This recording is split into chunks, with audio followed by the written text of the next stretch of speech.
Can you hear me now? All right, cool. All right. I don't know what was going on there. For some reason, the settings got changed. Welcome to the den. And for those of you who know who I was not available yesterday, I'm still feeling a little bit. I took some medicine, but I'm still feeling some of the shenanigans. Excuse me. So we're gonna try to make a shake this evening, to the best of my abilities. You know, I don't like to be on camera sneezing and coughing, and that's just weird to me. So, like I said, we're gonna make it shake. If you're not familiar with the Den is the best conversation on the internet. And the reason why this is the best conversation on the internet is because of each and every one of you who come through and make this a great conversation every evening. So I just want to say I thank you all for that. Again, like I said, I apologize. I'll probably be kind of on and off, and if you see me looking like what was the buddy name? Little Roscoe off Martin with the little snot hanging out my nose and shit. You know, forgive me, but I didn't want to keep y'all, in limbo too long, man. Like I said, I was debating it like down to the last minute, and then I took took a Dayquil pill thing, and I really don't like taking medicine, like that over the counter shit. I try to do shit natural. I try to use natural remedies and things, and they were working, but it was kind of it wasn't, I don't know. Like I say, it would just kind of be temporary, but then I'm still feeling some effects. But anyway, let's see what we have joining us today, man. Let's have a great conversation. You know, it is Sunday night confessions, and but with the Sunday night confession, because sometimes people act like they're afraid to confess. I wanted to continue the conversation because yesterday we were supposed to follow up on the conversation with about the black media agenda, because I know there were some folks who said they still wanted to talk about that didn't get a chance to get in. So that will be kind of the underlying conversation. But there's a couple of other things that have been going on. Hopefully I remember them all. I should have wrote them down. I'm an asshole. But we'll talk about those things. And a couple of things y'all hit me with. I got to get back on my short videos. Like I said, I call myself organizing and trying to streamline some shit, and just, man, it's just two or three other things that I'm trying to get all together. I'm gonna get it right. And then this happened. Like I said, I've been kind of just relaxing trying to relax for the most part. I ended up watching that fight last night. It was pretty good. But let's see what we have joining us. And let's talk about some shit, man. Like I said, hopefully all of you are well. Hopefully that, everything, life is treating you wonderfully. And again, like I said, I hope everything that you want out of life, what is it said? Life will gladly pay the price that you ask of it. So make sure that you're asking for the right amount, or asking for the right things. Because if you lowball it, life will give you low balls. I don't. Well, I guess this day and age you can get low balls even if you're not a man. Anyway, Ed Honcho HTX on the Twitters, Den Show Live on the Facebook, Ed Honcho on the Gram. I don't use the Den Show Live accounts anymore for the Instagram or Twitter because it's basically the same thing. Link to the Facebook group page down below in the description. All the other links you need in the descriptions. All the information should be there. Should have been updated and in order. So let's see what we got joining us. Rashida, Cultured, Infinity Pimp, Sweetberry, Dakota, what's the motherfucking deal? Miss Bell, D the Gamma, Empress, what's the motherfucking deal? Marquise, what's the motherfucking deal? Dre, what's the motherfucking deal? Shout out to International Dre, international player. Miss Brenda, Footballer 503. How are y'all doing this evening? What's the motherfucking deal? Let me see. Kayshonda Banksy, what's the motherfucking deal? Just Sarah, what is the motherfucking deal? Always good to see Miss Sarah. Jason S. Yes, that's what I don't know. Like I said, I don't know if my shit is some allergies or something else. I guess you get allergies when you get old. I used to never have these issues. Well, I used to have a better diet too. I'm eating like a fucking Southern American that I am. Let me see.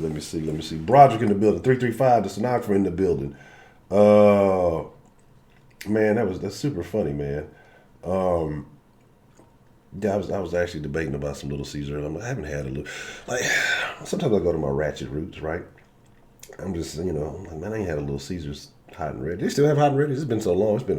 It's probably been It's been a couple of years since I've had a fucking hot and ready, and that's sad.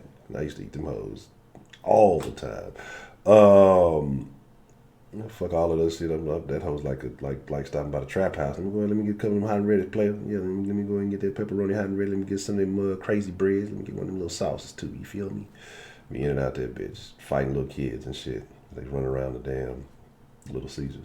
We see Broderick Misty. What's the motherfucking deal? Angela in the building. How are you doing, Miss Angela? I'm glad you could join us. So you're coming off your road trip there. Well, I'm sure you gave some people road rage, but I'm glad that you made it back in safe. Let me see. Heidi. Hello, Heidi. Now that you're an adult now. Right. What is medicine? It's super fun. I'm gonna try that though. I've never been on Tinder, but I will one day. Check it out. Let's see. BBC. I'm not even fucking with y'all, man. Whatever. I don't know. You just think you would feel awkward using that account, but it is what it is. Professor Trill in the building. What's the motherfucking deal? AB in the building. What's the motherfucking deal, AB, man? Good to see you. G-Man Kondo, what's the motherfucking deal? Miss Harmony, what's the motherfucking deal? 09 month. I'm kind of stuck. I feel like that's a new name, and I feel like I've seen it before. So if this is your first time in the den, Miss Harmony, welcome. We're all friends in the den. Sometimes, not really. We try to be, but it just doesn't work like that. We definitely try to be. It's all love, though. And I think that's everybody, man. If I missed you, I ain't dish you. Like I say, I'm a little off today. But, like I said, if I look like Roscoe from Martin, don't be mad at me. I'm trying to make it shake. Last night, it wasn't happening. I had all kind of weird shit going on. Jermaine is here. What's the motherfucking deal, man? So, let's talk about it. You'll probably say, finally found a damn channel. Well, I'm glad that you're here. Dita Gamma, did I not shout you out, Dita Gamma? I apologize if I did. Look, I'm telling you, man, look. This is the channel YouTube does not want you to find. We'll see how long that lasts. So, everybody, man, Angela, everybody's friends in the den. It's nothing but love in the den. At 10. Hey, yo. But we're 36 deep. Hit that like button. Let's talk about it, man. So like I said, tonight is Sunday Night Confession. So if you have something you want to confess, a secret that you've been keeping on your chest for quite some time, and we've had so many interesting things that have been discovered. And like I said, if we get some good confessions in, I will, I'll see if I can dig something up. Usually I have one picked before the stream, but I'm sure I can come up with a interesting confession or two. No, everybody's your friend in the den. Culture, what do you mean? Got fucking it's fucking smoker's cough, fucking phlegm and shit. I don't know what's going on. I'm dying over here. But again, Ed Honcho HTX on Instagram, Twitter.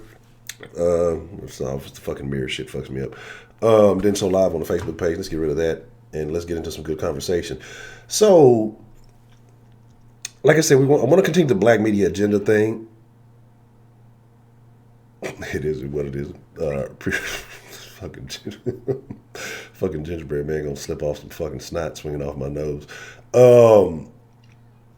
Appreciate the love, Thunderbolt. Now I'm all distracted and shit. Oh yeah, here we go. But here's my dilly dally. Here's the thing. What is going? Oh, I know. I updated I updated Windows. That's what it is. That's why I'm like, why are my fucking settings all weird and shit?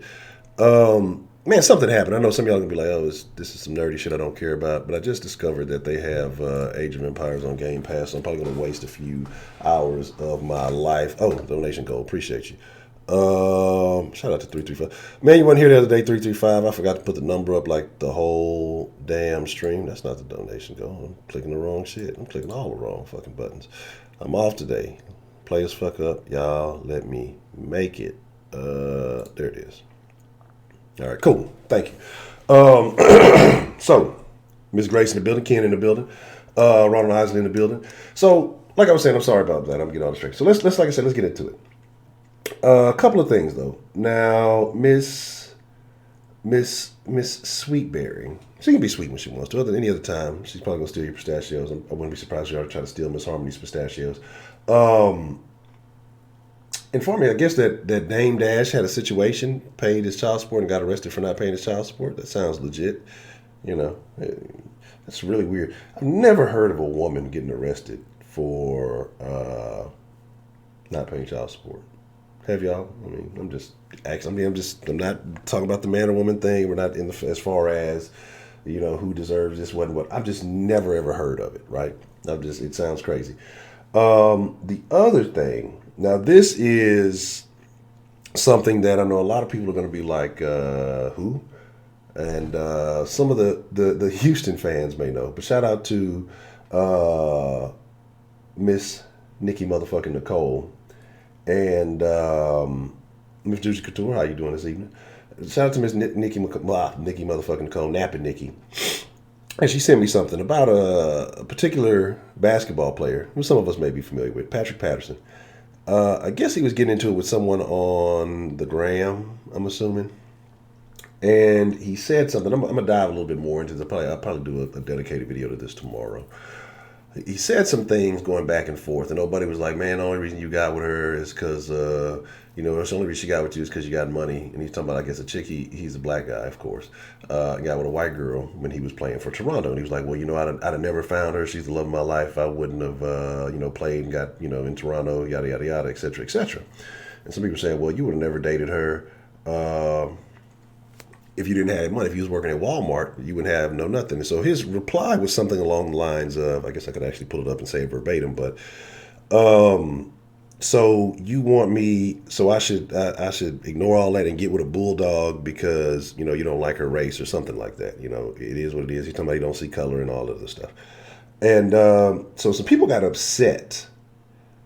Got upset about that, right? But I think that what he said was being misinterpreted, right? Because I think that the argument was being looked at in two different ways. And what I think he was saying was that what you would call maybe a lower quality partner is what he meant by. But I don't think he was sitting there saying every black woman is bulldogs or whatever. Because it's not like he sat there and said at no point in the conversation did he just say I don't like black women or anything like that. It wasn't like a Kyrie Irving with the no black girls party or white girls only party, whatever his shit was. So I don't think it's the same thing. I think a lot of people look for something to grab at and run with it because it's so easy to misconstrue your words these days. I just think he said, maybe in his opinion, what would be a lower end woman because, they figured that she only got with him under the premise of his money. And he's saying, he doesn't see it like that. But people took it as he meant that all black women are bulldogs. But this is what you got to understand, though, right? This is what you got to understand. Did he say all black women are bulldogs? I didn't see that.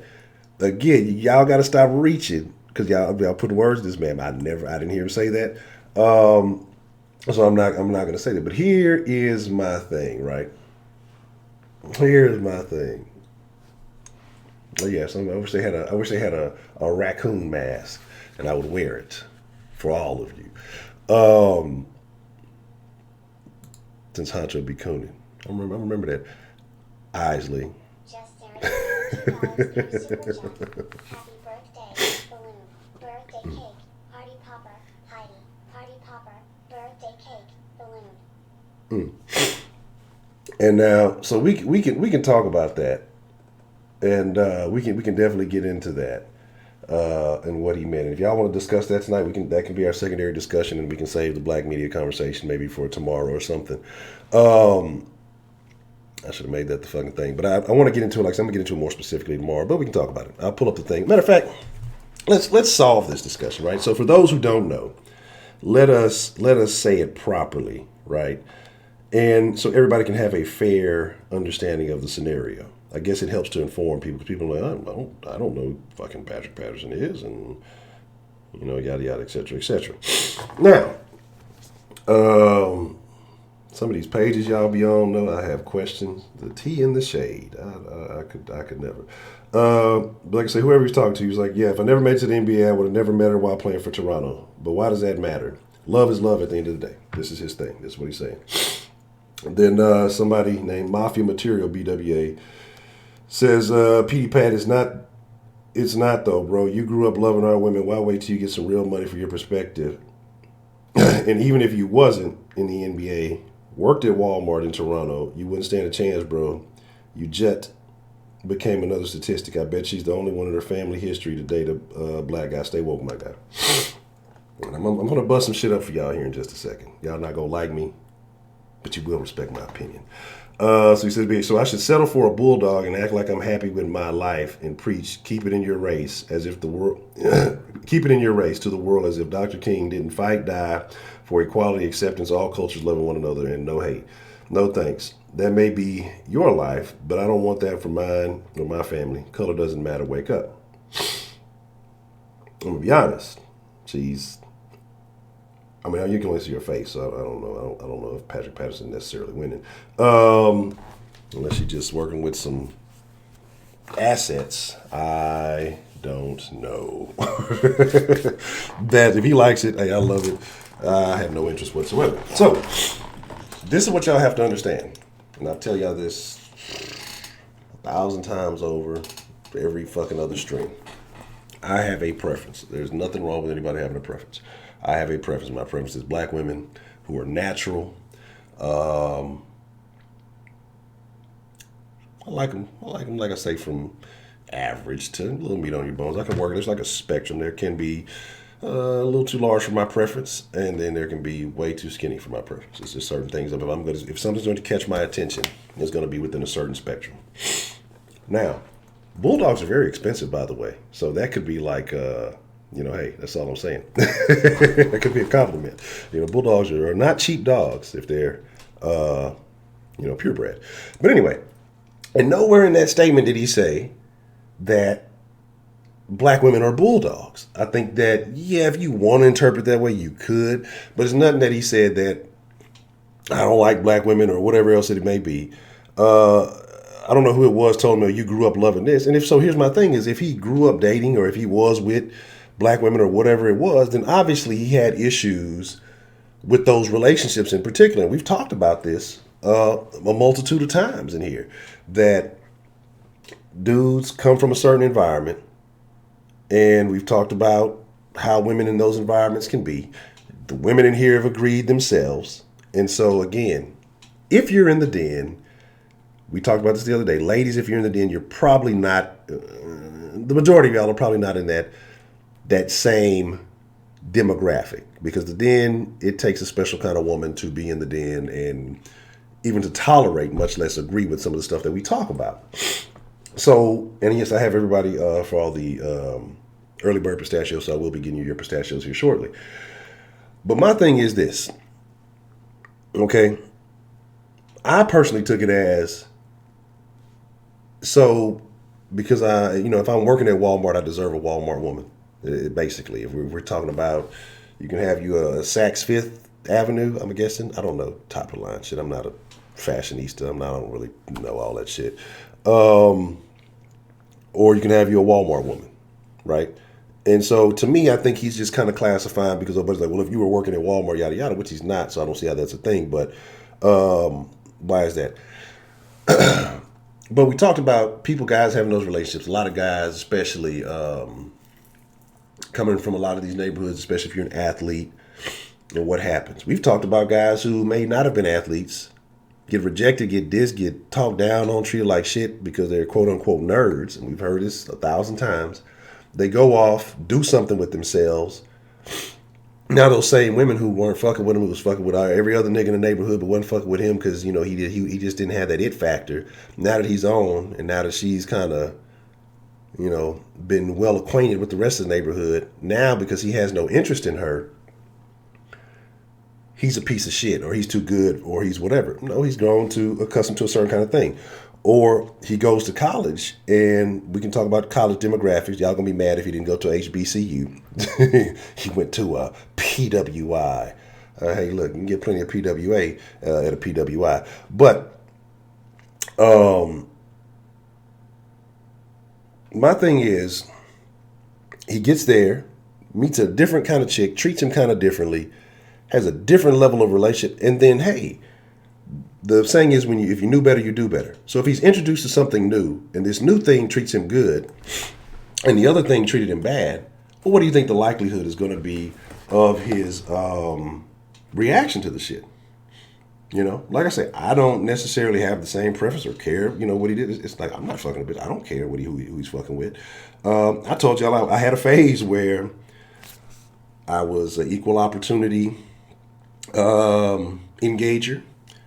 I had a phase where I was just like, hey, racists should stick together.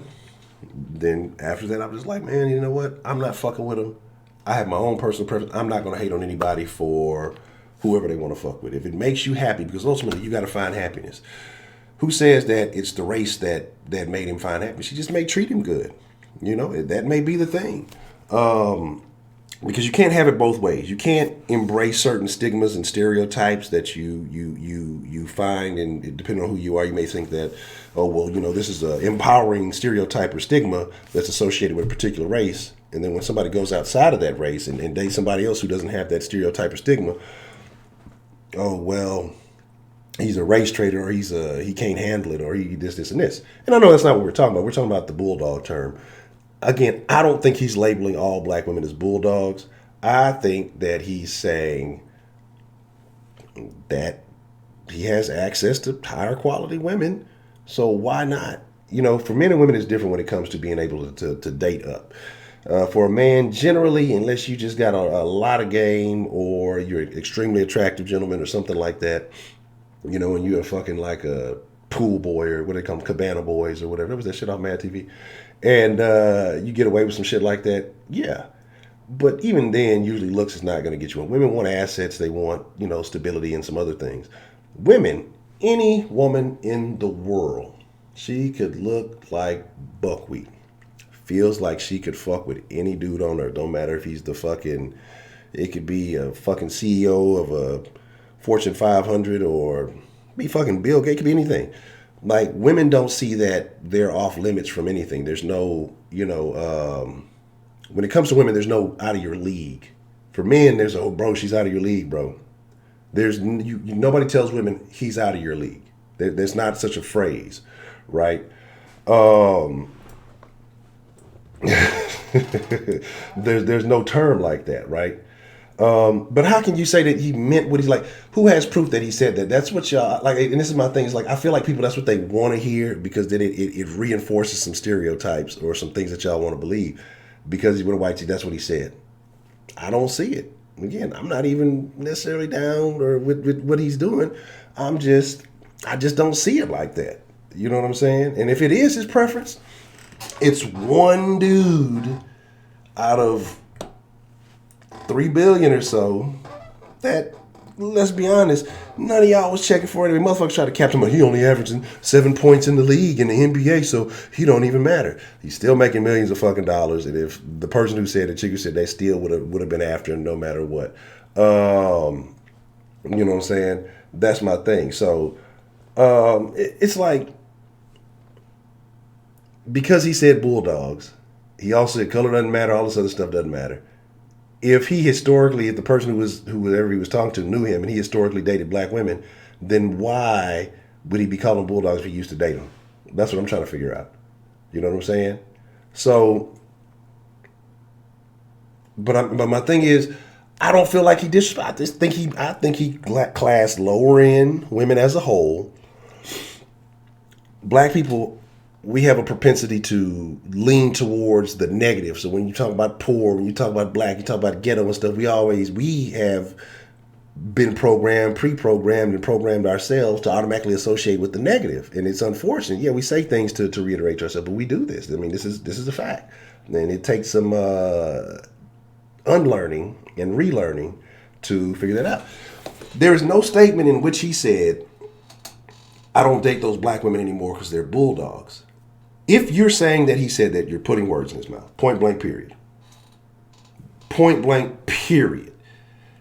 There's no way that you can vouch that he's specifically talking about black women.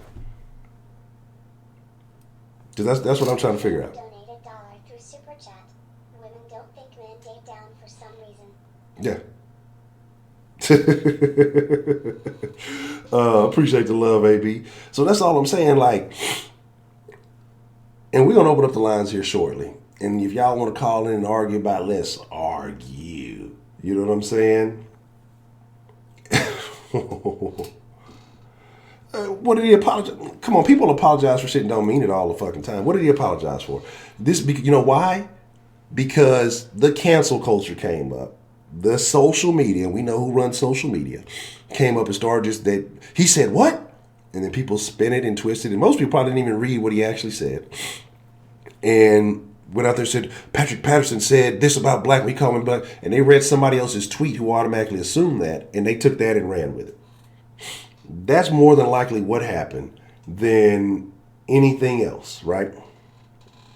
So, again, even if he did say what he said, which he did, I read it verbatim, he said, so I should date Bulldogs. I associate that with, oh, buddy's like, well, if you dated at Walmart, you wouldn't have a chance. So what does that mean, though? I'm not at Walmart. I'm doing well for myself. I put in the work. I put in the hours. I put in the effort to make it to the NBA, to have these opportunities. And me happen to play in Toronto, this is the option that I came across. So while he's out in Toronto, he's not supposed to be fucking or something. He ain't supposed to be getting with no... He ain't supposed to be like getting no action. And I don't know the numbers in Toronto, but I'm going to make some assumptions. I mean, come on. I don't. Let's be honest, man. You know what I'm saying? Let's be honest.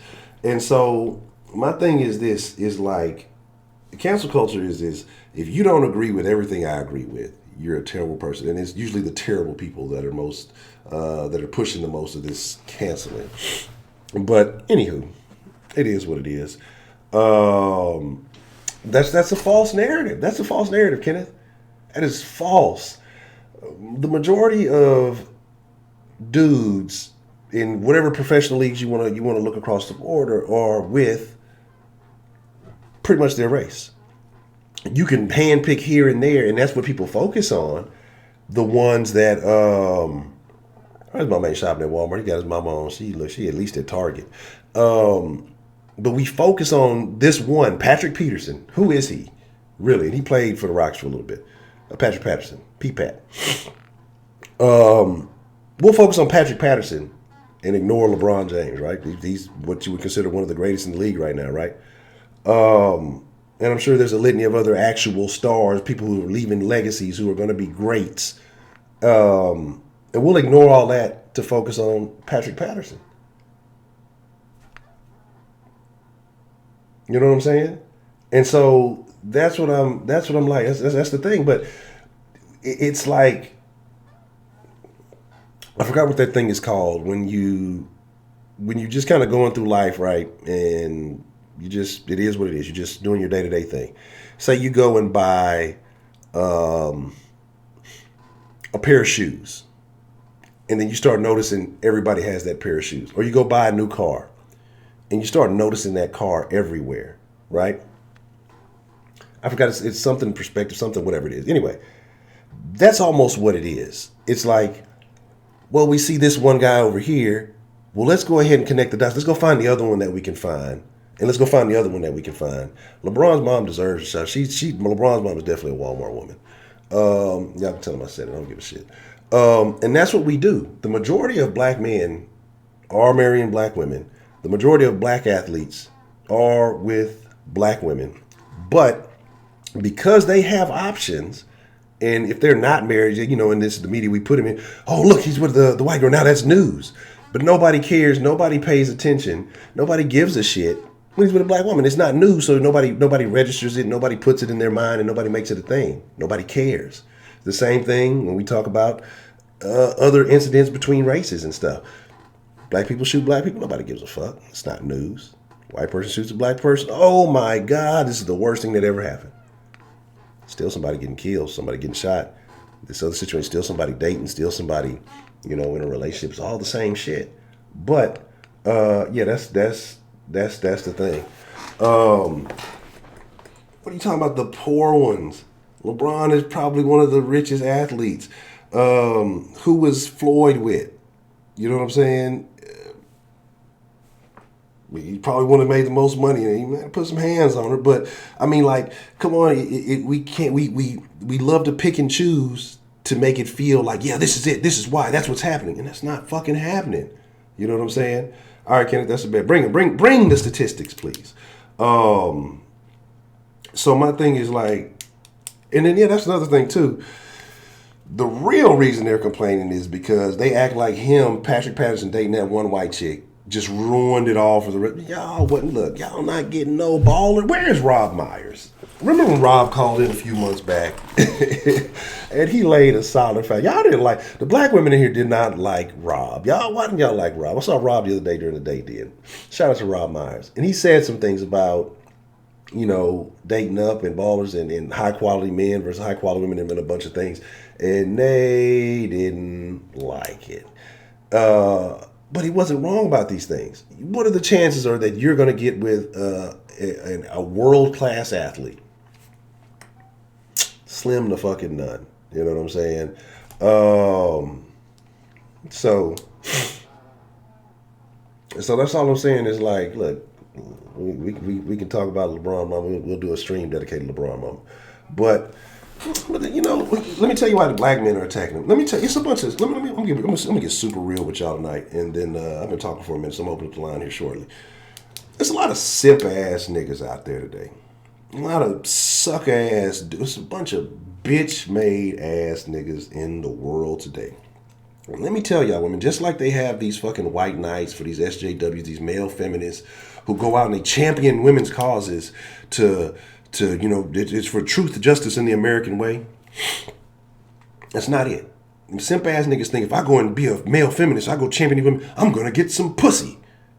That's what the fuck it is. A bunch of sucker ass black niggas thinking if I sit here and agree with all the black women on the internet, I'm gonna get me some pussy. Man, get the fuck out of here. Like, get the fuck out of here. That's what the fuck it is. There's a lot of bitch ass niggas out here who don't have no moral ground to stand on. Like, look, if I want to be a sucker ass nigga, trust me, it works. It works for what's his name?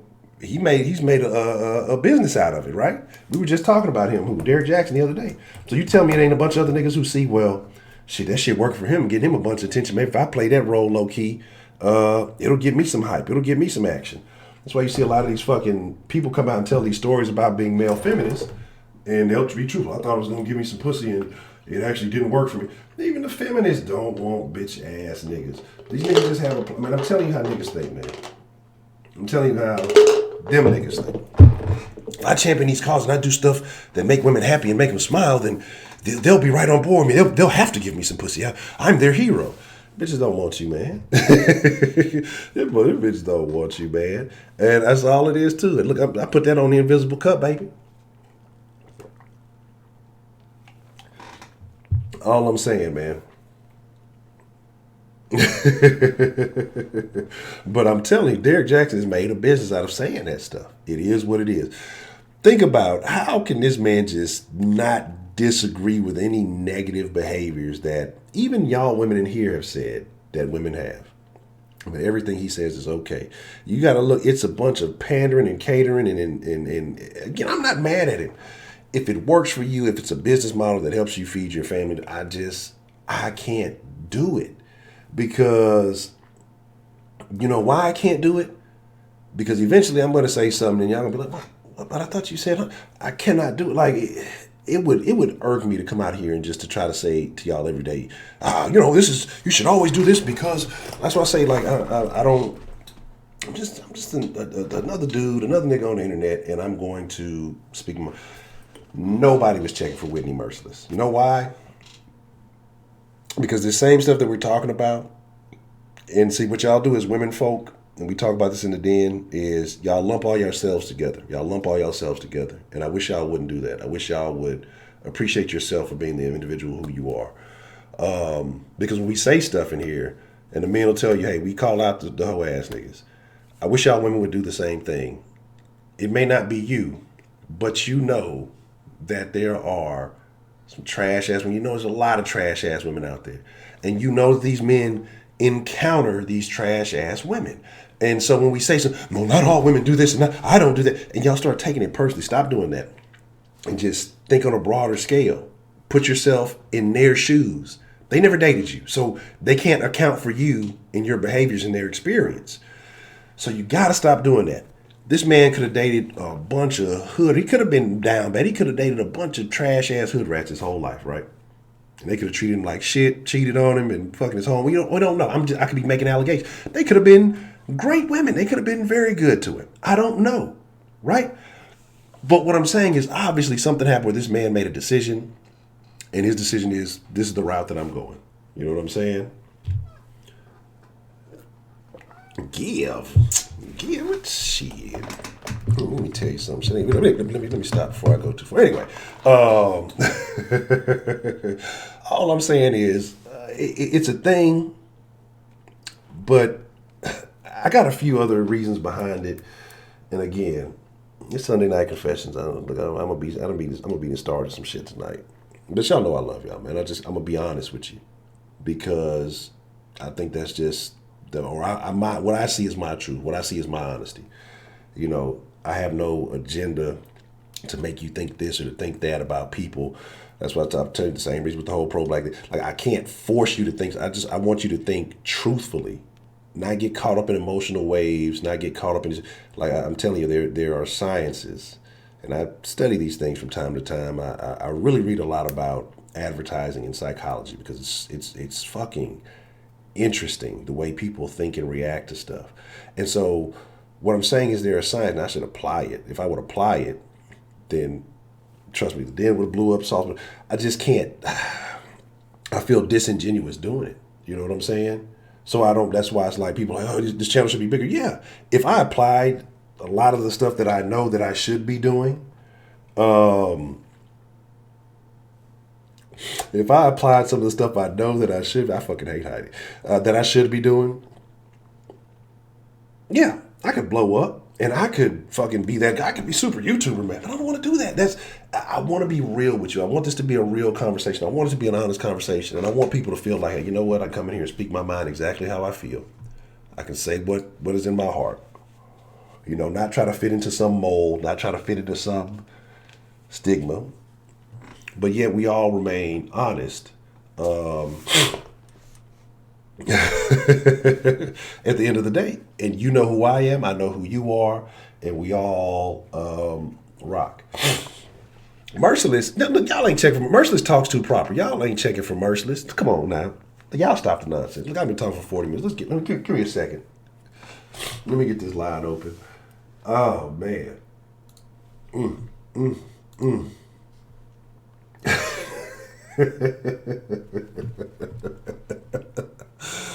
Son of a bitch.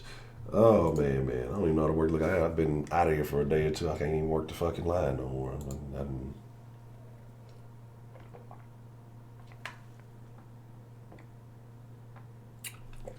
wonder if that'll work if I still use that. They probably won't give it to me since I'm already a member. Trying to be cheap. But all I'm saying is this, man. All I'm saying is this. I could care less what the dude does.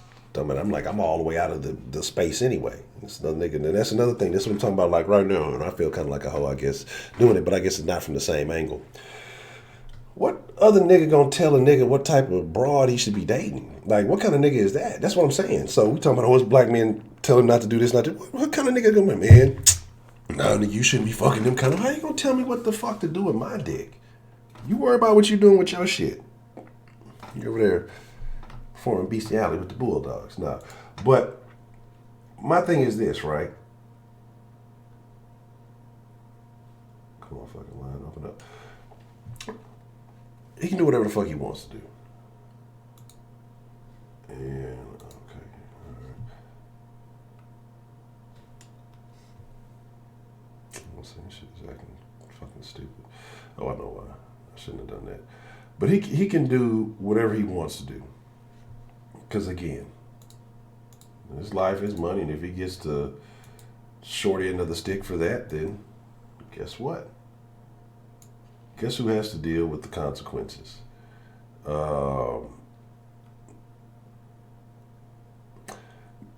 Man, I saw it somewhere, and I forgot where I seen it because I actually read it in an article myself. The overwhelming majority, like I say, we'll figure it out. We'll figure it out. But the overwhelming majority, come on, let me think about it. It's like, well, one, there's a lot of factors into it. Let me just open up the line. I've been talking too much. Let me replenish my fluids so I can get good and snotty. I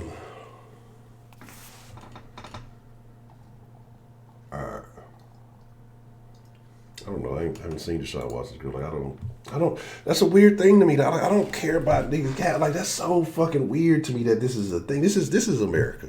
This is America. But it's crazy. Miss Bell, how you doing this evening? What's on your mind? I don't know. I don't even know what the topic is. We're supposed to be Sunday Night Confessions, but getting into this this other conversation or whatever's on your mind, whatever you want to talk about. How you feeling this evening?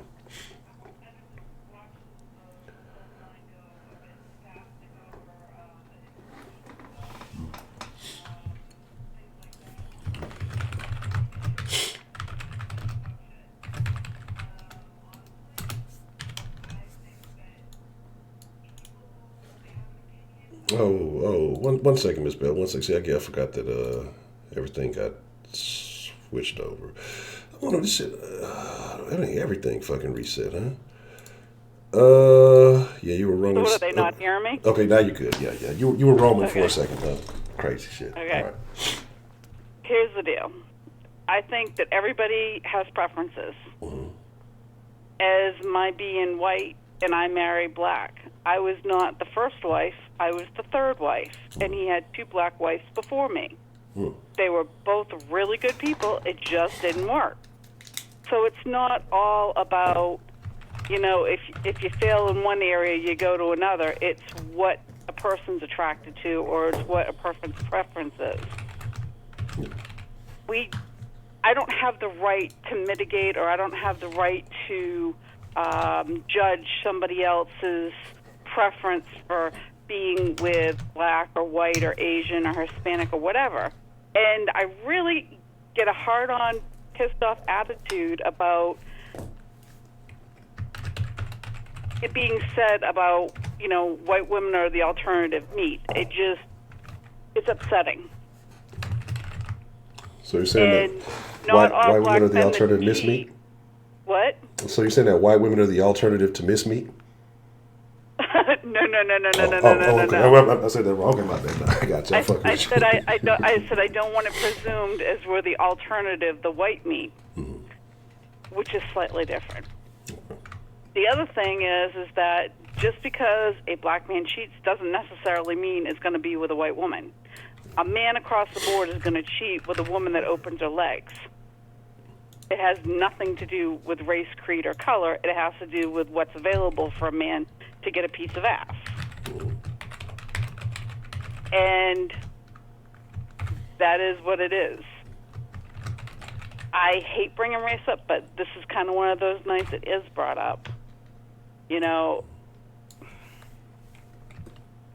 Not all white women prefer black men. Not all white women prefer white men. It's just people have their preferences, and it's really kind of shitty to judge somebody just because they choose something that's not within their own culture.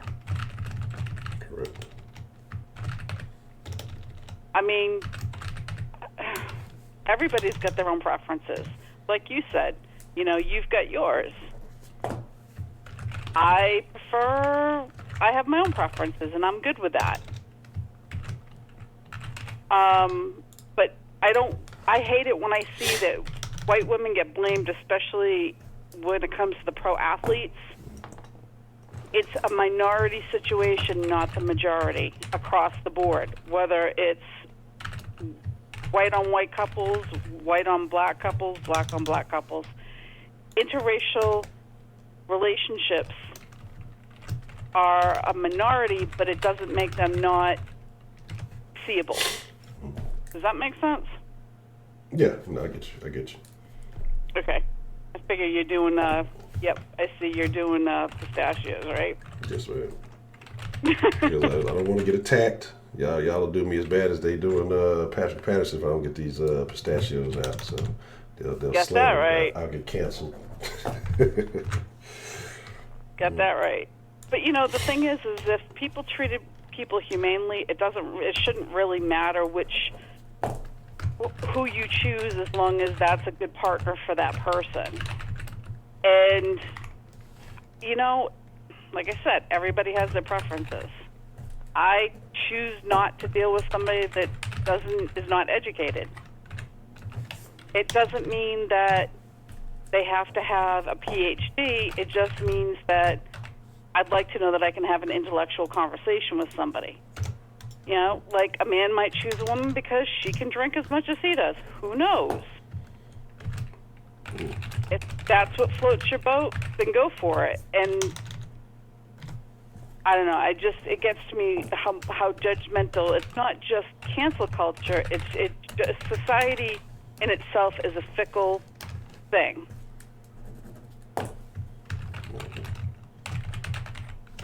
If we're not happy, nobody should be happy, and that's kind of why society in general can come down like a hammer. Yeah, I agree. And I think that's ultimately what it all boils down to, is that there's just a lot of unhappy people out there. Because let's, I think women who are happily married don't give a fuck who he's dating. They have no concern whatsoever with what he's talking about, because they're more concerned. And again, happily married. Not everybody who's just married is happily married. Women who are happy, they don't give a fuck because they have no interest. They're happy with their man that they got. They could care less what another man's thinking. Dudes who I will agree with that. Even women too. Women go the same way. When they're not happy, they're not looking for something else either. Mm-hmm. Go ahead.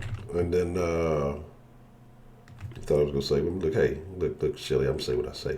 But my thing is, like I said, the whole thing to this, and again, I don't even think it's about necessarily the interracial thing. I think it's the Bulldogs comment. And I personally just don't think that he was referring to talking about all black women or Bulldogs. I think, it's easy to clutch on that and then make it something outrageous. I think that it was more of the comment that he made. Like I said, I just think he meant lower tier women because I think he was referring from when he was broke to now that he's got money, as opposed to the level of woman that he was dating. People, I don't think it had anything to do with race. I will say this: if he did say it, he's an asshole. Yeah. Because that is disrespectful to women in the black culture. Like you said, it's not known whether he actually said it or not, but if he did say it, he is definitely an ass. Right. However, looking at the other side of the coin of that, if he's looking at as when I was broke and they were all with me, now that I'm rich, I get to make my choice, I think he's still an asshole. What?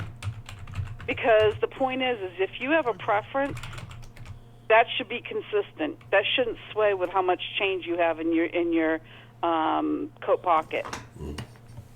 And if it is, that's more about you than it is about everybody else. Mm. Like I say, I don't. Me personally, I don't take it as that. I think he just feels like, well, I have a different level of options now, and when you're ignorant to something, when you're unaware of something, you don't know what you don't know. When things change, your opportunities change, your life changes, and you other doors open up, and your preferences may change. The way you think about things may change. What you have planned for the future may change, and so that may the way he looks at stuff may be different than what he did when you're talking about when he's a teenager to when you're I guess he's about 20 something now, I think mid-20s or so. He's been around for a little bit, maybe closer to his 30s. He may have different preferences. He may have different interests, and if you're liking the same shit that you were into when you were fucking 15 or 18 or some shit, that actually says a lot more about you than, what race of the person is you're dating or anything like that. Now, I'm not sitting here saying that, well, if, I only dated this way and now everything I used to like, well, fuck all that and it's terrible stuff. Now, that's it's still part of who you were, but it doesn't have to be who you are. My thing is just that, move on and embrace what your new self. That's the way I look at it. And I also got to kind of, I I hate doing this. I got to call you on some shit about how women think that nothing's out of our league. Mm-hmm. Okay, I will agree to disagree with that. However, I think it's more the fact that some women, and I'm one in particular, it doesn't mean something's out of my league. It just means I choose not to do that. I choose not to think that I can be with a 20-year-old because that's not what I want. Now, it doesn't mean that I wouldn't get hit on by a 20-year-old, but you see the point. You know, if I wanted to be with somebody that's 30 and being 50, yeah, I could do that. Am I going to? Oh, hell no. So it's not the fact that you're right on that sense, is that we don't have to think that somebody's out of our league, but we're smart enough to realize that there's still going to be a point where we have to eliminate things that just aren't realistic for our lifestyle. Oh no! I've seen some interesting things in my day, and again, like I say, it's a case by case basis. But I think just if I'm sweeping it, painting with a broad brush, like I said, I don't think there's that same stigma when it comes to men and women and dating and, like I say, levels. And what I mean by that is, I've never heard anyone use that term when addressing a woman, is just saying, because men on top, I mean, it could be a woman the same age, it could be whatever, just because of her perceived level of attractiveness and say the guy and, what he looks like or what he has going on in his life, someone will say, okay, well, she's out of your league. She's unattainable to you. But why? If everything has been everything, I'm a stand-up guy, and just because she looks a certain way or just because, she has this or that going on, she's out of your league. I don't think that anybody has told a woman that. Women plot, scheme, manipulate, find ways to get in environments where men who should fit that term out of your league, they find ways to be around these men, and they find ways to get close to them, and they don't ever think that. I mean, we see these stories all the time of these women at these all-star festivities and all these other things. There's like I say, there's legitimate groups online of women who help each other plot and scheme on how to get to these guys, stuff like that. If that was a thing that men did, they would call them predators.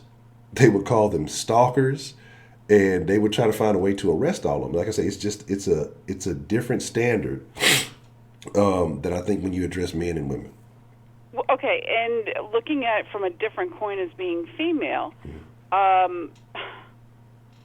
it's amazing how society can be so judgmental of a woman who may like a person, but they're telling her that he's out of her league, but yet he's the one that is coming on to her. Like I said, I dated a stripper for over a year. And my friends would have been like, oh, yeah, he's out of your league, this, that, and the other thing. But guess what? When push came to shove, and the reality of it was is we had some great conversations, we had a really good relationship, the timing just sucked. But had you met the two of us, bills, you would have said that we were an odd couple and that, we were out of each other's league. And that's the thing, is that people are so judgmental and hating on what they see on the surface and not what the two people bring to the relationship, that it's pretty fucked up. Appreciate the love, Thunderball. What in the heck are they? Oh, you're getting roasted. Yes, I'm getting roasted right now. This is a Honcho roast. I got to figure out why this fucking green screen is fucking everything up, because I was looking at some stuff. The settings just a couple of weeks ago were fine, and I don't know what I changed differently, but for some reason, some of the graphics don't show all the way up. But I appreciate the love. Man, that's anyway, tough. The point is that society can be just as fickle about who they want to see together and who they don't. Mm-hmm. If you've got a celebrity and they were married to their first partner and then they get divorced, well, sometimes when the couples remarry, the star status is not as high. And again, it's being fickle about who you want to see together and who you don't. And that's more about society's telling than the two people involved in the relationship. I agree. I think there's definitely going to be a different perspective. And, we're just used to seeing things that we have normalized or that we feel comfortable with. And so when two people don't necessarily fit that mold, people have their opinions and their expectations, but Opinions? Oh, wait a minute. No, let's call it like it is. They're judgmental as hell. what? Oh, yeah. People can be just downright rude. I have actually had, definitely quite a long time ago, I had several women ask me why I was with my husband because of the fact we were a black and white couple in the South. And I said, well, his first two wives were black, so he decided to do something different, which was the truth. And I hate being thrown under the bus because I'm a white female and he was a black male. I get pissed off at it. It's not my fault that he chose me. I was grateful. We had a great relationship, but because I've seen it. I've seen comments in the den about it, and it really ticks me off. I agree. So, I mean, anyway, that's probably one of the few places I have a short trigger. Okay. Is that because it's a judgment that they have no idea about the two of us and what we interacted as. They're looking at it on the surface, and because he should be with his culture and I should be with mine. That part's bullshit. So, anyway, that's kind of my confession for my Sunday night, and I'm going to let them all go at it. And thank me for the pistachios. I'm very appreciative of that. Yeah, no, don't nobody thank Angela for the pistachios. She's being really cool and doing some donating, so thank you. Really? All right. That starts off this holiday week. By the way, do you have any idea what the schedule is going to be with Thanksgiving on Thursday?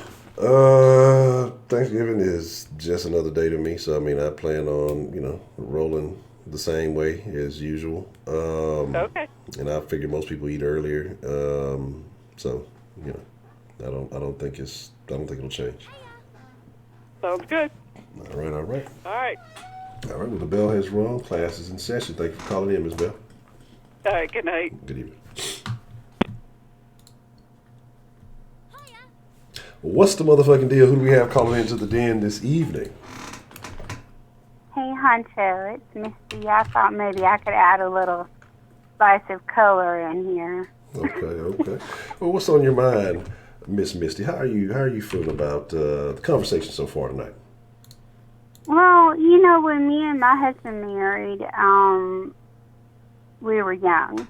Like, I've known him since I was 16, and, he was, we're talking high school stuff, so that's kind of hard to say.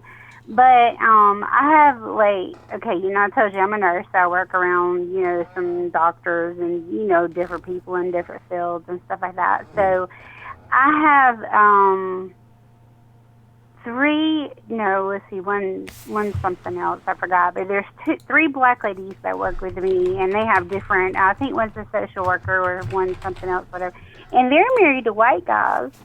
And I ask one of the ladies, how did that happen? And she just, I don't know. One of the ladies was just saying it just so happened to happen. And she married later, and they don't have any children yet. I mean, I don't know if they're still going to try. And then there's another girl I know that's a black girl that, I say girl because she's a lot younger than me. She's like 24, 25. Well, no, she's a little older than that. But she has like 4 kids, and I mean, I don't know. It's just really weird. I mean, like with me and my husband, I would consider that we just married each other because we love each other. Because he definitely helped me go through nursing school, so I don't think it was marrying any up or down. But I do see with a lot of people that I work with, if you use that, the hospital center, hospital doctor, doctors and different people that you work with, I do see a lot of the black women there and a lot of the white women there that in both equal ways, different ways, don't want to settle for something less than what they have to offer.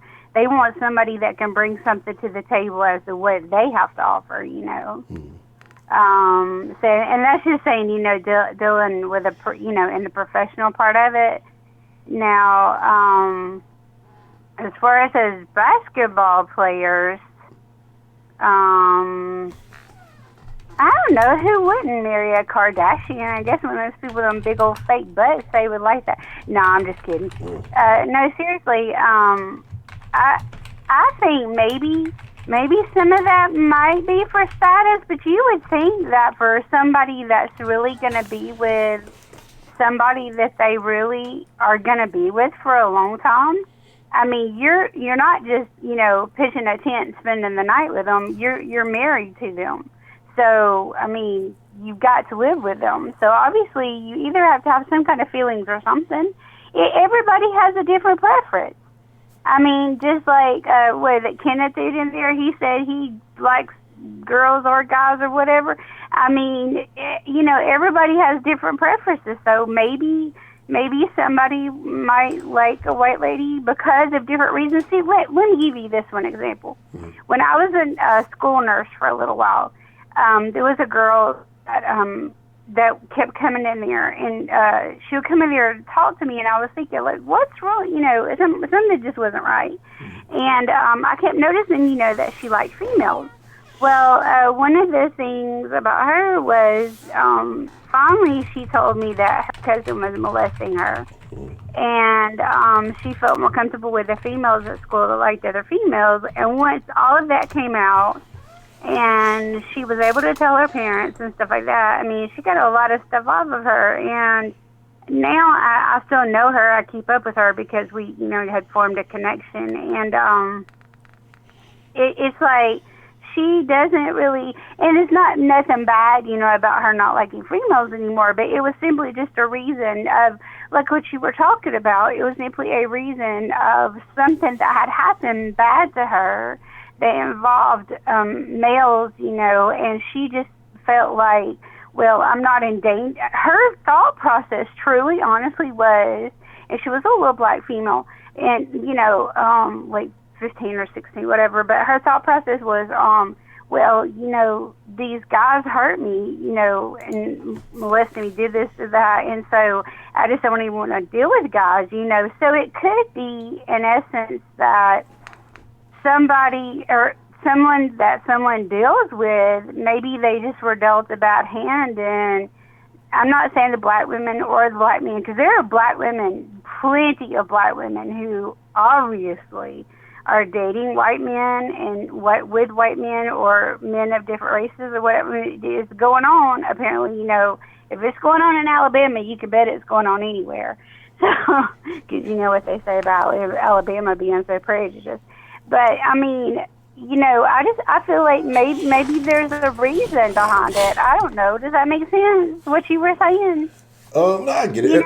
Yeah, no, I mean, there could be. It's multi-tiered, and everybody's going to have their own reason for whatever it is they're doing. Some people are, hey, it's white, so it's right. And that's just what they are. I know black people who just like, man, I don't date black chicks. It is what it is. I know, people who only date black. I know people who just have preference, don't like white or black. They like Mexican, Latin. Everybody has their own preference that they're going to lean towards, or whatever built that up in them, or whatever created that. It's fine.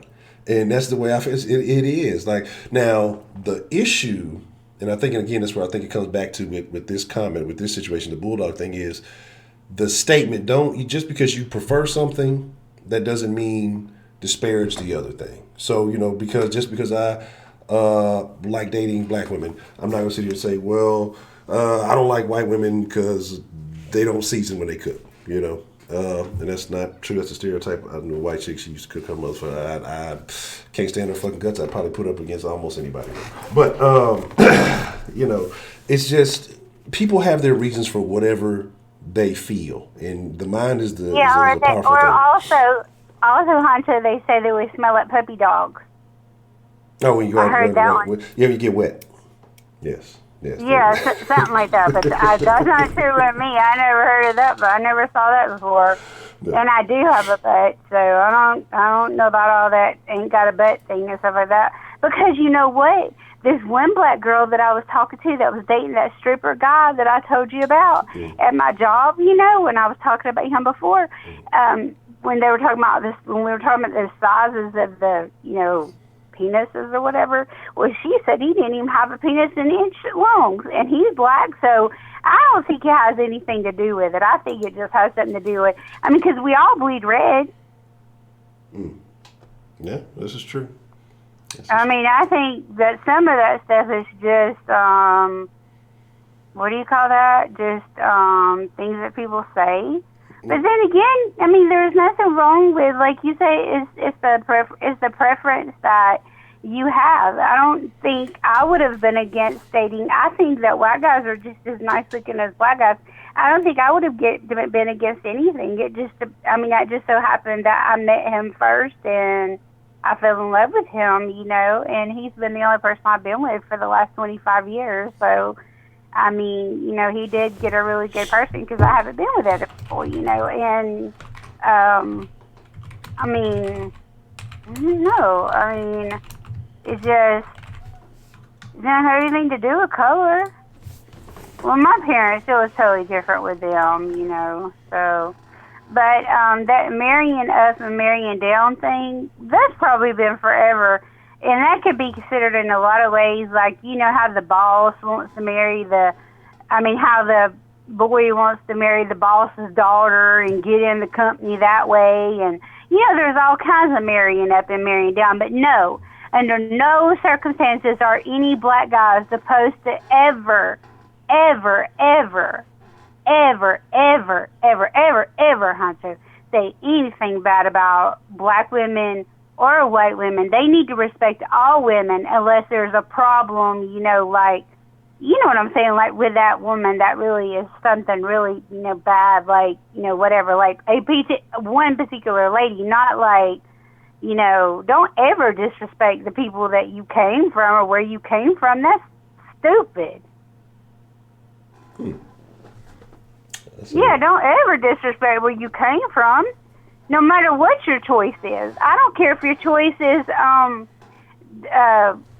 you know, I don't know, whatever. Go straight to Africa and pick out the blackest lady you can find. I mean, or the whitest woman from wherever it is, the North Pole or wherever they live out up there, the ones that don't ever see the sun.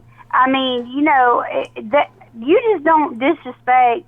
I just don't think he should disrespect anybody. I don't think that he should say, oh, I'm just going to date white women and then all the black women are just bulldogs, or I'm just going to date all the black women and then all the white women are puppy dogs, you know.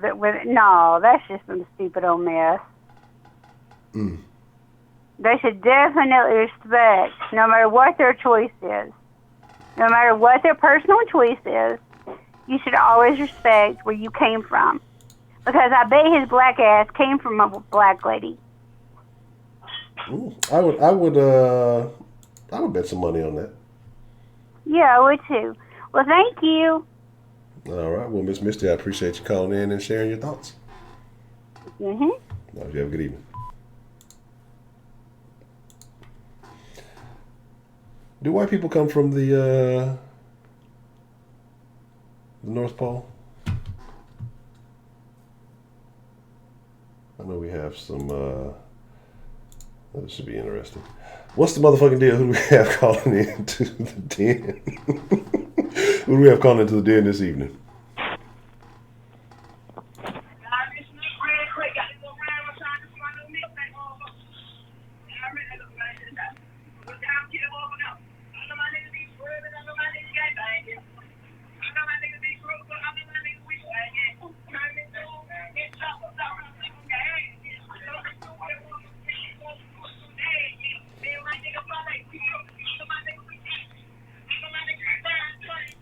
I don't know what was going on there. Yeah, we'll just, we'll carry on.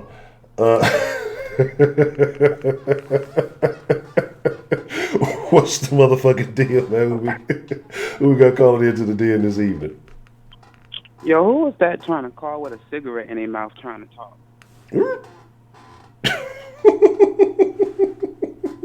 Are you talking about which call was the one right before this? I don't know whoever they was playing something. Yeah. I don't know. Anthony Bailey donated $1 through Super Chat. You ain't shit for this call, Honcho. That's tough, man. That's tough. So Mr. Ken, man, how you doing this evening? I'm doing good. Highly favored. Praise God. How you doing, bro? No, life is good. Life is good. I could do without some of this sniffling stuff, but I guess this medicine's working. I ain't been too bad on the stream, so I ain't complaining too much. So, what are your thoughts on, just the conversation overall, or what we've been talking about? Do you have a confession for Sunday night, or just, whatever you want to talk about, Mr. Ken? Look, side note, get some ginger root and cut it up and boil it in some hot water and put it in a coffee cup with some honey. Okay. That'll make you sweat. That's like an Indian, what Indians use to cure their colds and things. Just want to pass that along to you. All right, I appreciate that. I'm going to jot that down right now. Yeah, I learned that from an Indian friend. Okay. And it actually works. It makes you sweat, like, a lot. Okay. That's a bad. Yeah, I have many voices, Grace. I have like a upper voice, then I have like a lower voice. You have to catch me at different times. My voice differs. Yeah, but look, man, look. I'm gonna read this shit. I'm gonna read it for what it says. All right. Okay. The shit says, okay. The dude on IG. He wrote, if I never made it to the NBA, I would have never met her while playing for Toronto. But why does it matter? Love is love at the end of the day. That's what the Patterson guy wrote. All right? Yes. So another IGer responded to him. He said, but it's not though, bro. You grew up loving our women. Why wait till you get some real money for your perspective? And even if you wasn't in the NBA, worked at Walmart in Toronto, you wouldn't stand a chance, bro. You just became another statistic. I bet she's the only one in her family history to date a black guy. Stay woke, my guy. Now that's what the IGer wrote. I didn't find that offensive. It didn't sound like he was talking about this dude's wife. It was his opinion. All right, boom. So now the Pat guy, the basketball player, wrote back, so I should settle for a bulldog and act like I'm happy with my life and preach, keep it in your race to the world as if Dr. King didn't fight, die for equality, acceptance, all cultures, loving one another, and no hate? Now let me read that again. So I should settle for a bulldog and act like I'm happy with my life and preach, keep it in your race to the world as if Dr. King didn't fight / die for equality, acceptance, all cultures, loving one another and no hate? Okay, I'm going to finish. No thanks.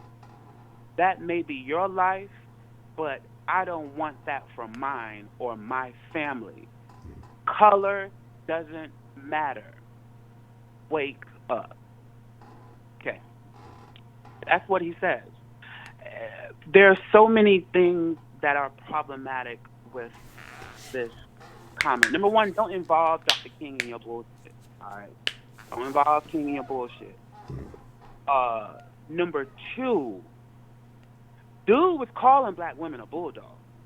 But where did he? I mean, okay, again, because the guy before him, he wrote.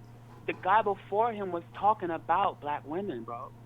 He was talking. He said, bro, you grew up loving our women, meaning black women. The dude never, this Patterson guy, he never not once said he did not grow up dating our women. So obviously that's true, that he did grow up dating our women. So we're talking about our women, black women. Okay, that's what the whole topic of the dude's comment was, black women. So the dude then says, so I should settle for a bulldog. The topic of discussion was black women. That was the topic of discussion with the comment before that. It was black women. So he then says, so I should settle for a bulldog? You're saying black women are bulldogs. Okay. That's what he's saying, because that's the topic of discussion. No, He wasn't talking about Mexican women or whoever, or Angelina Jolie. He was talking about black women. But here's my thing. This is where I think that this is where I disagree. And again, he could be, and I could be absolutely wrong. But to me, the first thing, or actually the second thing he brought, I'm sorry, is he brought money into it. So he said that the money made him change his perspective. It's basically what the second guy said. Okay. And then he made references to the girl's family. And I don't think it was necessarily disrespectful either. I don't think he said anything. He just said, I bet. I mean, she might be. Who knows? But there are a lot of girls who ain't got no money that are the first, white person in their family that ventures out onto the range, if you will. So I think that is more him recanting, because he talked about even if you worked at Walmart. So it's almost, I think that P. Pat is perceiving it like, well, okay, when I was poor, I had a poor selection. You get introduced to some money, you have a different selection. And so in his mind, he may be thinking Bulldogs may be that rougher, poorer class or group of women that he was dealing with. I don't think that. I don't think that he's now. That might have been his only option. The white girls may not have been entertaining him back then, but I don't think that he's talking about black women. As I legitimately do not like in this day and age. I think, again, he could be absolutely oblivious. He could be. I think it would be foolish for him to even go, even if he did feel that way. He knows that it would be foolish for him to make such a statement like that. I think he worded his response poorly, but I don't think that he was putting that whole situation. Again, like the last caller said, if you're calling all black women bulldogs, then that means you're putting your own mom in that conversation. And I doubt that that's the case in that situation. Unless his mom is just, him and his mom has got a real tense relationship. I doubt that's what he's saying. Bro. I'm going to go head on and I'm going to read this apology, all right? Okay.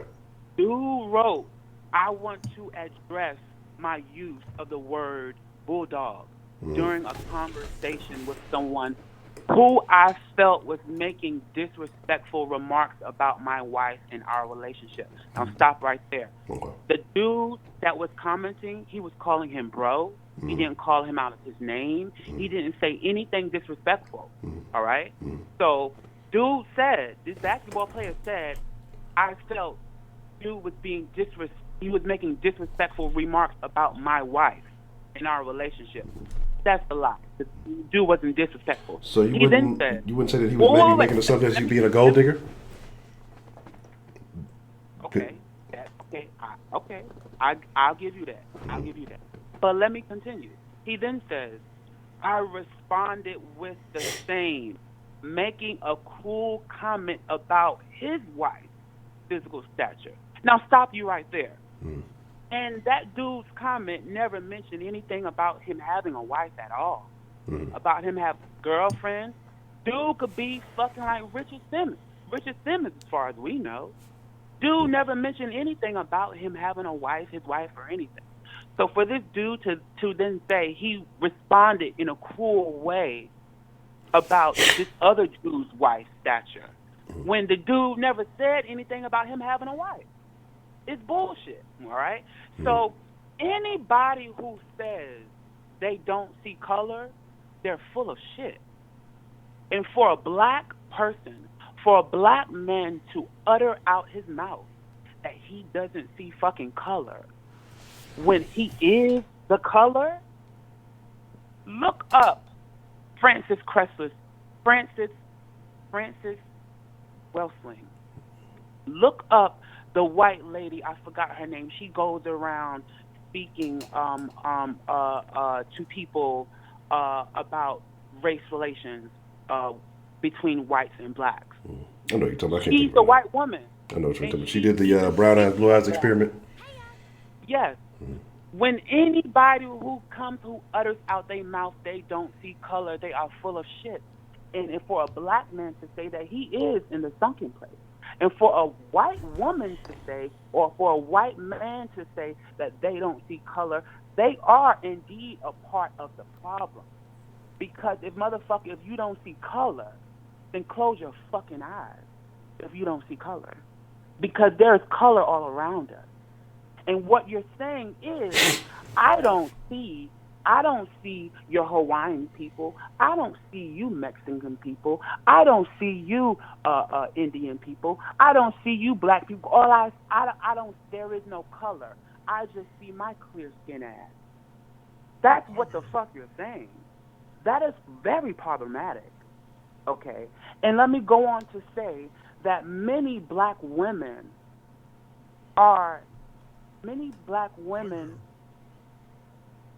don't date outside of their race because when they feel as though that they are betraying the black man. They stand beside the black man. They march for the black man when his ass is getting slain on the street and on the corner by white pigs. All right? They march for his ass. They go to court for his ass. They be there for the black man at all costs, no matter what he does. But black men does not give black women that same protection. And I'm going to go further. Black women already have a lower pool to choose from due to y'all's first black president. Well, not necessarily due to him, but he played a role and signed bills.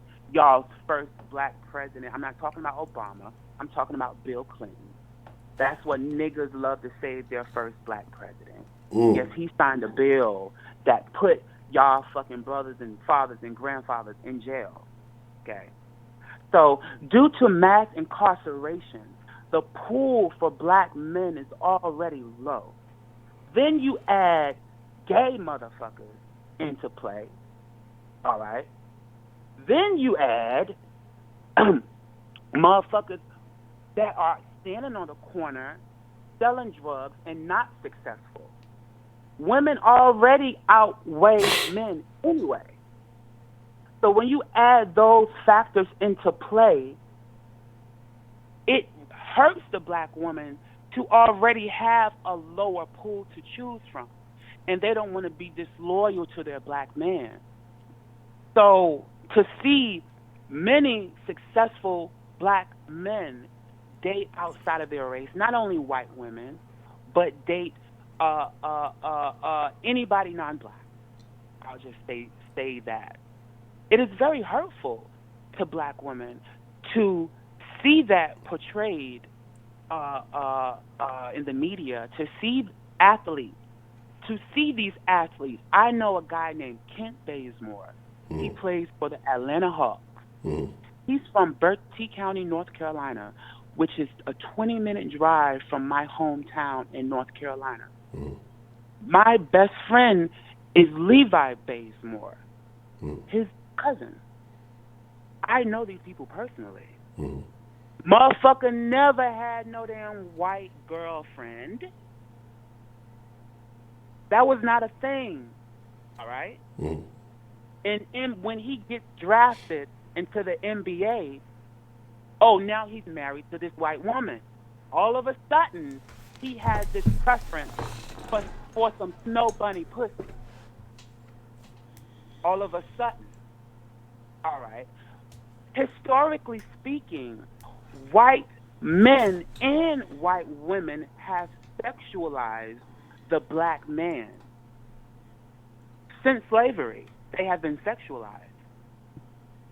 So many white women already assume that this black, tall, muscular dude is slinging low to the ground. They already assume that he's good and bad because of the sexualization that their eyes view the black man. So, for black men, they've been beaten. They've had their dick cut off, castrated, head like lynched for even looking at a white woman since slavery. So black men, I'm not saying all of them, but I'm saying that some black men, they view this white woman as a trophy, as the Mount Everest of pussy.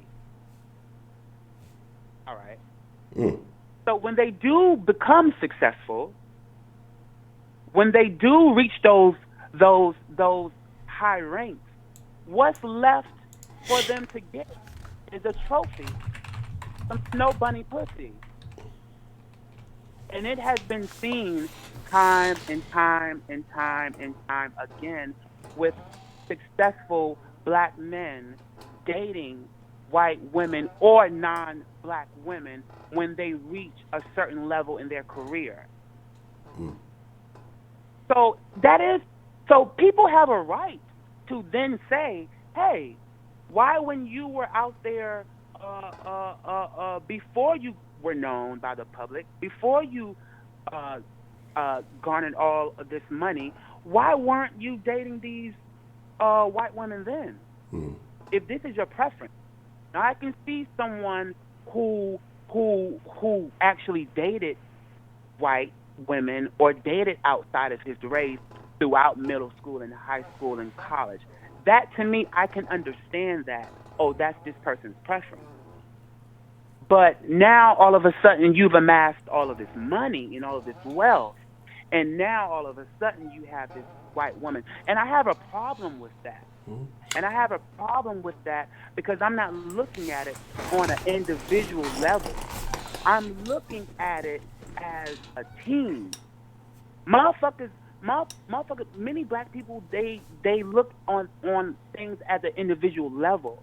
And individualism is not going to advance our team. Our team meaning the black team, or whatever the fuck you want to call us. Black is a color. It's not a nationality.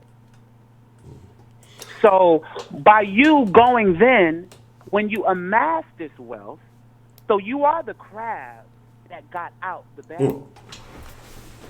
You're the crab that got out. So you then get you a white woman who already has wealth at her fingertips. She can find her mother's cousin, uncle, sister, grandfather, great-grandfather, great-great-great-great.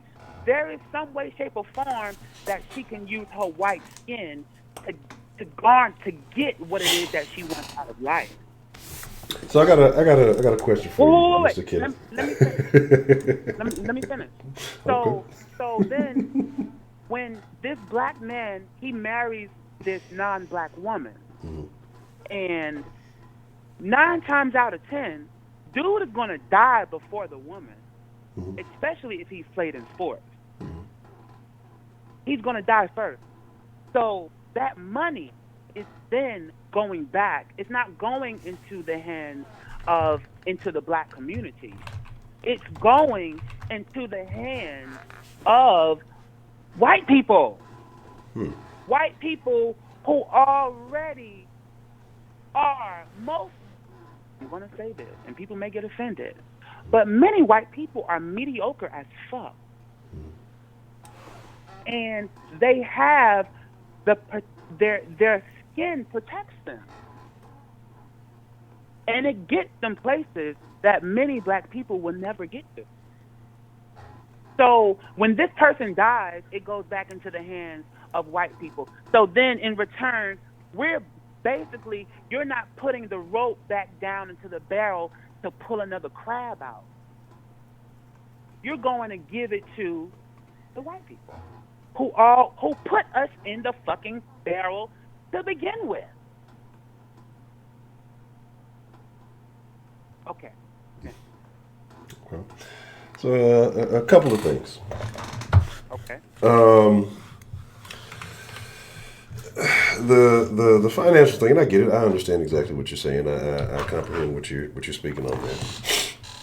But I look at it like this because I think there's too much focus on athletes because I think there's too much focus on the visuals. I think there's too much focus on entertainment as a whole. And again, I still think the numbers are still skewed heavily in favor of black marriages. But not even athletes, just successful men as a whole. We're talking about Frederick Douglass had a white wife. Many successful men, they go over and cross over. I'm not even just talking about athletes. I'm talking about across the board, executives, CEOs, owners. How much of that do you feel has to do with relatability? I mean, I said, how much of that do you feel has to do with relatability? Not necessarily, not necessarily just the race, but how much of it is relatability to the individual that you're with, as opposed to race? Because you could be the same race as somebody and not, be able to relate to them. Dude, some of it has to do with relatability, but facts are facts. All right. When a black dude married into a white family, this black dude is going to change more about himself than his spouse has to change about herself to fit into his family. He's going to lose a part of his blackness. That is a fact, because black people want to fit in with the dominant society. Okay. Period. Okay. And I got one more thing, and then I'm going to have to end the call because I know I got an international call coming in. I know he says he's using up his long distance minutes, so I want to make sure I get to that. But, and here's my other thing. Did you, because you read the apology, and I hadn't seen the apology. If you could text it to me or just send me the link or whatever, I'll definitely check it out, the apology. But you mentioned about him saying that he was talking about old buddy's chick, right? Right, which he never mentioned. He had a girlfriend or a wife. Yeah, but like, have you ever seen something that somebody said, and it can be on multiple different platforms, and you're like, who is this person saying this, and why are they saying that? And you just kind of say, let me go look at this page for a second. Especially if somebody's retorting to something that you said in disagreement or whatever it may be. Have you ever done that? Sure, yeah. Okay. Well, why you said that, and you kind of, when you were reading the apology, and you said that you was talking about old buddy's wife looks like a bulldog. I just happened to scroll onto the page, and it was a little ways down because you had a lot of pictures of kids and things like that, and then I started coming across a familiar face in some of those pictures, and one he kept calling Bay and all this other stuff. I'm gonna leave it like this, because I don't go out of my way to insult people unnecessarily. P-Pat might be right in some people's eyes. P-Pat might be wrong in some people's eyes. I'm just gonna leave it like that. You can take that. Joshua Linnell donated $2 through Super Chat. I mean, I hear what you're saying, but my point is that black women have been disrespected time and time again. All right, literally. In fact, black women are already placed at the bottom of the totem pole. Mexicans look at black people, but many people put black people at the very bottom. Yeah, that's and right. Black women, they put black women beneath the black man. And now a fat black woman is beneath a regular black woman. This is a fact. I don't know, man. Lizzo out there winning. And black women get compared to animals and dogs and all of these things time and time again by white people and ignorant ass self-hating black people. YG, before I get off, there were these basketball players.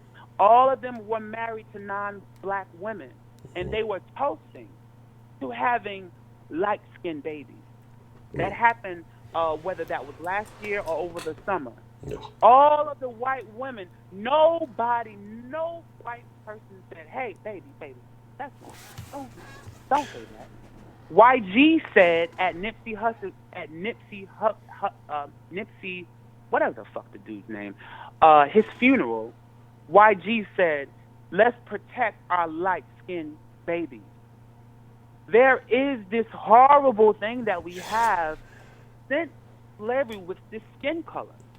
And we hate our fucking skin, especially dark-skinned people.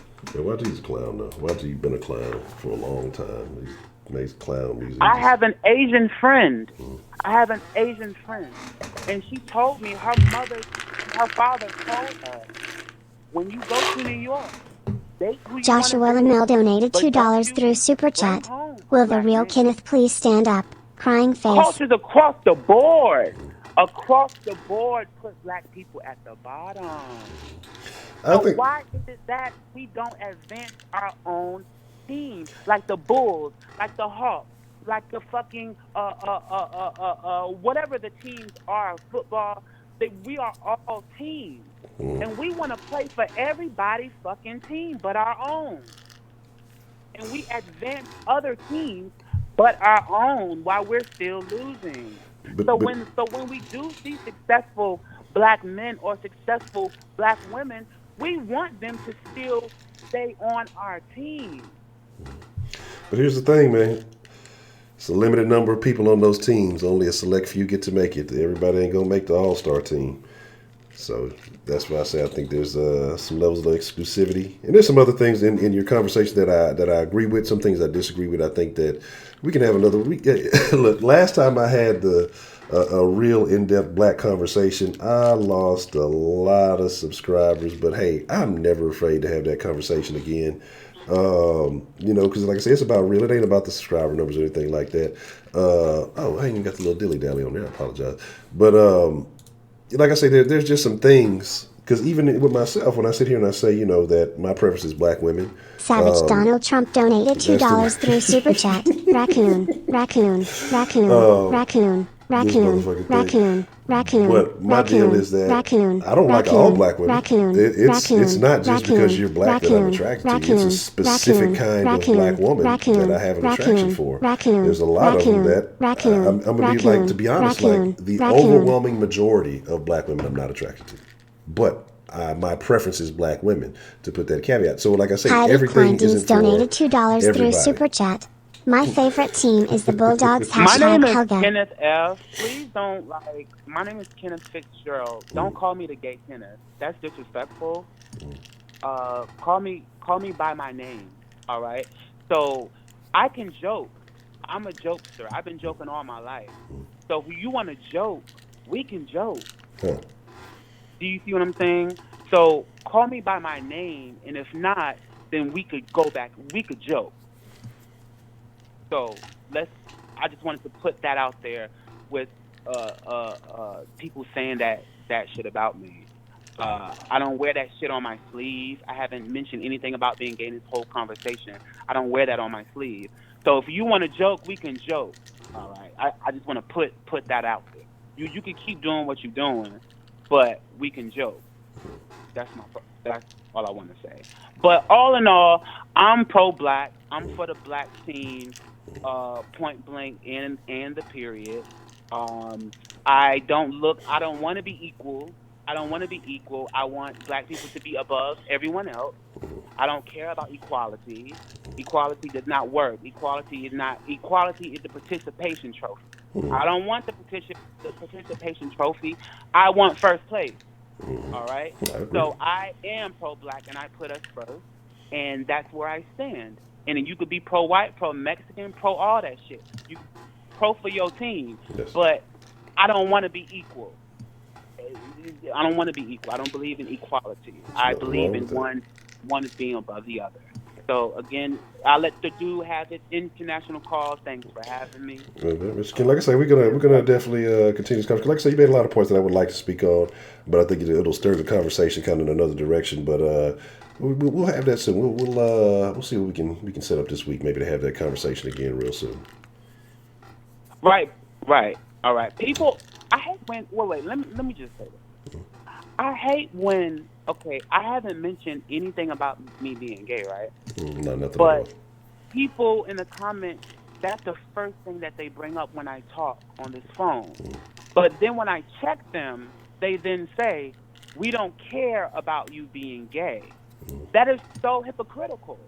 If you don't care, then that would not come out of your fucking ignorant ass mouth if you didn't care. That's my point. Stop bringing this shit up if you don't care. If the dude is bringing it up, you must want my dick in your mouth. If the woman is bringing it up, you must want my dick in your pussy. And I'm going to end it on that note. Have a good night. All right, Mr. Kidd. You have a good evening. You too.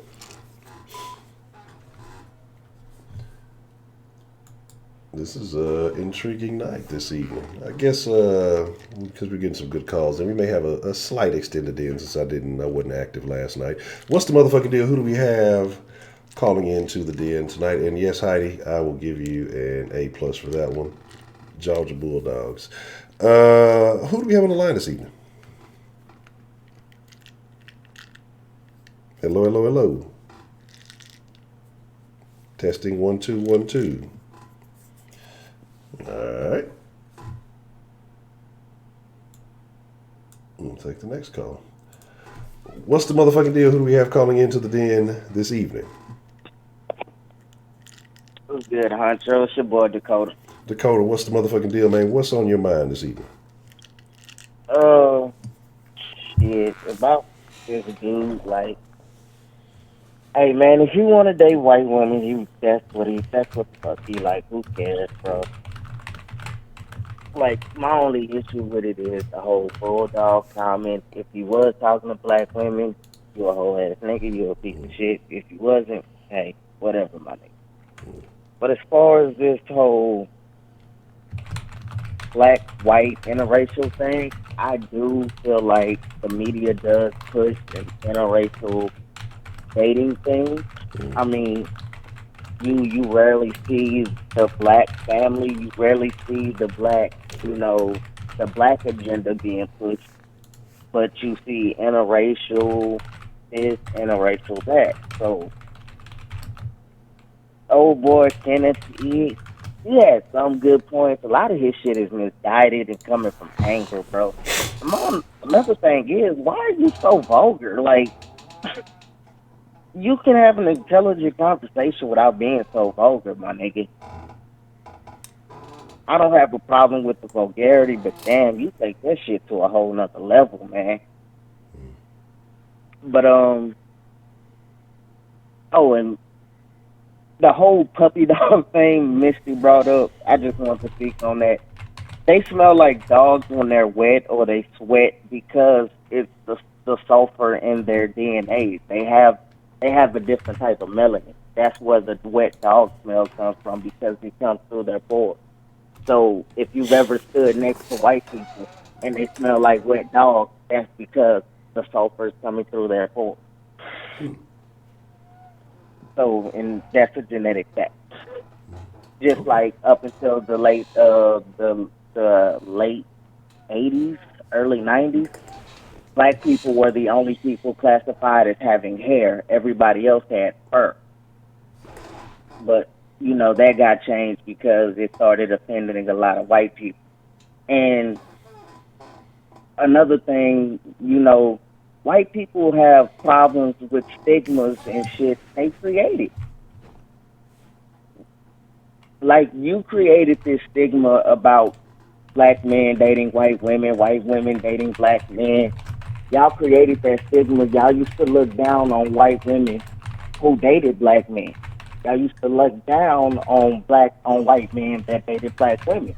So y'all created this stigma. Now that it's coming back to bite you in the ass, now you have a problem with it. Just like you have the problem with the word nigga. Y'all created this word. Now you can't say it and be a part of the term of endearment. It's a problem.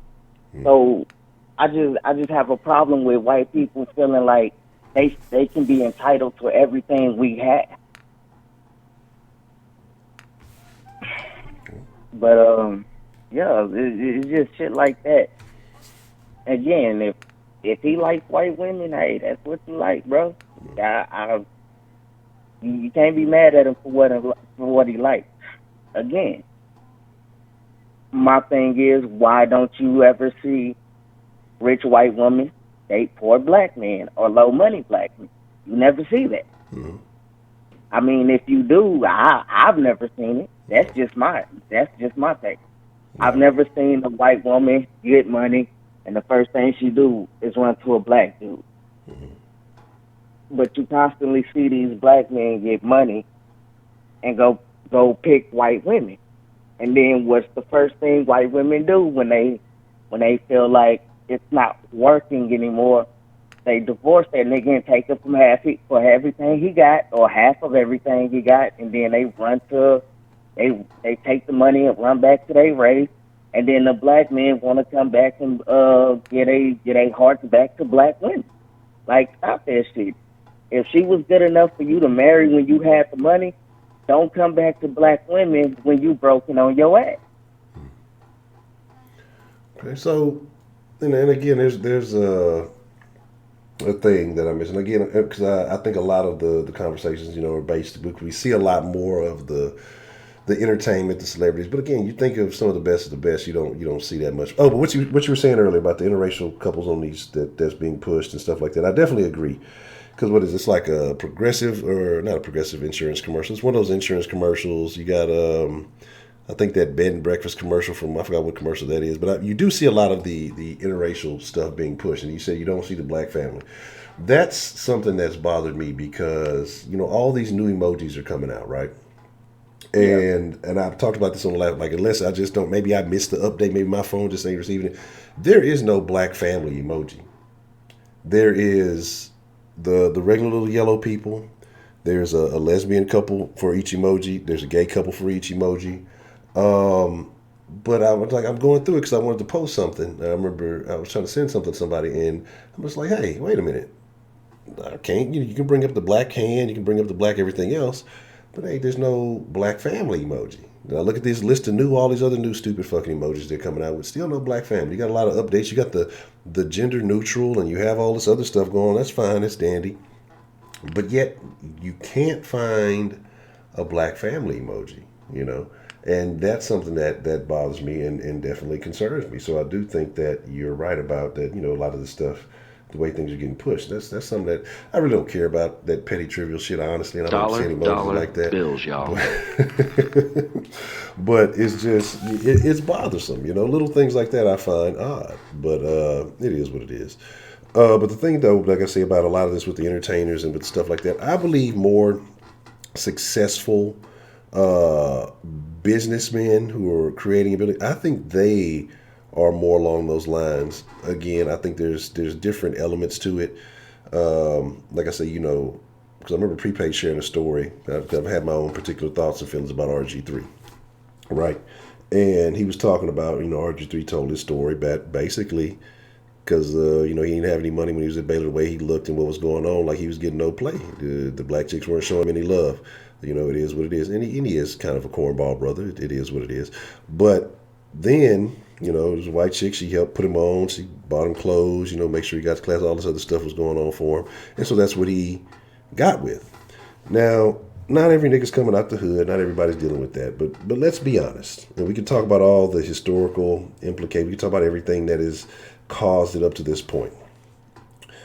But you got a lot of young brothers who are very intelligent, who may not be out there doing anything. They're focused on school. They're focused on learning, education and stuff. Now, these young men, they're attracted to the ladies too. They like the young girls too. But let's be honest, who gets to play when you're coming up in school, even out of school, when you're in most black communities? Is it the smart, intelligent guy who's doing well for himself?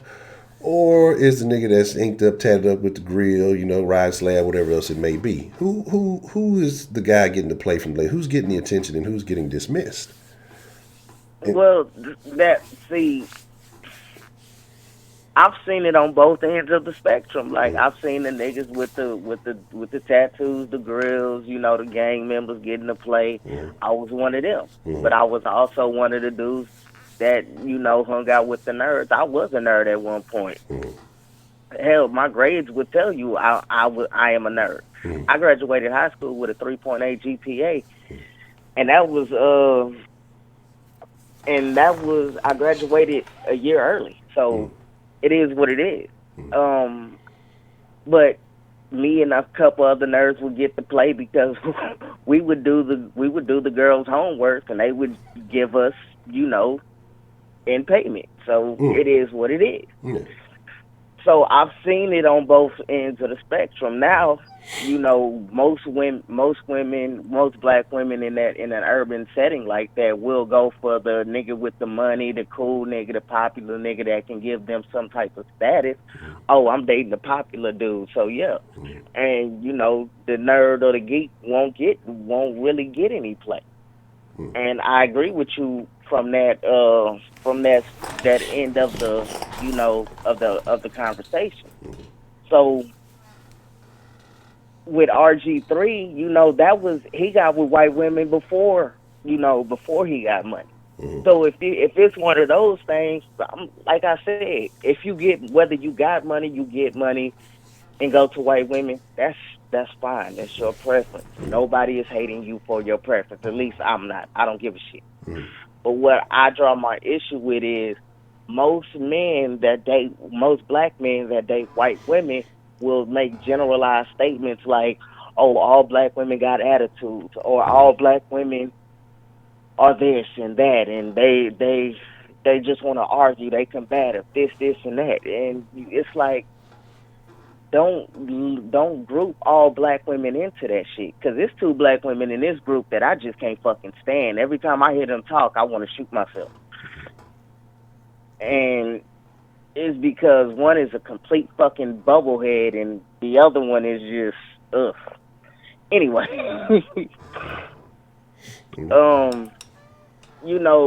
like the whole Derek Jackson, like you was talking about him.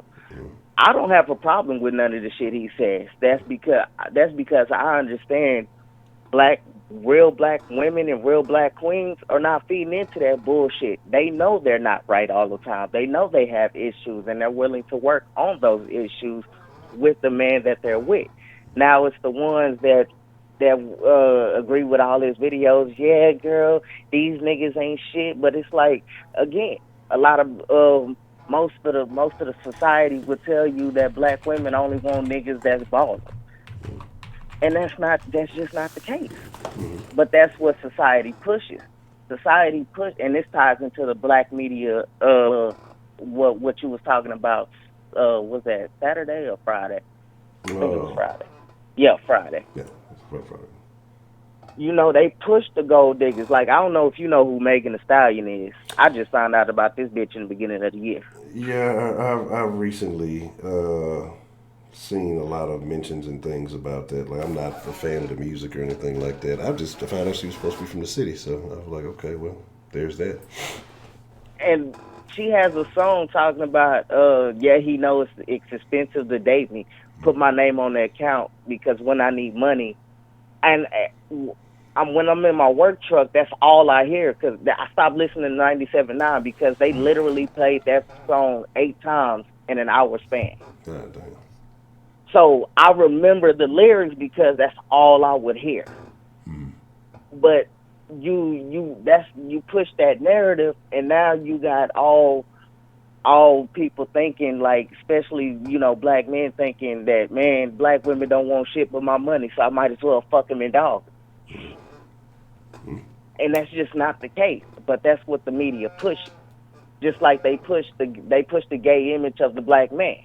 They have to demasculize the black man because I don't know if you remember Prepaid saying that black women have an abortion rate higher than white women, which is true. And it was a lady on that call. She was like, abortion clinics are being shut down because the white women abortions are through the roof.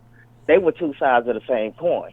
Because even though white women abortion rates did go up, and they were forced to they're strategically closing down abortion clinics because white women had a spike in abortions. Black women still have an abortion rate higher because we just simply reproduce faster. They're not reproducing fast enough. That's all that is. Like, black women can go into any other race and print themselves, meaning if you see an interracial couple and you see a child, you'll look at that child and be like, oh, that child got some nigga in him. So that's what I mean is by we reproduce faster. Look, Miss Meat, I ain't finna start with you. Cause see, some of y'all people in the den, you bring y'all statistics and stuff, and then y'all will be like, I don't like where them statistics came from. So I ain't finna argue with y'all. But here's my thing, man. Here's my deal. And yes, am I an individualist? I saw somebody say that. Yeah, to an extent, but not to the point where my motives are not selfish. Mostly, yeah, kind of they are. But what I'm saying is because it is for the advancement. I think it's the betterment of everybody involved. I like to think what is better for society, not just me. There's a lot of things I do that, just like I was talking about earlier, I could do a whole bunch of shit to milk it and play a role on this channel, and people would love it and grow. Like if I sat here and said I was, one of these super pro black channel, everything that black people do is right. I agree with everything. This shit would be booming through the roof. All I have to do is speak a certain way, say a certain thing, it would be booming through the roof. But I would be disingenuous about that. I think there's a lot of things that we have to work on. And so in that manner, I'm still for the advancement. But I mean, you gotta, just like we talk about, if your homeboy fucking up, you gonna let your homeboy keep fucking up until he, fuck up to pass the point of no return, or you gonna say, hey man, this is a problem. You need to fix this, and things will turn out better for you. And that's the mentality I have. But like I say, with a lot of us, we support, celebrate, and encourage behaviors that are negative to progress. And so, but when you speak on those things, people named Ronald Isley call you coon or whatever it may be. But like I say, my intentions are always genuine and good because it's for the advancement of the group. And everything I say is not about my benefit, but in the long run, would I benefit from it if we're all on a different level, if we're all doing things differently? Absolutely. But that's just a whole different conversation. But in the abortion thing though, that's another thing. Because when we talk about, being pro-black, we do these things, it's a lot of us that are encouraged. It's a lot of people who are encouraging this behavior, saying that the black, that's self-care, that's self-love, and if you're going to get an abortion and all that. No, self-love is not putting yourself in that situation because abortions are not birth control. Birth control is a preventative method to where you don't get into that situation. And a lot of us, we can talk about black men dating white women and hating our own and self-hate, but a lot of that behavior, like I said, with black women flooding these abortion clinics, that seems like self-hate to myself too, because you're killing off the future of the race or anything like that. So I think you're talking about another thing that's in the same boat, a completely different conversation. But, it is what it is. Now, my thing is, I agree with you, man. I don't care if who dates what. I really, truly, honestly don't. Because they ain't taking nothing out of my pocket. They ain't taking nothing out of my potential. They're not doing anything that really impacts me. I'm just kind of on the same boat of, as long as you don't go back dogging everybody else because you have a certain preference. So, go ahead. Go ahead. And then I was saying about the generalizations and things like that. Let's be honest, there are certain things that are, of course, nothing you can say is going to be 100% true about any and everybody. I mean, but people are going to make generalizations. But if you got a 55, 60% chance of being correct, those are pretty damn good odds. I think most people would take. If you had a 50-50 chance of winning a lotto, motherfuckers they're gonna roll the dice on that. So it's certain things that are being said, and like you talked about the music. Again, that perpetuates the behavior, that perpetuates people getting put in these situations. And those are the things that at this point, like I say, I'm against, because even though everybody here will say, well, not me, not me, the music doesn't influence me, it doesn't change my thing. Yeah, it might not impact you, but everybody's not you, especially the women folk. I'll tell y'all a different breed if you're in the den. But it's a lot of people, you see it clearly that it does. There's the whole reason, I don't know who was the City Girls or Megan or whoever it was that started the hot girl summer shit, but these are grown women out here talking about they having a hot Joshua girl summer. Lamel donated $2 through Super Exactly. Chat. I love And my African queens let and me my shift the pogs. conversation Man shrugging. real quick. Mm-hmm. So with that being said, these behaviors being perpetuated, and let me speak on this abortion thing. Mm-hmm. I'm against abortion. I really am. And I feel like this. Us as black men need to stop making children and not taking care of them. Yeah. Now, with that being said, I totally disagree with abortions because the baby father walked away. And now this is why I say that before I piss a bunch of people off, and I really don't give a fuck. But you openly made a choice to have unprotected sex. Mm-hmm. And I feel like abortion is a way out. It's it's a mistake eraser. You are erasing a whole life you don't know what this child could have been because I chose to open my legs to this guy knowing he wasn't shit, and he walked away. Now there are the circumstances where the dude is like, yeah, I'm gonna be there, and then he catch ghosts. Still, that's not an excuse. There's this saying that says, "Mama's baby's daddy's maybe." I don't fit into that because I love each and every one of my kids, even the two that's not mine. But there are a lot of dudes that think that way. That, if it ain't my kid, fuck him. I don't give a fuck. But as for women, if you made a conscious decision to lay down and open your legs, you now have a responsibility to raise that child with or without the father's help, because you knew what could happen from having unprotected sex. Point blank, period. You knew what it could happen. Now, the only way I would condone abortion, if you were raped and the thought of having that rapist baby is just too much for you, okay, I can completely understand that. And that's a very, very small percentage of the total of abortion. Yeah.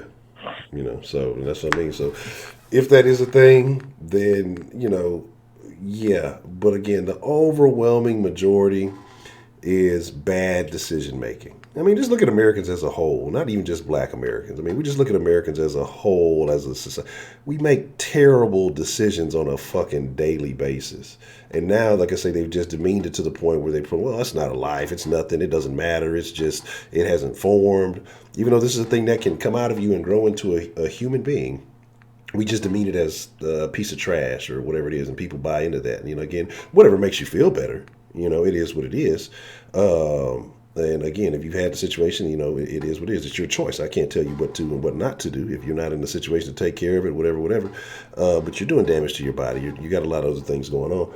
But it's just, like I said, the rape thing is a small percentage. And again, if you know that you're in a situation where you can't have or take care of a child, I'm not gonna sit here and tell you don't fuck. It's human nature. You probably shouldn't be fucking because you know the risk. But like you say, strap it up. Put on a fucking condom. You open your leg. You choose to open your legs. There's a risk that comes with that. Condoms, birth control fails, all this other stuff. There's so many things. So if you're willing to risk it, again, hold on a second. I gotta fucking sneeze. If you're willing to risk it, that's on you. But good fucking grief. Excuse me. Sorry about that, man. Nah, that's all good. That's on you, man. So it's just like, come on, man. It is what it is. But people find ways to. I'm not even saying justify. I mean, I guess it's almost. I don't know. Like I said, because I have mixed opinions about it. Because if you don't have the means and you just put another kid in another situation, it's almost, because you look at some of these little kids that things have happened to them because they're born in the households that. We can talk about Brittany Bones. We can talk about Cupcake. We can talk about all that stuff. You look at it like this. And again, this is a devil's advocate, I guess, type question. Would it have been better for those children to have never been born or to suffer through what they went through because of the parents they were raised under? You know what I'm saying? So, yeah. It's just... But, there's different avenues you can go through. There's adoption. There's different there's different avenues you could explore. And just speaking on the black community as a whole, because I'm pro-black. Being pro-black doesn't mean I'm anti-white. It just means I want to see the advancement of my people. And one thing I need black people to start doing is, everybody wants to talk about how we don't have an political identity or economic foothold. That's because we get our checks and we run to every other establishment but our own. Correct. There's four institutions that a community needs to thrive. That's education, that's schools, that's a revenue service, which are banks. There's a healthcare services, which is hospitals, and then there's food services, which is supermarkets. Those four main institutions are what black people need to survive in their own communities. but nobody wants to put the money up to say, hey, let's go build in our community. And then you look at the people like Nipsey Hussle that get shot down for doing it. And, you know, I really think the government did have something to do with that, because, and it's not because I'm some type of conspiracy theorist or some shit like that. No, it's just the timing of which his death happened. And then people want to say, oh yeah, he got killed on some dumb nigga shit, but let's play the law of implication. Do you know what you know what the law of implication is? Explain that. Okay, so there's the law of implication and implication double reversal. So the law of implication is if A implicates B, B implicates C, then C must implicate A, which is not always necessary, because. But if I do the law of double implication reversal, then yes, C would implicate A, because no matter which way I flip it, it'll be right. And I'm going to give you an example of the two. So if the Ravens beat the Patriots, and the Chiefs beat the Ravens, doesn't necessarily mean the Chiefs can beat the Patriots, because it's different variables involved. You get me? I got you. Yeah. So let's play double implication reversal. No matter which way I flip it, it's gonna be the same. So if all mammals give birth, then that means anything that gives birth must be a mammal. You see what I'm saying? No matter which way I flip it, it's correct. Now, if the guy that killed Nipsey Hussle was a known informant for the police, a CI, a confidential informant, wouldn't that mean the police had something to do with his murder? You could. I see where you're going with that, but again, a CI generally is looking out for his own best interest, and it's an opportunity probably given to him to avoid some shit, so he can still get out there doing a bunch of dirt. So he could be looking out for his own interests and just has some protection under the police. There's a lot of kingpins out there that are actually working with the law. That's why everybody in the streets know they do all this dirt, but for some reason they never get locked up. But because they have, they can say they got the laws under their thumb, but they're really under the thumb of the laws. They just throw off some information here and there and, stay free and clear. So I can see where you're going with that, though, but carry on. But, it's just a lot of unknowns. And like I said, it's the timing of which his death happened. And we can go into that a little bit more, but I'm getting off the subject. But back to, the people that do go into the communities and try to build, we have a lot of self-hate towards each other, because we don't want to see the next nigga make it. Instead of saying, hey, this is for everybody in this community. This is for us. Let's make this happen. Nobody wants to do that, because the Chinese dollar circulates in this community a full 30 days before it leaves the Chinese community. Same thing with the Mexicans. Same thing with the Irish, the Italians.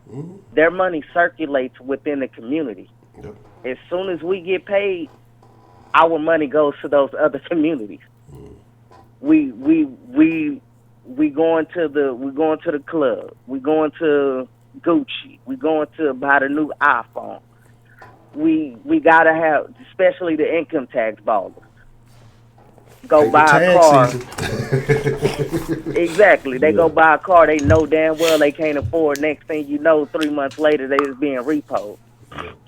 But that's my thing, though. So is that more, and this is where I say, and it gets real interesting, because like I say, when we talk about, we've had conversations about that term, Black Power and all of those stuff, and I say, if we want to have a conversation about Black Power, talk to me about Black Power without mentioning white people.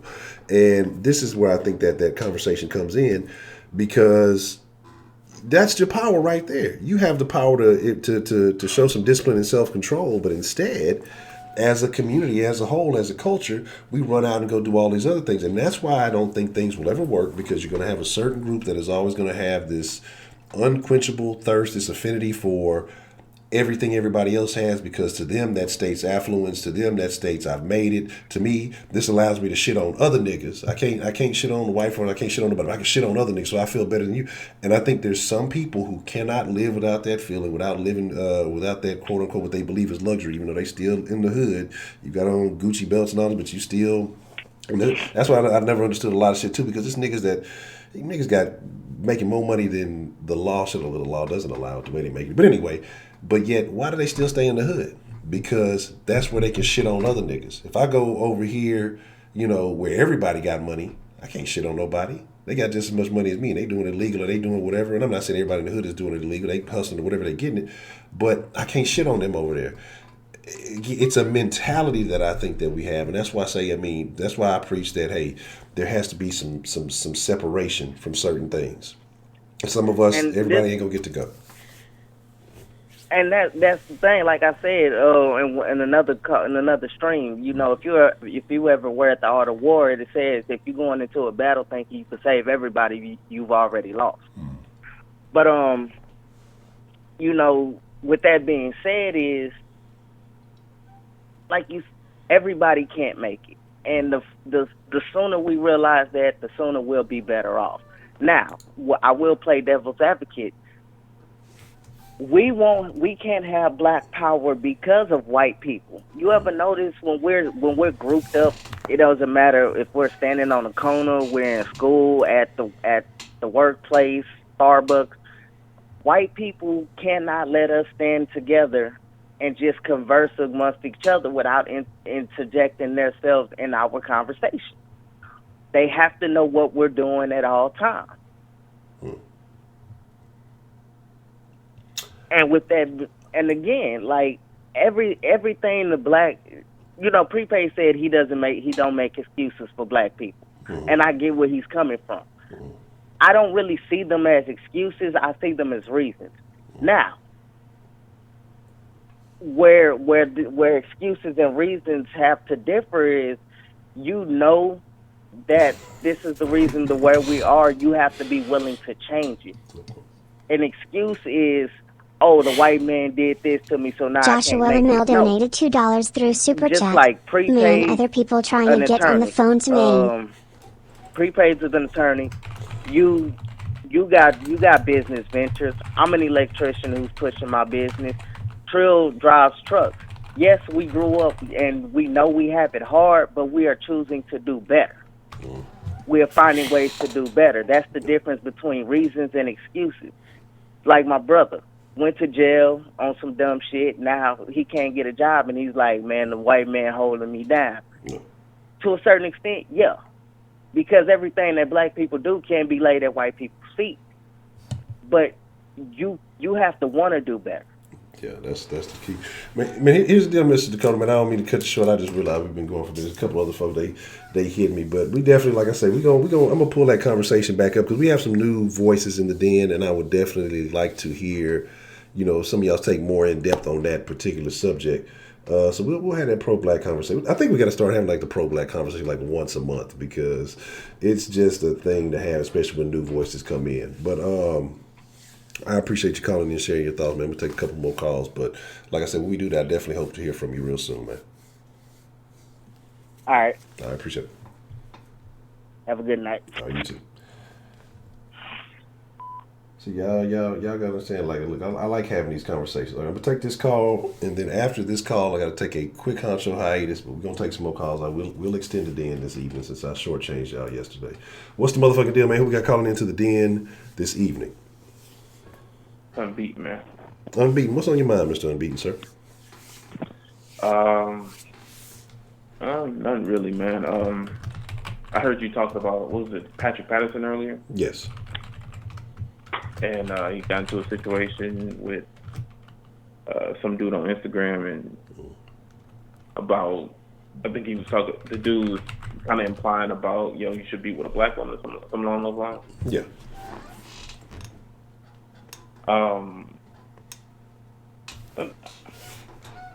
I've been hearing conversations. I've been in and out of this conversation this whole time, so honestly I haven't been too in on it. But I do think it's kind of crazy for somebody to kind of come out and question somebody's relationship. or marriage just off of your own against personal beliefs on whether or not somebody should be with black or be with white. And like, you know what I'm saying? It's cool and all to have your opinions, but when it comes to like marriage and kids and children and all that type of things, shut the fuck up. There's just a certain line that you just don't cross, and you know what I'm saying, to speak on another man's marriage is straight up disrespectful. Whether you believe in it or not, it's disrespectful. I agree. Because apparently he's attached himself to that woman for whatever reason, and to, like I said, to disrespect and insult him for whatever, he's going to take that personal. If he felt a reason to put a ring on his finger, obviously, whatever he felt in his heart, his head, or in his bed, he got with her for whatever reason that is. And to you sit here and criticize his actions, that's basically saying, well, you making stupid fucking decisions, And any man is going to take insult to that. And I know old buddy who was saying it probably meant well, but like I said, I did some lurking on old buddy's page, and I look, from what I'm seeing, it don't look like he's a married man, but he sure does have a bunch of kids. That's from what I perceived just in the quick moment. So, I mean, how can you tell a man who went, solidified his bond and his union to whomever, and I don't know if Patrick Patterson got kids out there, and I don't know what his situation is, compared to you, if you got a bunch of kids. I don't know how many baby moms, I don't know if it's all from the same chick he calling Bay on there or whatever. It's like, how can you, I would be offended, because like, how are you in a position to tell me how to, run my relationship, because it don't seem like you got all your ducks in a row. Yeah, absolutely. It's very disrespectful. And I think, like, you was actually touching on this earlier. Like, I think it's funny how people kind of focus in on this one particular thing where, like, they like, okay, oh man, all these athletes, they get money, they become rich, and then they go with white women. And it's just, that's what you choose to focus on, like you was speaking on earlier. It's honestly and truly what you choose to speak on. Man, there's plenty of athletes that's out here who are married to black women who are rich and successful, or have attention and are successful, whatever you want to call it. There's plenty of them out here. You know what I mean? LeBron, CP, Russell Westbrook. I mean, that's just to name a few. Right? I mean, they are at the top of their sport, right? Yes. Savage Donald Trump donated $2 through Super Chat. Scientifically proven they smell like wet dogs. These accusations Raccoon. out. And even at this, I was actually doing a little bit of research. I actually found this: 85% of black men are married to black women, and that's according to the U.S. U.S. Census Bureau in 2017. That 85% of all black men are married to. Well, not all black men. Only 29% of black people are married, and of that 29%, 85% of black men are married to black women. Yes. So I mean, I know how statistics work. So you mean to tell me you mean to tell me that all black athletes fit into that 15%? Every last one of them fit into that 15%. It's not highly likely. And then even on top of that, but this is like a different conversation about how people pay attention to athletes and put them, the athletes are people who get attention, and then social media, whatever you want to call it, and put them on a pedestal as though they're not normal human beings, and that they don't, breathe, eat, shit, sleep just like you do. Yeah.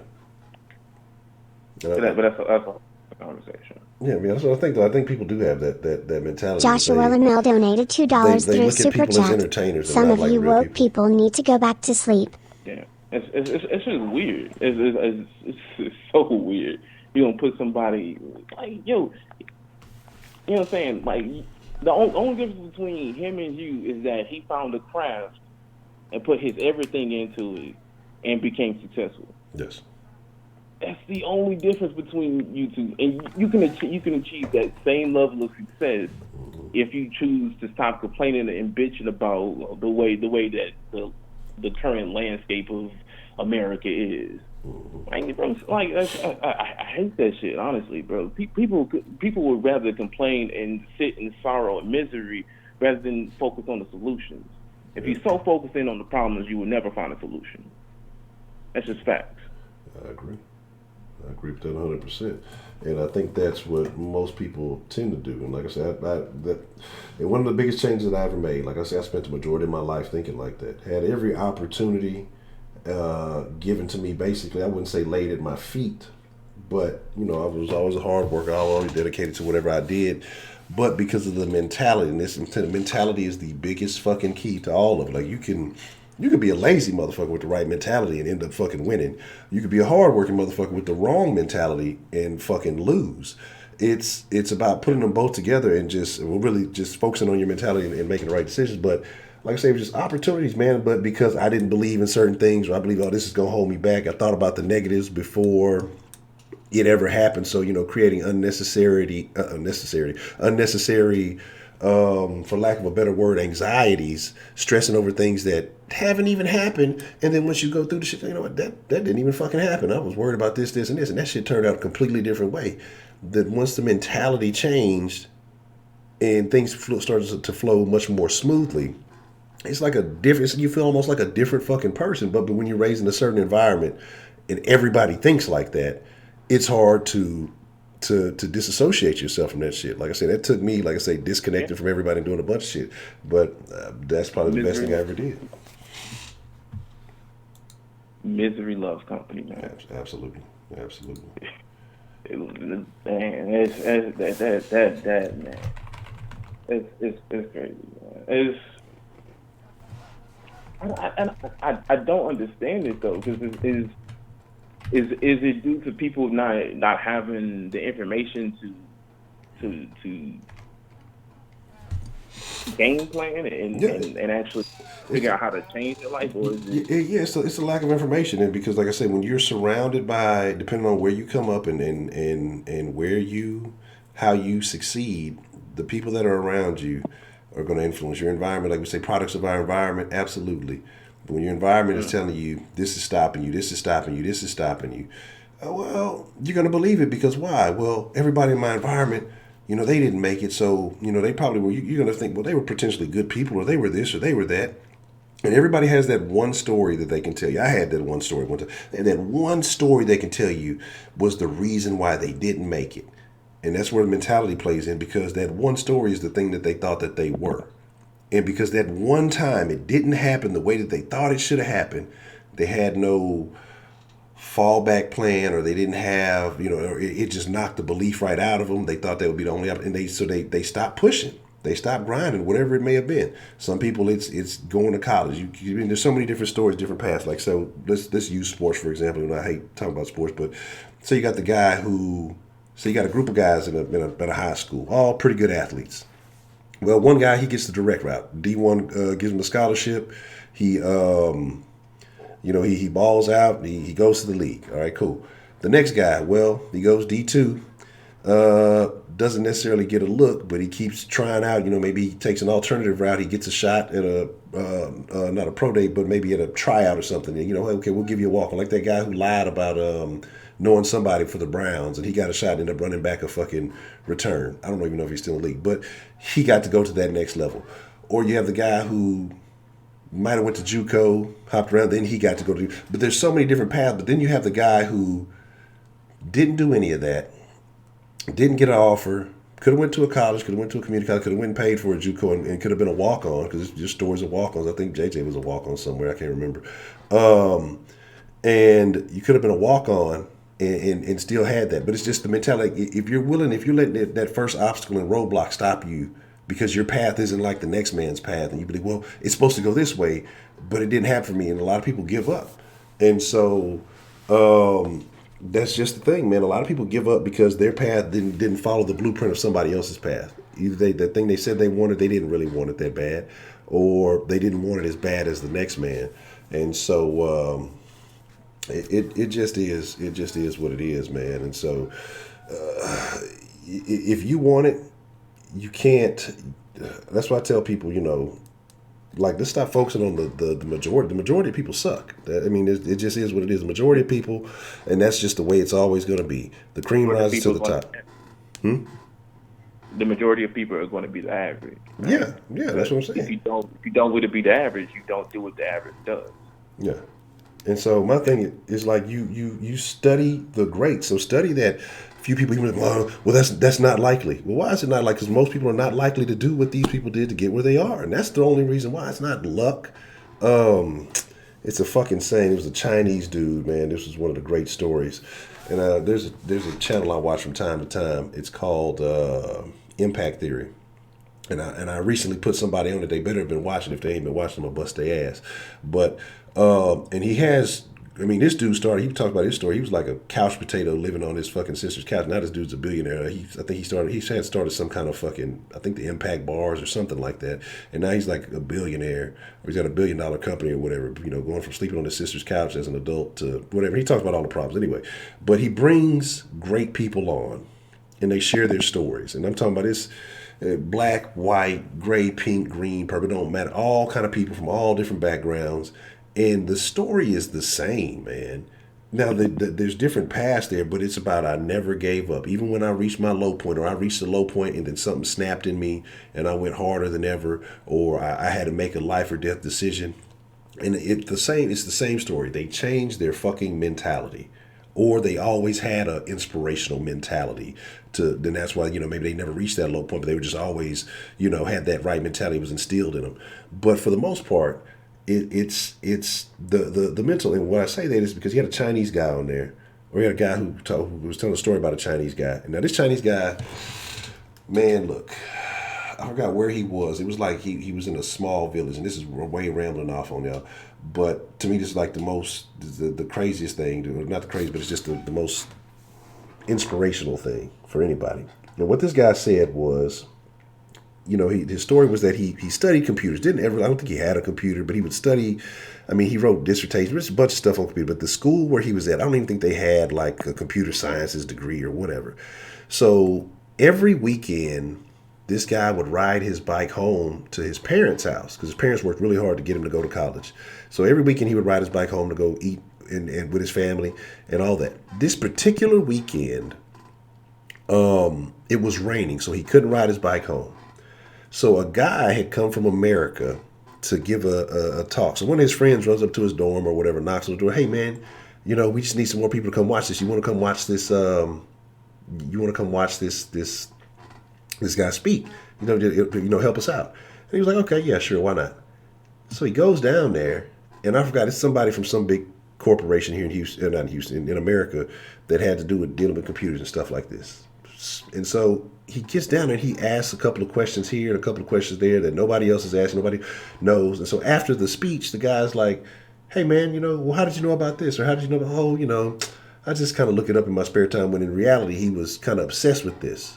And the guy said, hey, take my number. I'm gonna see what we can do about getting you. There's some kind of special scholarship. Like I said, I can't remember all the details, but it's been about a year since I heard it. But some kind of little special scholarship or internship that they offer.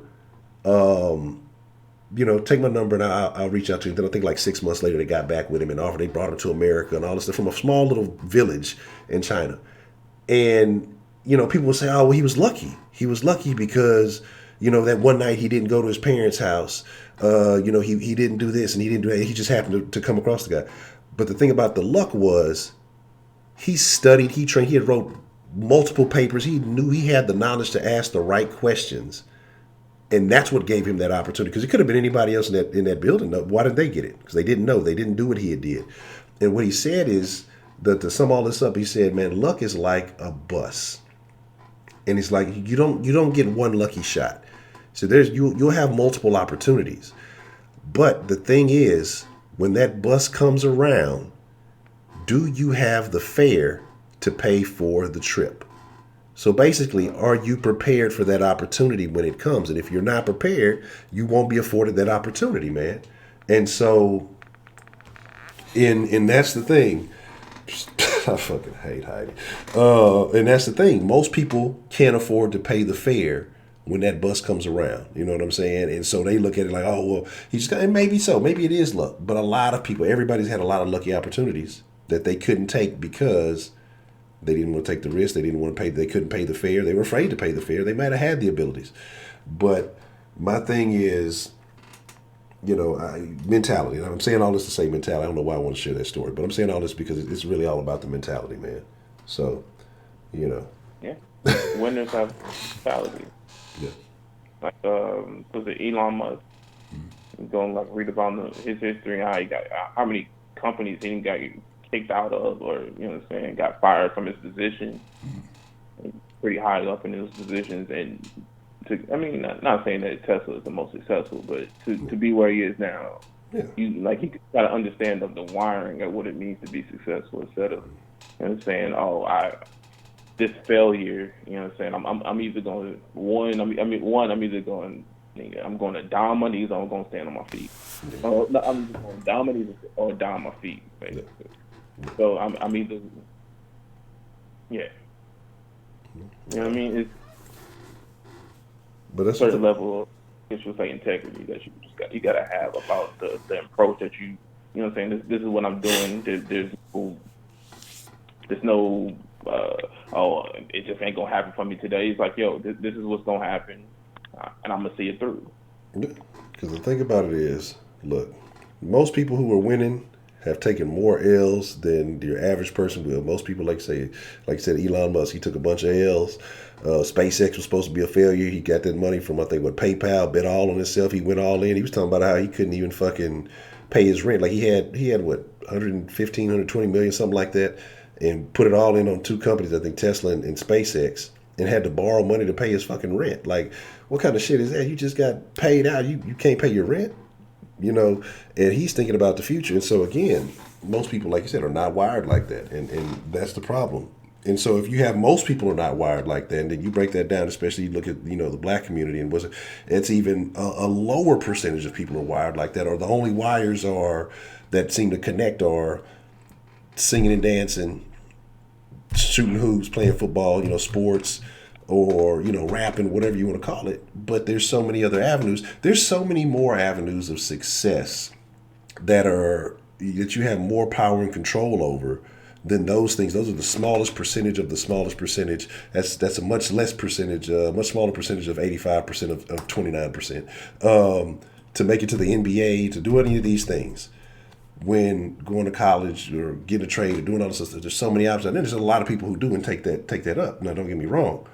But it's like the shit that we seem to keep pushing, and a lot of parents push it on their kids. I've seen so many parents who push more about sports and all this stuff than they do about schoolwork, about any of that other shit. Like, and you fail your kids if they don't make the cut. Just you're a parent, of course you don't think your kids are fucking great.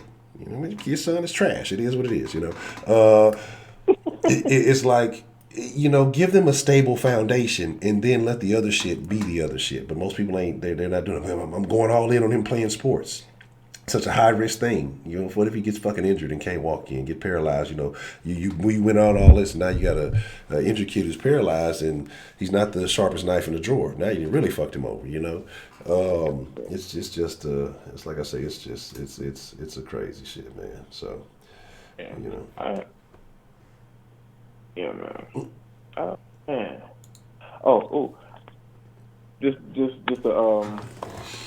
I can tell there's this conversation about the answer. I'm just gonna put this out here to the people. You know what I'm saying? If you kind of looking to kind of change your I won't say financial situation, or just looking for an avenue. It's actually something that I've been getting into. I don't know if you remember Honcho, last time I talked to you, I was talking about getting into real estate. Yes. Wholesaling real estate. Yeah. Man, that's so fucking crazy that you said. That's something I've been kind of get to like, cause we're gonna have to talk about that, man. You're gonna have to hit me to the game. Cause that's something I've been seeing a lot. I say I follow a lot of interesting people on Twitter, and it's a certain group.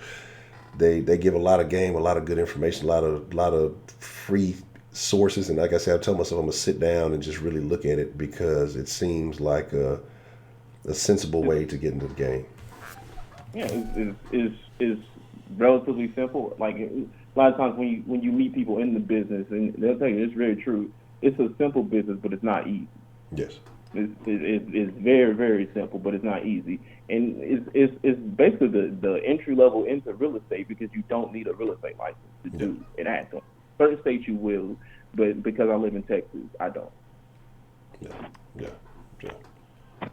absolutely.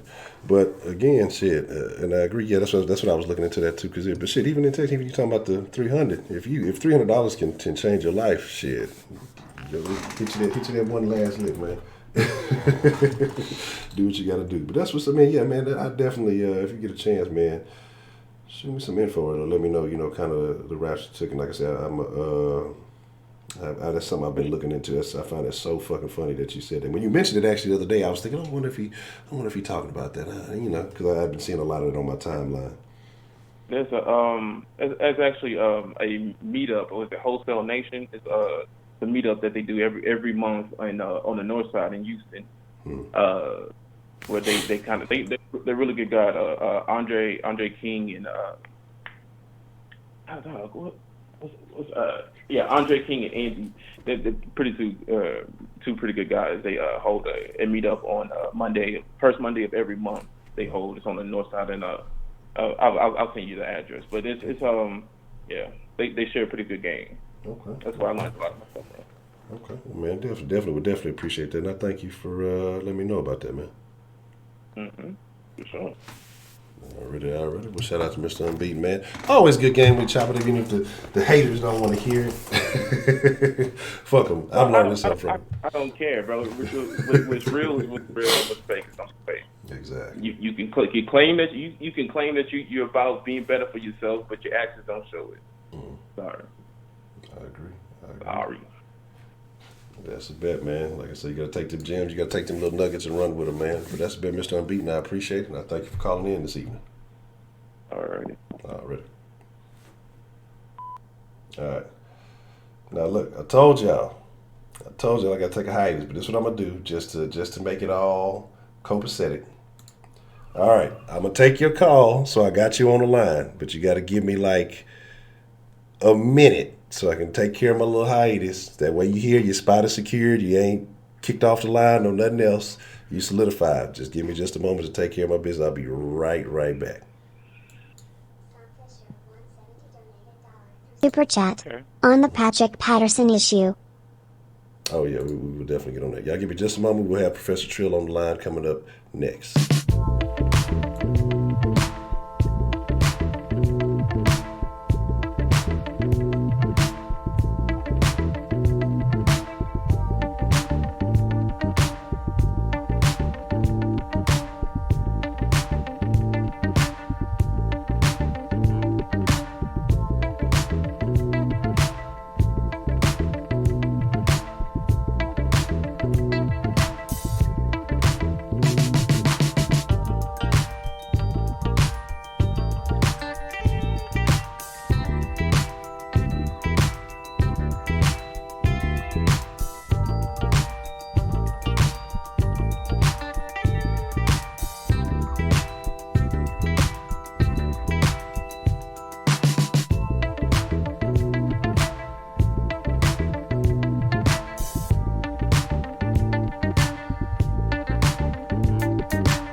Yeah, I'm still here.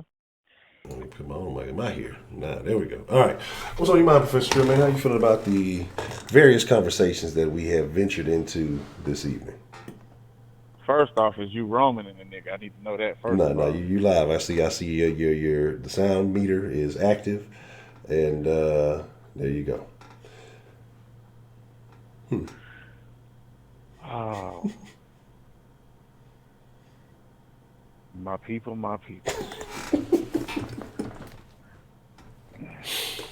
God damn, man. Y'all severe disappointment tonight. Severe. First of all, I got a few little issues certain parts of some of these callers' conversations. So let's deal with them first before we deal with the whole thing. First off, Miss Bell, I would just like to point something out to you, ma'am. When you said your coworkers commenting on you and your husband's different race, you do realize that they were all women, correct? Because you said that these were all women. Well, none of them men, because men don't care. We don't. If we see a black chick with a white dude, well then goddamn, Tom, you did it. You did your goddamn thing. We ain't even tripping. When y'all see a white girl with Jamal, Mr. Millionaire, he must hate himself. He must hate his mama. Stop that shit. Y'all need to cut that shit out. Miss Misty. Lord have mercy.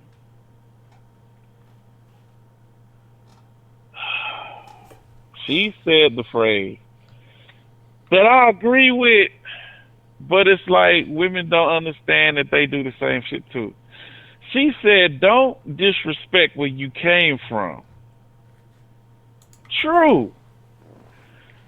But how often do you hear black women say that niggas ain't shit? Didn't they come out of a black dick? Ain't that disrespecting where they came from? Whew, that might be one of the most potent lines I've heard in the den. That's interesting. Y'all came out of nigga nutsack. I'm just saying. Kenneth. Mr. Kenneth.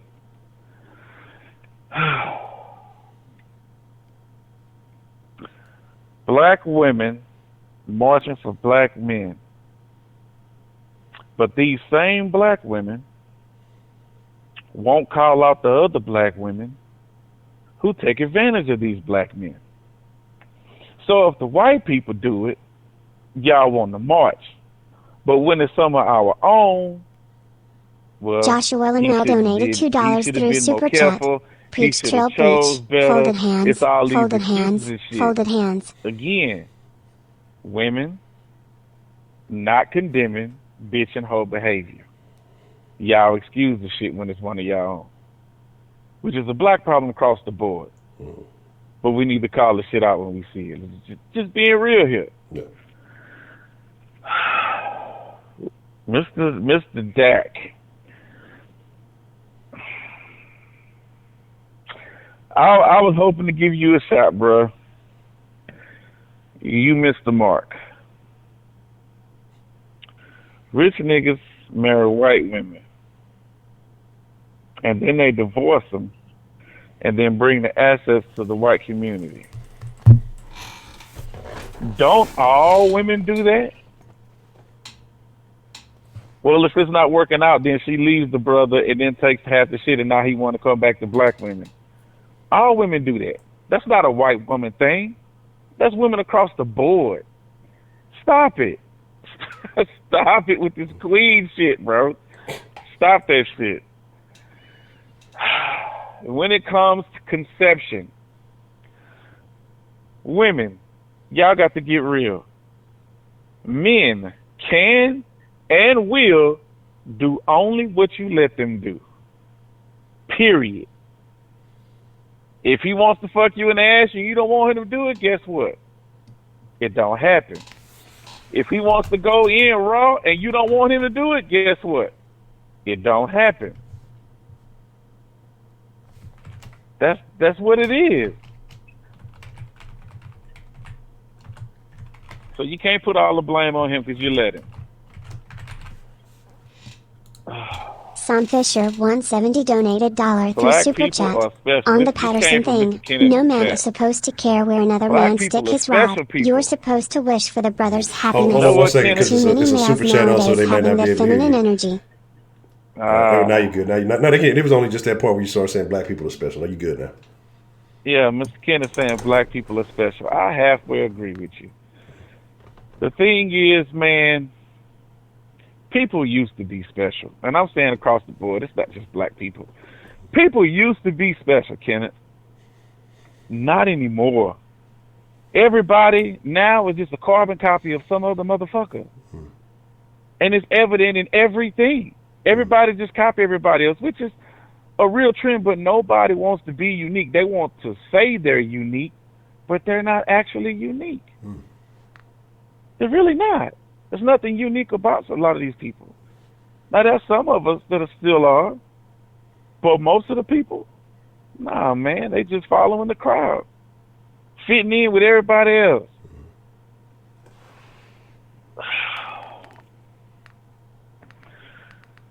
I can tell y'all right now, I would love black people to come together and want the best for shit, but it ain't never gonna happen. Why? Because niggas exist. Black man could build up a nice business, respectable and everything. Niggas will do everything they can to shut it down and fuck it up for them. Niggas will do everything they can, create every reason or excuse, which y'all know the difference between reason and excuse. I'm going to have to go through that again. To not support the brother in any way, shape, or form. That's what niggas do. And unfortunately, black people, niggas outnumber us. They do. So they're going to represent the majority of what black people, what other people see is what niggas do. Why? Because niggas get all the publicity. Y'all know it. Y'all complain about it all the time. But what we got to do to get regular black people on? Well, I guess we could try to get our own media station. Or we could even have our own channel. You know, we could even name it something like Black Entertainment Television.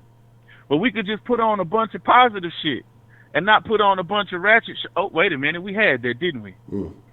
And they did start out on some positive shit, didn't they? And then they switched to a bunch of ratchet nigga bullshit, and then they sold out. Well, I'll be goddamn. I wonder why they did that. Could it be because niggas stopped supporting it? Maybe so. Maybe so. So a lot of this shit that we talk about, people have tried. Black people have tried to help niggas. It just ain't no helping them. It's just not. So what do? All you could do is try to have you some kids or everybody that's around you. Don't surround yourself with niggas. Surround yourself with good, upstanding folk. If you want a neighborhood where you can have nice shit, keep the niggas out. Joshua Lamel donated $5 through Super Chat. Drill preaching so good I gotta give some money away. Hashtag throw the class in our prayer circle. They in my family. They in all that shit. I fuck with certain nigga shit. But I don't delve and deal with that shit on a daily basis every day, all day. You gotta be able to separate yourself from that shit. Once you know better, then you should be doing better. That's just the way it is. So, I don't know about y'all. I still love my people. But I understand I can only help so many of them. Some of them are unhelpable. I don't even think that's a word, but it should be. Now, the issue with this dude and the fucking, what was the dog name he used? Bulldog. Georgia shouting. Come on, ladies. I'm asking y'all to be real and honest here. You too, Kenneth. There's some ugly ass bitches out here that look like bulldogs. I think that's what he was talking about. Why I go get me an ugly bitch when I can have me a good looking chick? What's wrong with that? I make a lot of money, so I get the upper echelon of females. I get the top of the top. I get the, you know what I'm saying, the top of the list, the good looking chicks, the dimes, the 10 pieces, the 9s. Why would I want to go down and fuck with a 4 or a 5 and I got money when I can have all the way to the top of the list? Why would I do that? So to those of y'all who take offense in what the man said, you must consider yourself a goddamn bulldog. Because you know it's some ugly bitches that exist out here because you see them all the time. Be like, ooh, look at her. She trying, though. She got her little hair kid and everything, but she trying.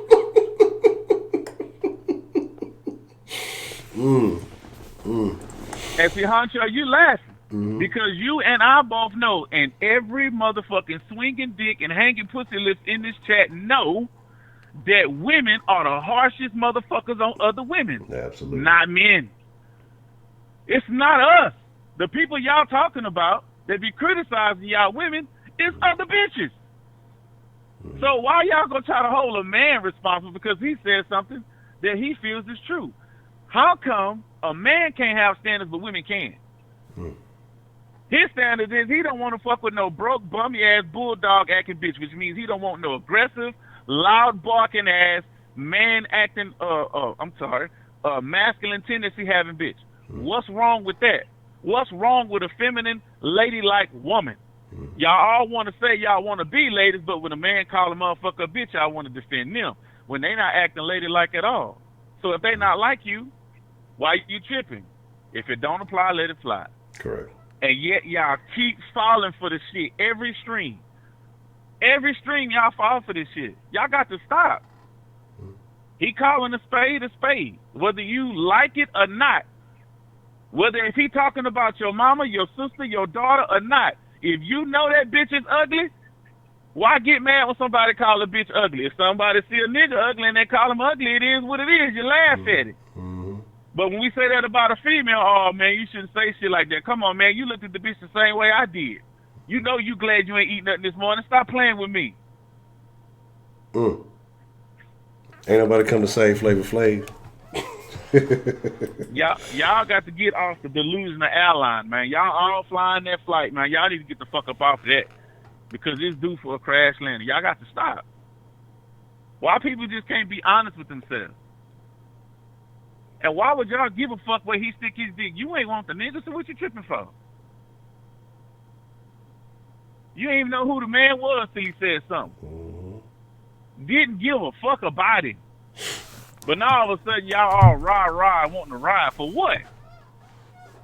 He wasn't even talking about nobody in particular. Now Kenny said that old buddy who was. Y'all defending? Now Kenny said that he was talking about old buddy Gal. Now, like I said, when Kenny said that he was reading the supposed apology, I went and did some scrolling. Right, I went and did some searching and some looking. Again, I'm not gonna cap, man. As you like I said, if that's old buddy, old lady, whatever. Man, fuck that shit, cap. But if the bitch ugly, call the bitch ugly, man. I could see where Bulldog. I can see where Bulldog might be the first reference he came from. How motherfuckers just can't keep it real. Your own host can't even keep it real. Fuck that shit. Call a spade, Honcho. All I'm saying Stop is, being the host for 3 seconds and be Honcho, the nigga I know you is, man. Okay, I can't let the people see that. Look, she's a she's a stout. I'm trying to be as PC as possible. Are you trying to say she has strong features? They're not the most pleasant. But again, like I say, it may be certain people's cup of tea. But I could see where the reference Bulldog came from. I could see if I was going to identify any particular animal, that might be the first thought that pops into your head. Okay. Now, certain pictures look a little bit better than the other pictures, but. And we talking about this dude, white wife, right? No. Not the white wife. The dude who made the comment told him that he used to date black chicks. He didn't took the money elsewhere, blah blah blah. So now Pat called him, said that P Pat was one said so I should date Bulldogs. So like I said, I went back and looked at the page of the dude who said that, and. Look, let me see if I can do some finagling and stuff. And I mean, y'all, we can. I don't know, because I don't want to just be a whole ass nigga just airing somebody's page out like that. But it's I'm 50-50 on it. But my thing is this, man. It's just like I can see where he got offended by it, because basically what you told him, even though he didn't use any words that insulted her looks or personally, but he's saying, well, I bet she's the only one in the family with a black dude. Why you switch up after you get the money? You wouldn't have had her if you was working at Walmart. In so many words, you're calling her a gold digger. In so many words, you're saying she just fucking with you for the money. That's an insult to a man's ego. you know how niggas is ego. I mean, that's what men are. Men are much ego, and so I can't fault the man for saying what he said if he was making if he was making a reference to the chick and, you know, his old lady look. But again, you know, it is what it is. I'm just saying Look here, this could be explained real fucking easy. The dude literally said, I would never have met her if I wasn't in the NBA and I played for the Toronto Raptors. Yeah. Joshua Lamel donated $2 through Super Chat. Put the Bulldog on the screen, Honcho. Which means I would not have been in Canada. Yes. Now, what the other dude needs to know and realize, ain't no niggas in Canada, dumbass fool. What the fuck else was he supposed to meet in Canada? Like, ain't it like just 8% of the whole fucking population is black in Canada? Yeah, I don't think they got the. Let's see, we ain't got the numbers down here. They definitely ain't got the numbers in Canada. So less than 1 out of every 10 motherfuckers is black. Less than 1 out of 10. So the probability is more than likely he gonna meet somebody of the paler persuasion. That explains it pretty fucking obvious to me. Why is that so difficult to understand? I don't get it. I don't get it. Could it be, Mr. Dak, I'm going to get back on you. Could it be that when niggas is going through school and all this shit, they fuck around with the people that's around them? So, of course, they might be around a lot of black women. And they can easily see how a lot of these black women, which is for example, bitches and hoes, ain't shit. And it's hard to find a good one. And since they know that it's a chance that you're going to make it to the league and make some of that big money, those are the ones that keep coming after you. While that's not necessarily the ones you're trying to hook up with. All the good ones are hiding and you know, far in between because they don't want to come out and mess with the superstar athlete. They're already thinking that you're full of shit because a lot of women desire you. So when they finally get to the league, they done seen and done played the games with these little bitches. Now they're like, man, you know what? I'm not fucking with that. So if they see another woman who dressed like that, walk like that, talk like that, you automatically put together what she just like the other ones. Now she may not be, but you fit the fucking description. So that's an automatic turn off for him. You're like, you know what? I'm not fucking with that. I want something that's anything far from that, something that I feel like I could trust a little bit better. And that's the problem. People don't trust people no more because people take advantage of motherfuckers too much nowadays. And unfortunately, we take advantage of who's closest to us. Yeah. So if he around a bunch of niggas he growing up, he got taken advantage of by a bunch of niggas, well, he don't want to fuck with niggas like that. So he go fuck with somebody else doing something completely different. Now, they could take advantage of him too. Yeah. True. But he's willing to try something different. He's willing to risk it because he don't know no better. He ain't hip to that game yet. And then when he get to take advantage of that, he like, well, then what the fuck I'm supposed to do? Yeah. And that's my thing is, you know, and look, people can play you however, whatever. And my whole thing is, that's why I say, man, it is what it is. I look at everybody on the same plane because, like I say, I've seen niggas try to play the, hey, you know, they try to use the skin folk angle. They trying to do you just as dirty as somebody white, Mexican, or anybody. So that's why I say, you know, all that stuff is cool. Unless I know you, you know, I'm going to treat you just like everybody else. Because, again, if I know your motives, your habits, your intentions, and I understand, okay, hey, we may disagree, but this nigga's a stand-up dude. This is what he is. Or I know this nigga here is shady. He'll do whatever. This type of nigga that'll slide behind you, try to fuck your bitch, and do all this real smiley face. I mean, you just got different types of characters. And if I don't really necessarily know you, probably then I'm gonna put you in that category. I don't trust you too much. I'm gonna try to feel you out and see what's what. But it is what it is. Keep you on the short leash. Yeah, exactly. And so all I'm saying is, that's why I say a lot of things I say in here with the race thing and whatever. And again, I think too, like I say, it's the way stuff is said. And I think that we have, especially in the black culture, people so used to receiving the negative end of everything that again, to me, if he didn't make a direct statement saying, "Oh, all black women's bulldog, I ain't dating none of them bulldogs," but okay, but if he did back in the day, and he knew the type of women he used to fuck with, and it turns out, hey, man, I was fucking with some real bulldogs back then. I thought I was winning. Those was rough. I'd have found it. Then is he wrong? No, he's not wrong. He's just stating what it is. Now, if he's saying like they said, he didn't know better, but now he does. Exactly. When you have some experience, you get to have some new experiences. Different. Now, if he's saying like they said in the apology that he was talking about old buddy who was talking to him, if he's talking about his wife or the chick that he was talking about in his pictures. Now, there's multiple pictures. Now, some of these pictures is him posing with just some old, I think a couple of females. I wouldn't go out of my way to open the door for too many of them. Then the one he put on there, this bae, because he's on there a couple of different times, wouldn't necessarily go out of my way. Hey, again, everybody got their preferences. Everybody got choices, and I'm not, that's why I say I'm going to try to be cool if, and I don't want to, like I say, because she's innocent in all of this. She ain't going making a statement. She ain't do none of the other stuff. She just got hit from the blind side, kind of like the Disney punch. You know what I'm saying? She just smiled on me. She got stole on. That's why I'm not going to put it out there. That's why I'm not going to just put her picture up. Now, if y'all want to go to the man page, I put the name in there. Y'all feel free to do whatever y'all want to do. But I'm not going to, I ain't going to do it like that. That'd be fine. Now, if it was somebody who did something and they was just out there wilding out, then I wouldn't be tripping. Oh, this is this motherfucker here. This is what they said. But like I say, she's an innocent. Look, I got some kind of ethics. They slim, but I got some kind of morals and ethics in here. So I ain't going to put her out there like that. Like I said, she ain't do nothing but had this nigga kid. So, it is what it is.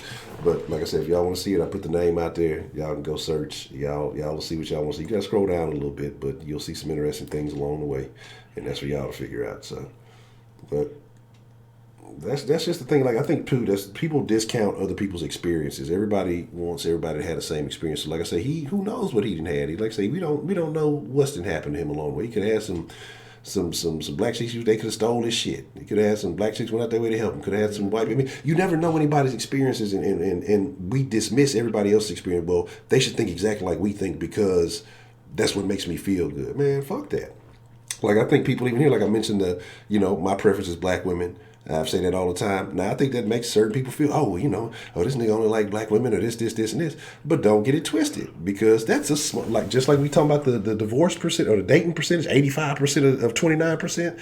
My numbers are lower than that. You know what I'm saying? They look, I'm talking about maybe 8% of 8%, because like I said, I like them natural. It ain't a lot of black women that's just all natural like that out there. I mean, it's a very small percentage. So, and that's where my preference lies. It's not just because you black, I like you. You may got some ass, I like your ass. You may have some nice titties, I like them titties. But the total package may not be my forte, because I see things that, just like he has his mental association with whatever he likes and his preference is, I have biases, mental connections to certain things that I see women do. And again, this is across all races that I see that women do. And I'm just like, to me, that's a red flag. It might not be. She might be the most pleasant woman in the world. She may be the coolest, this, that, and the third, but it's a red flag to me. And so I'd just rather not deal with it or engage in it. That's just my personal preferences. So, it is what it is, man. So I just, everybody just, you got to let people have their own opinions. And unless it's directly impacting you. Now, if you was dating Patrick Patterson and then this nigga just popped up and had a surprise marriage on you, and then you might be able to, get mad because the nigga was playing you or something. But other than that, if you wasn't fucking with this nigga, never have fucked with this nigga, I don't think it's a thing to get mad over. Like I said, we look for stuff to get raged about, and I don't think that's the case. Maybe I'm disconnected emotionally to shit like that. I just don't see the emotional connection. Or I try to, like you said, if it don't apply, let it fly. Like when people come out, somebody said something racist about niggas and niggers or whatever. I don't get mad about that shit. Why? Not because niggas ain't an offensive term or whatever you want to call it. It's because that ain't me. Like, you're not talking about me. Now, if we have a conversation, you saying I'm directly talking to you, nigga, well, then that's a whole different issue. Now we change the dynamics of the conversation. Why we let these hard ERs slide tonight? What the fuck is going on, look, ain't nobody confessing, so I'm letting something fly tonight. But my thing is just like I say, it's a different deal. You know what I mean? And so people got to stop associating them with like, but man. I wish Man Things was in here this evening because he sent me a text this message, man, and he was talking about it this morning, and I was sick. I woke up and read it and fell asleep. I forgot to reply to him, but he said something, man, and this is probably what we're gonna talk about tomorrow. But he said something about self-inflicted pain, and I think a lot of us, yes, you can talk about the historical situations, but now, in this day and age, a lot of us are looking for self-inflicted problems. Like, why would you even connect yourself to that? If you know you're not a bulldog, then why would you? I'd laugh at this shit. That's fucked up. Wonder whoever the fuck he talking about, because he's not talking about me. Like, stop looking for shit to get upset about. That goes back to the slave movie shit. That goes back to any of this shit. Stop looking for these fucking self-inflicted injuries. There's no fucking reason to do those things, but you know, it is what it is, man. Yeah, I don't know. Y'all down there talking about the yards. Hey, you know, when I put the accent on, you know, I got to give y'all the authentic. You know, I got to give y'all the hard ER. You know, I can't do you like Devin the Dude, nigga. Oh Lord. You know what I'm saying? No, you looking at they trying to hit you with the over under. Yeah, I see y'all out there trying to make bets. See how they got y'all degenerate gambling and shit. But yeah, that's that, man. That's it.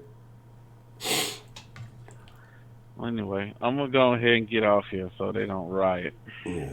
No, they ain't calling in no way, so it's all good. But that's a BT. I know Josh said he did want to get a call in. I got to call my dog Dre. So that's a bet, Professor Trill. I appreciate you calling in and sharing your thoughts, man. All right, man. Already. All right. White persuasion, what's the motherfucking deal? Man, I gotta hit you about something on Twitter persuasion. I got something to ask you there. I'm about either do it later this evening or they'll do it tomorrow. What's the motherfucking deal? Who do we have calling into the den this evening? Hey, Honcho, this is Miss Grace. How are you, my dear? I'm doing wonderful now that Miss Grace is called. How are you? Great. Listen, when they started talking about this guy and Joshua the Lamel white girl donated and all the $2 other through stuff, Super my Chat. question is, The who Den, the fuck 30 cares? for 30, the story of Drill. You mean he was insulted when someone even questioned who he was married to, and they didn't have the right to? Yes. Yeah, I don't think so anyway. You know, and plus, if he feels that we are bulldogs or whatever, who gives a shit? I'm not a bulldog, and if he feels that way, I wouldn't want him anyway. Yes. So what are we mad about? You know, people are too emotionally invested, and they become too emotionally charged when it comes to things like this.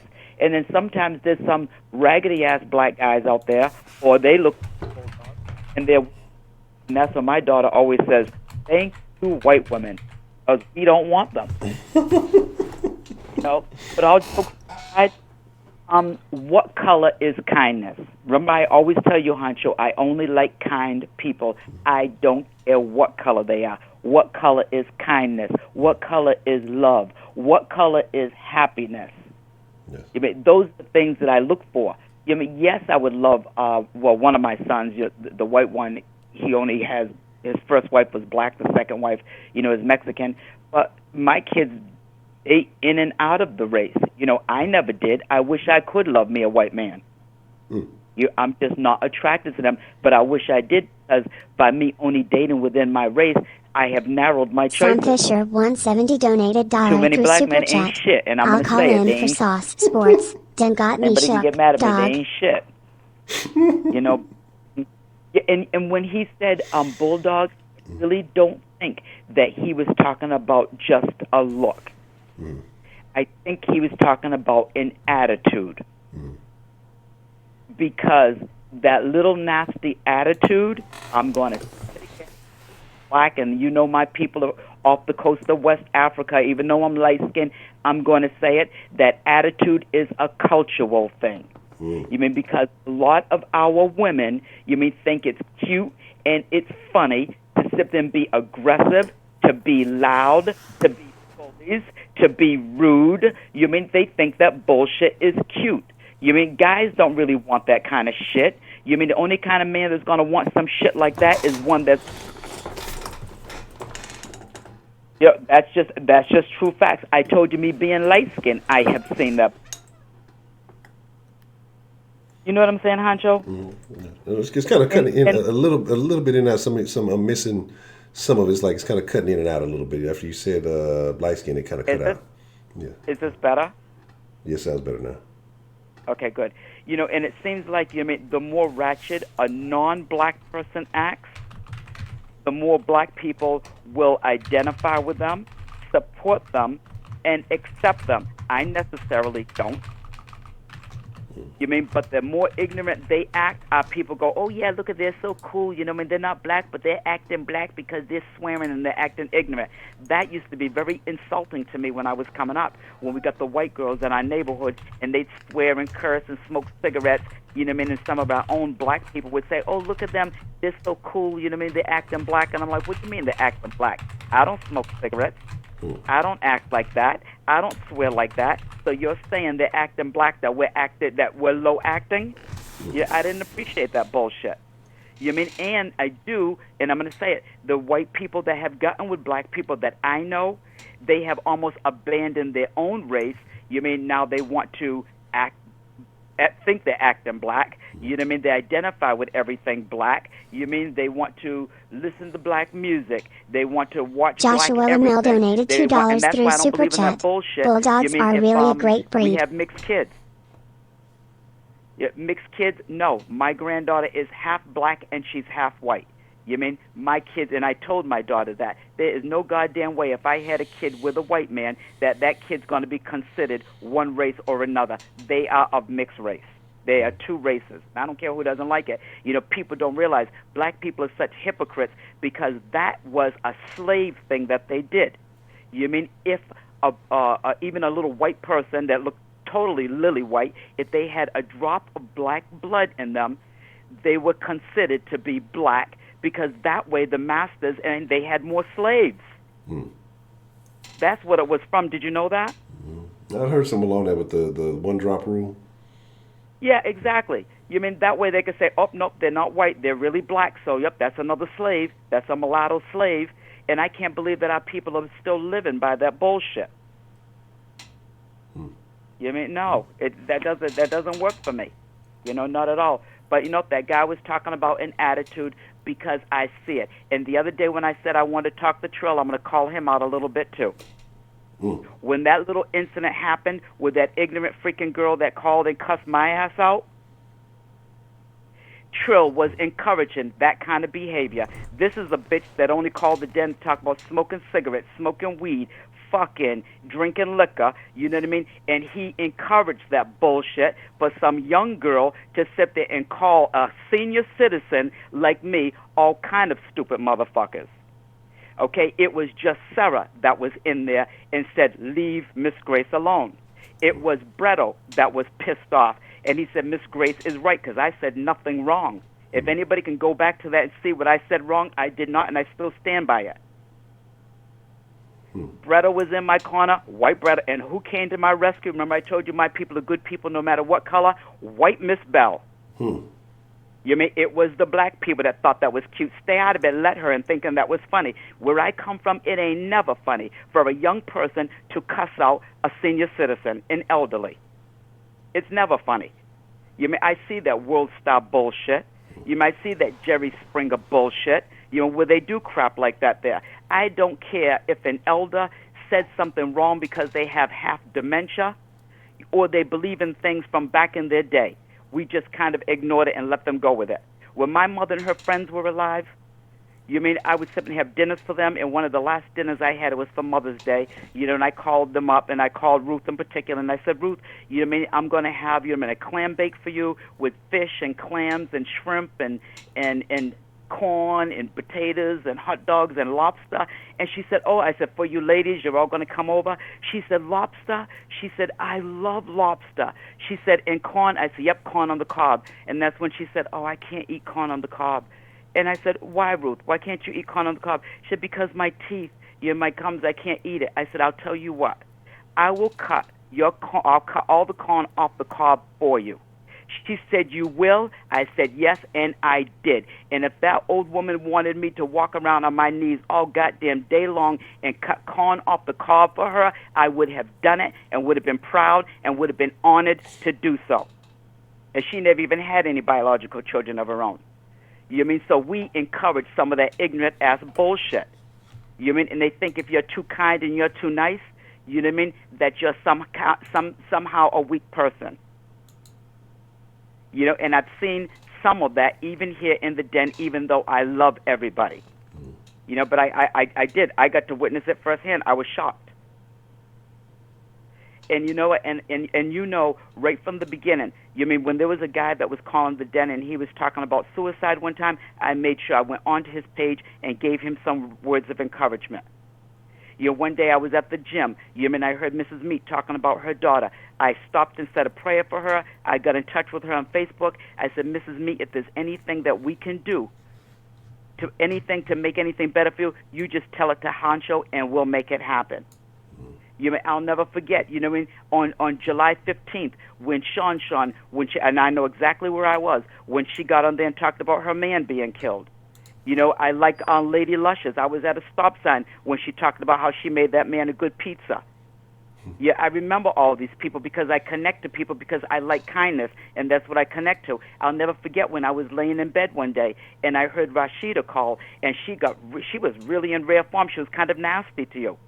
And I was like, there's something wrong with Rashida. That's not right. And then a day or two later, Rashida called back, and she was quite humble, and she apologized, you know, because she said she's a work in progress, and she's working on herself. And I gained 100 times more respect for her for that.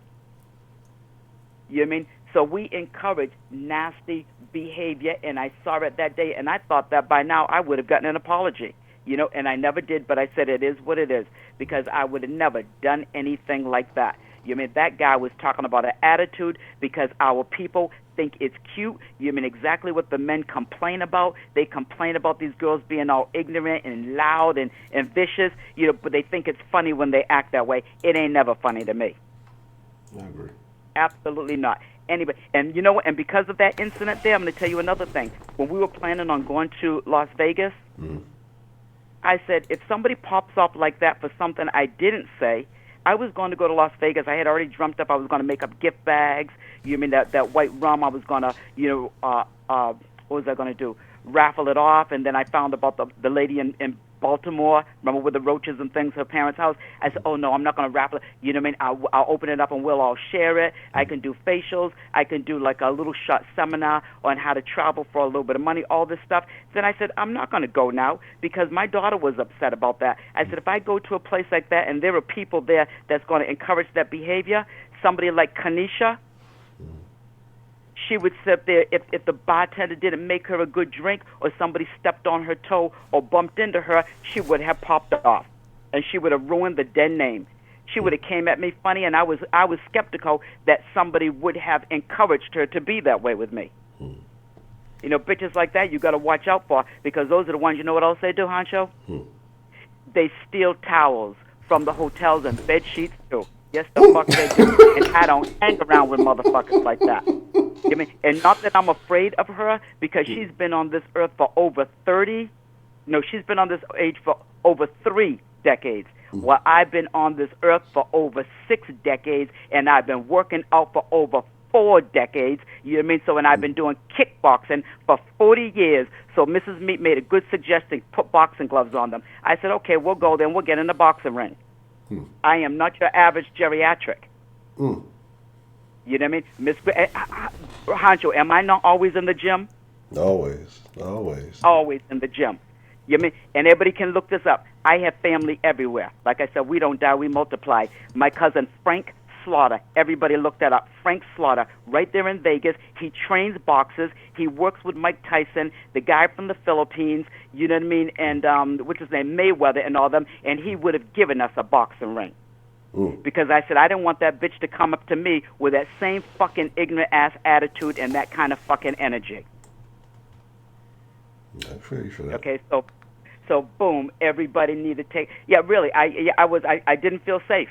Not even with Trill, and I was disappointed because, and you know what? And my prepaid would have never thought that ignorant bullshit was cute, because I did not say anything wrong. We can be strong from the back and support our men and still work, because that's what we do. You know, throughout history, women have done that. Betsy Ross wasn't just sitting there making flags. She was sitting in the back playing her position. You know what I mean? She was another spy. And I told you, Harriet Tubman, she was another spy. Those women sat back and they played their position and they worked it. You mean? And you know what else they made besides making flags, Honcho? What's that? They made quilts. Quilts that they hung over the fence and they hung on clotheslines, so when the runaway slaves came up, they can read the secret messages in those quilts to know where the next safe house was at. Did you know that? No, I didn't know that. Yeah, that's what they did. Look it up. You know what I mean? So, we encourage it, and we need to stop encouraging that bad behavior. Yes, I still love Trill. Yes, I love Rashida. Yes, I love Miss Me, but I was disappointed that anybody encouraged that girl to attack a senior citizen as viciously that she did. We have disagreements here in the den, and I love the den with all my might. You know I do. There's never been anything that I listen to. I have never called in anywhere, and I'm half pissed off at my dumb ass for turning my daughter onto it. This is my shit. This is my shit. Let me have my shit. We laugh. I have a good time. It is my joy. I don't get out the house much. You know what I mean? And at my age, some of my friends had dropped off and died and things like that. You mean? And here it is, the den. This is a godsend, and I got you good for next month too for Christmas. That's all good. You mean? But good. Yeah, but I was going to step back from the den, and my daughter was angry. I said, I don't. And you knew what I was going through with my sisters at the time. You knew, but nobody else knew. Listen here, people. Some of us call the den not because we're okay. We call the den to be okay. I hear you, Sister Bell, when you call and you're struggling. I let my son listen to her one day. I said, you listen to this woman right here? I said, her husband just died. My son said, what? You mean like last year? No, like the other month. And so I hear sometime when she's struggling on there. You mean? Because she wants to be okay. You mean the den, Honcho, you had created something for us, for some of us, to allow us to be okay. All the troubles and the problems and things, we get on here and we're okay. And I thank people like just Sarah also. Because after that incident happened, a few people did reach out to me and said that was some foul-ass bullshit. You know what I mean? And it was. You know what I mean? But like I said, I thought I would have received an apology by now, because I've heard other people get apologies. I didn't get one, and I didn't say anything wrong. I didn't do anything wrong, but as viciously as I was attacked, and you know that it was an attack. And I wish that bitch would come back on here, because I'd let her know it too. I had just waken up. Catch me again, bitch. You ain't going to get away the next time. Okay? You sorry-ass, substandard, subpar bitch. Okay? You ain't getting away the next time. And that's the other thing. I didn't want to have to go after somebody else's kid. Well, that's a kid that needs somebody going after her, because she's not a bad motherfucker. No, she's not. Okay, but I'm going to hang up now. I love you, Honcho, but we need to quit encouraging that kind of behavior. I agree. A bulldog behavior. You mean it's not? We're better than that. We're better people than that. We should be able to talk to people and disagree without acting like freaking animals. Yes. That's what he was talking about. So people want somebody that's kind. You know what I mean? I want somebody that's kind, and I want my other son, if he gets married, I only want him with kind women. Yeah, I don't care what color she is. You know what I mean? I want my daughter with a kind man. You know what I mean? I want a kind man. You know what I mean? I don't want somebody, some old ratchet ass, ignorant ass, just a mean, nasty kind of person. You know what I mean? That doesn't make the world good. Take it from me. I've been on this earth for more than 6 decades. I might not look it, I might not sound it, because Miss Grace is fly. Hey. Hey, look, I can't. If I'd have been born a couple of decades earlier, but hey, ain't nothing wrong with that. Well, you know it. I told my daughter, I said, these girls better hurry up and jump on Honcho and jump on Professor Trill, because I'm going to tell you what, I said, if I was a young girl, it would be a battle between Trill and Honcho. They would be my boyfriends. Yes, they would. If I was a young girl, you wait. Trill ain't got shit on me, but he all right. He all right. Yeah, Trill, I would calm his ass right on down. I love him. But let me get off this phone, hon. All right. Man, I appreciate you calling in, Miss Grace, and it's always good to hear from you, and I thank you for calling in this evening. Likewise. Bye-bye. Bye-bye. Yeah, I think I'm kidding y'all. Y'all better watch out now. Miss Grace working with something. Look, she keep herself in better shape than a lot of you supposed younger ladies. What's the motherfucking deal? We got calling into the den this evening. What's the fucking deal, Honcho? It's J-Mel, bro. J-Mel, what's the motherfucking deal? Man, I know you've been trying to get in. What are your thoughts on what's shaking this evening? Well, first I wanted to address Gay Kenneth, but his gay ass and got out the damn chat. Ooh. So, but the only reason I brought up his sexuality at all was I was trying to figure out if he gay, then why does he even have an opinion on what type of woman that this straight man wants to be with? That ain't got nothing to do with you. Mm-hmm. And if you so pro-black, just know most of the dudes that you champion, like Martin Luther King, wouldn't have approved of your gay ass. So that's interesting. Just saying. So I ain't got no problem. If anybody in the chat in the den know me, they know I ain't got no problem with gay people. Yeah. But I was just trying to see where his head was at, because to me, he confused. I'm finna play devil's advocate now. The board has been set out. I like to take these opportunities when I can. So, even if people that we look at as perceived leaders of civil rights and these movements and things like that, and now if they wouldn't have approved of certain behaviors, should we still not support the idea that they had? Because let's be honest. Well, I don't know. I would say Martin Luther King wouldn't support a lot of this ratchetness. It makes me think of that Boondocks episode, all the shit that niggas do now. But yet, first niggas to holler about some MLK is niggas that's out here wilding out, niggas that's in the club twerking, popping, all the rappers, all this other shit, and niggas that live across Martin Luther King Boulevard and everything else, etc., etc. He wouldn't approve of a lot of the behaviors that we have today. So in that sense, should people stop supporting him, or should they still stand because that they would be in disagreement of the behavior, or should they just like the principles? I get what you're saying, and people should definitely try to take on his principles. But people need to also realize he was a man just like the rest of us. The main reason he was doing all that shit, and you can look this up. This is fact. He did all that civil rights shit because when he was young, he wanted to date a white girl, and his dad forbid him from doing it. That was his dream. A black boy and a white girl holding hands. That was his dream. He had the dream. And then at the end of the day, he even told some of the other leaders in the movement, I don't know if I should try to lead us into this house of segregation when I know this is a house that's burning down. So even he was conflicted in what he was doing. No, I agree. But and at the end of the day, if people, for everybody that's on this pro-black thing, and I'm pro-black, of course, but if you're pro-black, then why are you against interracial dating? Because at the end of the day, if they have babies, that's another black person being born. That ain't, I don't. When people say mixed kids, that ain't no mixed kid. That's a black kid because our genes are the dominant gene. But shouldn't those kids still have the same level of awareness about their history, where they've come from on the white side, as they do on the black side? Because that's what brought them here. Yeah, they definitely should, but that don't exclude the fact that they're still a black kid. Like, yeah, your lineage is one thing, but you're black. It's a reason why you got melanin. Okay. Because we're the dominant species, the dominant genotype,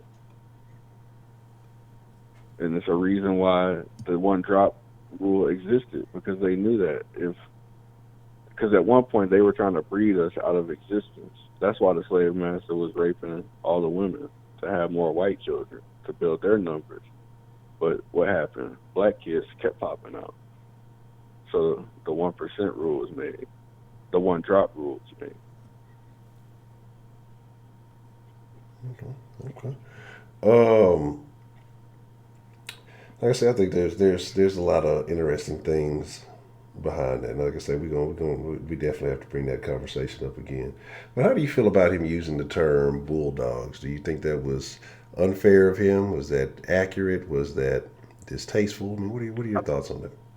I mean, it was distasteful, but he was doing what most of us in this society do. We look at who's attacking us, and we go see what we can attack them about. And that's all he was doing. Mm. He seen this dude, he clicked on his profile, seen his girlfriend was ugly as fuck, and the first thing he thought of when he seen her was a bulldog. Like, I think that's all that was. I think we just reading. People want to be so triggered and want to and be sensitive, and it's like it makes it more than what it really is. Like, if you want to fuck a white girl, let him fuck that white girl. Like, what is it? How's that affecting you at the end of the day? Mm. What's that We need to get out of other people's business and try to find our own happiness. Yeah. That nigga happy. Leave him alone. I agree. Yeah, I mean, there's so much going on. I love my African queens. I love my big booty white bitches. I love my big booty Latino. I love all of them. I love women, period. And whichever one of those that I choose to be with, that's my choice.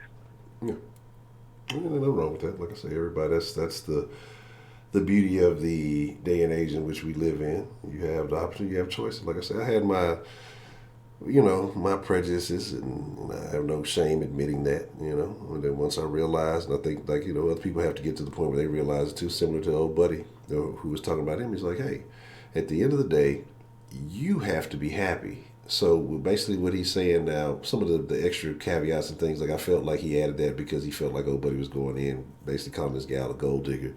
And so I think people took the extra stuff that he said and then put it with him saying bulldog. But my thing is that, my thing is just this.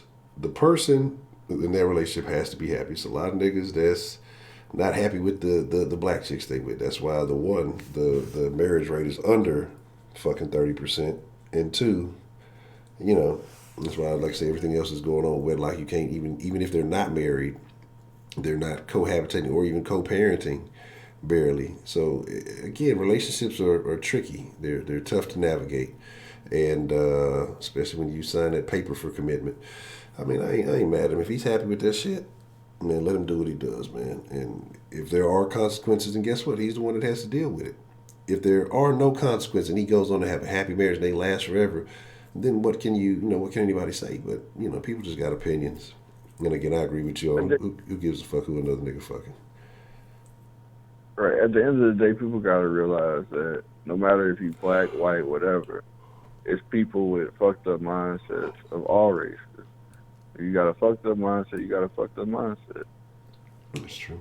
And so I'm sure just like him and just like everybody else, we're looking for that person that has the right mindset that matches ours and somebody you can grow with. And if you find that person, it shouldn't matter what color they are because it's about your mindset and what's in your heart.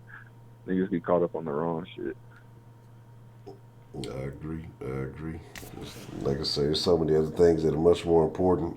And I know people talking about there's someone mentioned the wealth, and if he dies, he goes somewhere else. But at the same time, too, we also mentioned that the black dollar don't even stay in the black community long, so it don't matter if he marry a white girl and she get the money, or if he spend the money. Period. It's not gonna go to the black community. So it's anyway. That's the crazy shit. And on a deeper note, Honcho, even if it went to the black community, we wouldn't know what the fuck to do with it because we ain't never had money like that. Exactly. That's that nigga money, man. We buy change cars and shit anyway. Exactly. It's that man money. Let that man do whatever he please. It's like AB said in the chat earlier. He tired of niggas talking about all this shit and not acting on it. Yeah. Like nigga, at this point, niggas. That's why I said some of these woke motherfuckers need to go back to sleep. Cause y'all ain't trying to do nothing but talk about it. Yeah. Niggas been talking about this shit since forever. Yeah, that's the crazy thing. That's just some niggas that's active and getting some things in. But then people have complained. They complain about the way that they're doing it, and it's like it's just always going to be something to complain about. And again, it's just more about the action than about talking about the shit. So I agree though. I agree. Niggas don't want to get active. It's easier to have a conversation. You know what I'm saying? Than it is to put forth action. Especially now in this day and age of social media, people just sitting behind. It's not even face-to-face conversations no more. People just sit behind screens, so you can say whatever you want from way the fuck wherever you at, and it's no feeling of any consequence. You could talk out your ass all day and get attention, and that's all it's about at the end of the day. You're just trying to get attention because, oh, I'm woke. Like, nigga, no, you're not. No, I'm not like woke. And some motherfuckers might be what's that shit? Not sleep paralysis where you woke but you fucking can't move. There's a lot of motherfuckers out there like that. Sleep paralysis, You woke, you're in the but you're not moving though. You know what I'm saying? So it is what it is. That's what a lot of the woke shit is like. A lot of the woke stuff is. Yeah, I realize this is an issue and this is a problem. So what are you gonna do to fix it? I don't want to have to do something to fix it. I want you to fix the shit. So that's kind of the situation. I already white persuasion, and so that's where a lot of it is. It's a lot of finger pointing going on. Want somebody else to solve the problem. But if you realize it's a problem, then you gotta be the one to execute. But like I say, it's easy to talk about. It's easy to blame. It's finger pointing. It's a dick swinging competition amongst the people that's the quote unquote leaders of who got the best idea. No, I got a better idea. No, I got the best idea. Like, how about y'all just get together and actually form an idea? If y'all agenda really is to push the community forward as a whole. That's what I'm saying. And it's like I said, you got so many people, like I say, out here who are thought leaders, if you will, because that's really the only thing they lead is thoughts. And they not actually, you got the numbers of people behind you, people been supporting all your other stuff, but instead you're not moving the people to say, hey, okay, this is what we need to do, this is the action we need to take. You just, here, I got a lot of good ideas. Everybody else is your problem, buy my stuff. And that's basically where a lot of this shit is, man. So I got a book for sale. Yeah. Book ain't doing nothing but saying the same shit I'm telling you on other stuff. So it's like I say, man, it's I'm gonna say, so that's why I say I could never be that. I want to say the uncomfortable shit, the shit that ain't gonna make you feel good. But when you come to some of these realizations and you say, okay, if this is true, or if he, is being genuine, then this is the move. And I tell myself this shit all the time, man. Like, it's a lot of shit I be having to correct myself on, a lot of things I still have to, recalibrate. But it's having those uncomfortable conversations are the most important ones. Correct. And on that note, that's my call, Honcho. All right, Blue Mail, man. I appreciate you calling in, man. That's a bit. All right. Already. My dog, Dre still in the mix this evening? I know I told Dre I'd give him a call and we'll probably wrap it up after that. Melvina, how you doing? But like I say, man, it's this. And I guess I should have made it damn. I'm going to have to go back and change the fucking, make another, I'm just going to change the damn thumbnail to the P-Pat conversation. That's all we talked about. We ain't do no confessions tonight. It was pure P-Pat. And that was that.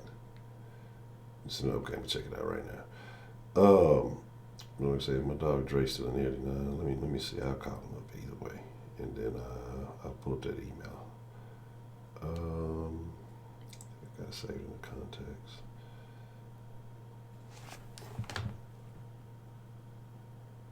Okay. Let me see.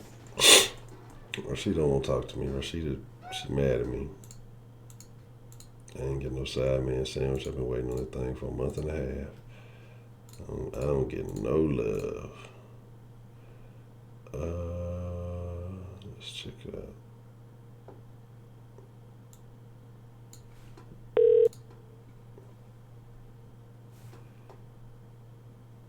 Okay. Let's see what happened there. Every night, usually at 10 p.m. A little bit late today. I had to take some medicine. I was trying to make sure. It's actually been pretty good. This is what I was going to ask y'all too, because I said we're going to continue this. We're going to really dive a little bit deeper into the black conversation, because I know we kind of went in, but we didn't go all the way in, because I was trying to keep it on the PPAT thing, but not so much. We wouldn't. It wasn't that. So would y'all like to maybe do that on a Wednesday? And like I say, I know most people are going to be, off and out of commission on Thursday, so we can that could be maybe, I won't say it'll be an extended in, but, just in case it carries over a little bit, it's something we can talk about. But, like I say, Dre, if you're still in the mix, I'm trying to call. Let me see what's going on here. Everybody cooking Wednesday? Well, y'all can cook. The whole family gonna be in there. Y'all can put the den on the big screen for everybody to listen to, and y'all can argue about it. If y'all wanna have a family conversation starter, definitely put the den on while you preparing, and we'll make sure we get good and controversial, and it will. I don't know why it's hanging up. Is it? I don't know if anybody's trying to call in or not. If y'all are and y'all having some issues, let me know. Where the hell is Isley at? Let me talk some shit to Isley. Isley was talking some trash earlier. Let me check my emails right now. Do I got the right account up?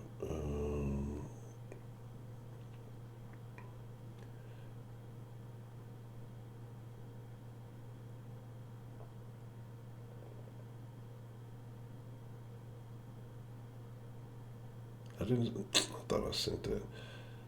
The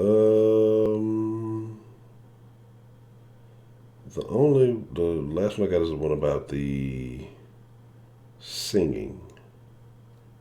And I thought I replied to that, and I guess I did not hit send, so there's that. I ain't gonna lie, sometimes depending on when I check shit, I'll be like halfway up, and I'll be thinking I done sent some shit. I fell back asleep with the phone in my hand and shit. I ain't gonna lie, today I was struggling. Damn, sorry, 2-something. That's the only one I got, was the last one from a couple of days ago. I'm really mad that I did not reply to that. I thought I did. It has a whole thing in there just sitting in the fucking draft folder.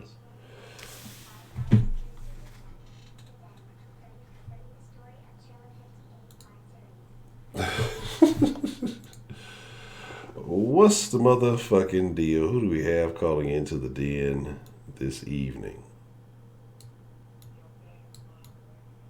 What's going down, favorite moderator? How are you this evening? So what I got you your early bird pistachios. Yes, I checked you off the list. Unlike Santa Claus, I made a list and I checked it twice. You got your early bird pistachio. See, if you were in here, then you would have known. See, but you be trying to hustle me for pistachio. I know you be on some other chats hustling for pistachio, so you be double dipping in the pistachio jar. You come in here, you check in, get your early birds. You go somewhere, you talk some trash, you hustle you some pistachios over here, and then you try to combine all the pistachios in one big pot. They say they can't hear me. You get it wrong. I fixed that. You don't want people to hear me. You fixed. I did have you wrong for like 10 seconds. Thank y'all. We good. Can y'all hear me now? Yeah, you good. The little bar wasn't there. Look, man, don't nobody listen to Kenneth Cologne because he don't know what he's talking about. They saying they still can't hear me though. How they can't hear you, but they answer your question?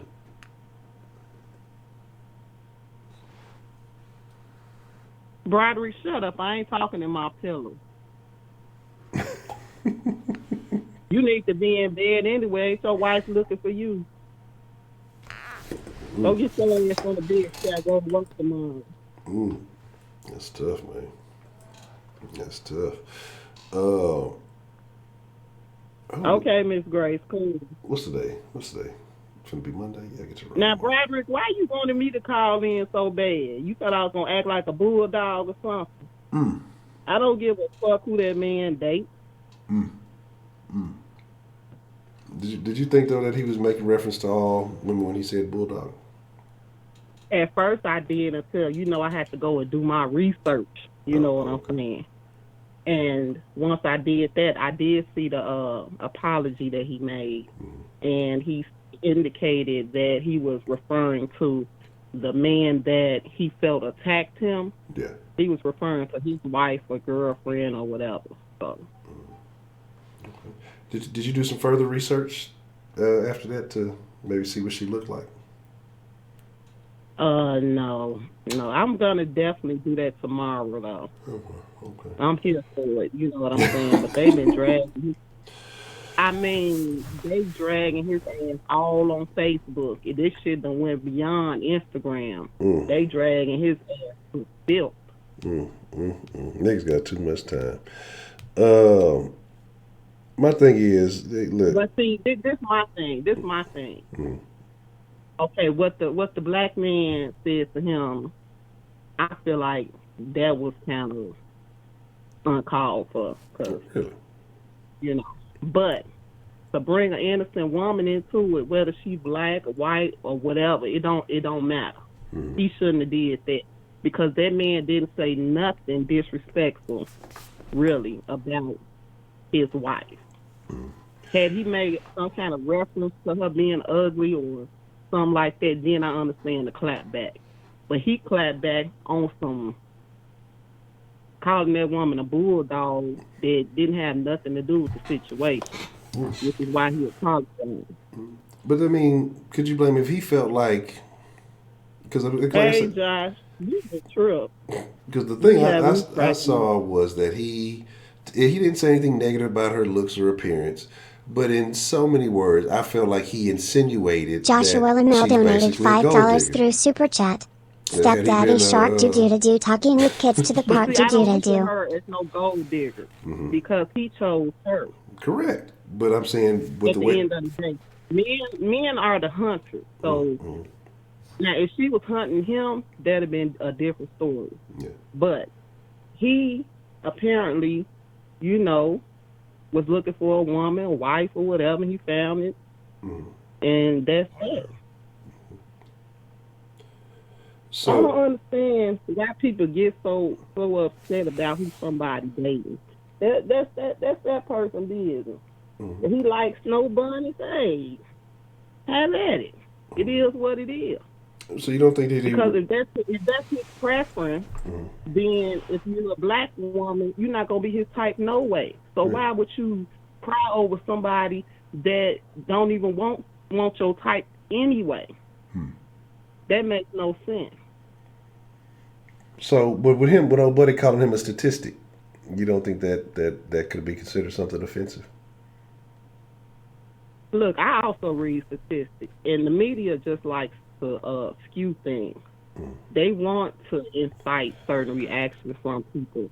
Oh, all these rich black men are dating black women, or that would be nice, but they try to say all of them dating white women. That's you know what I'm saying. You have to go beyond what people put out there for you and do your own homework. Yeah. And the statistics still show that black people marry black people, white people marry white people, and every race normally marry their own race. No. I agree. Now, see, if they looked into the marriages and looked at the income, then that would be a whole another thing. Like how many interracial couples, the percentage of interracial couples when the man is making a lot of money. That's excuse me. But the point that the point that Dakota brought up was interesting when he said how many rich white women do you see with poor black men? And I haven't thought of one. All right, sorry about that. I had to mute myself for just a second. I'm over here sneezing and coughing and shit. No, I don't. There's nothing I can think of.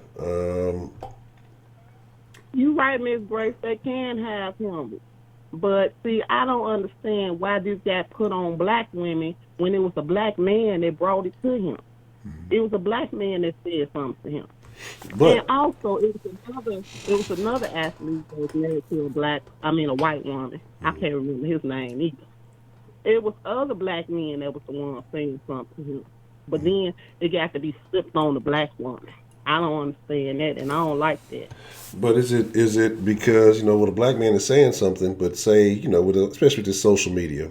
But he said it, though. But he said it. No, I get it. But what I'm saying with social media, because if you see, I don't know which one you saw, because the one that was sent to me, it had about 5 or 6 other pictures with it, with different people's comments.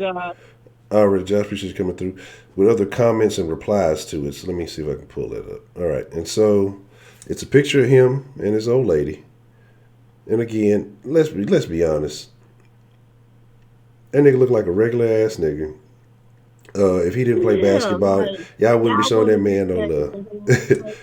So this one right here, see, this so this chick said, nobody would have been checking for him if he didn't have money, black or white. Come on now, he look like a squirrel. I mean, let's keep it all the way 100. He got big eyes and a big awkward shaped head. I mean, come on now. Shit. But see, what is y'all praying? But now, see, these are some of the things that were said. So this chick said, Patrick Patterson is the reason I tell black women to stop protesting injustices that affect black men. These men are not for us. Black men of the now ain't built like our grandfathers. And to me, that's a stupid fucking take, because Patrick Patterson ain't the reason you ever did shit, because ain't nobody know who fucking Patrick Patterson was before this day. Like I say, even the teams that he played for, ain't nobody. No, exactly. Like I say, he played in Houston, and I forgot that he played for the Clippers now. I don't know where he is now. They say he played for the Clippers. Yeah, so he might be. So he might be, but he didn't travel around again. And then somebody gonna put out there. And then I hate when people use these terms, cis het. I start ignoring when they use them fucking pronouns and terms like that shit. I have nothing to do with that, because people who use that term don't even like. They usually be different communities, and so this person saying this stuff, I don't even probably like black men either way. Then you had the coon stuff, and then like I say, people that are black women are bulldogs, according to Patrick Patterson. Take your ass to bed and take Broderick with you, because y'all ass on some bullshit. This is it. Instead of riding on him for his love of white women, don't make this news and focus on the NBA players with black wives, which is what I think it should be.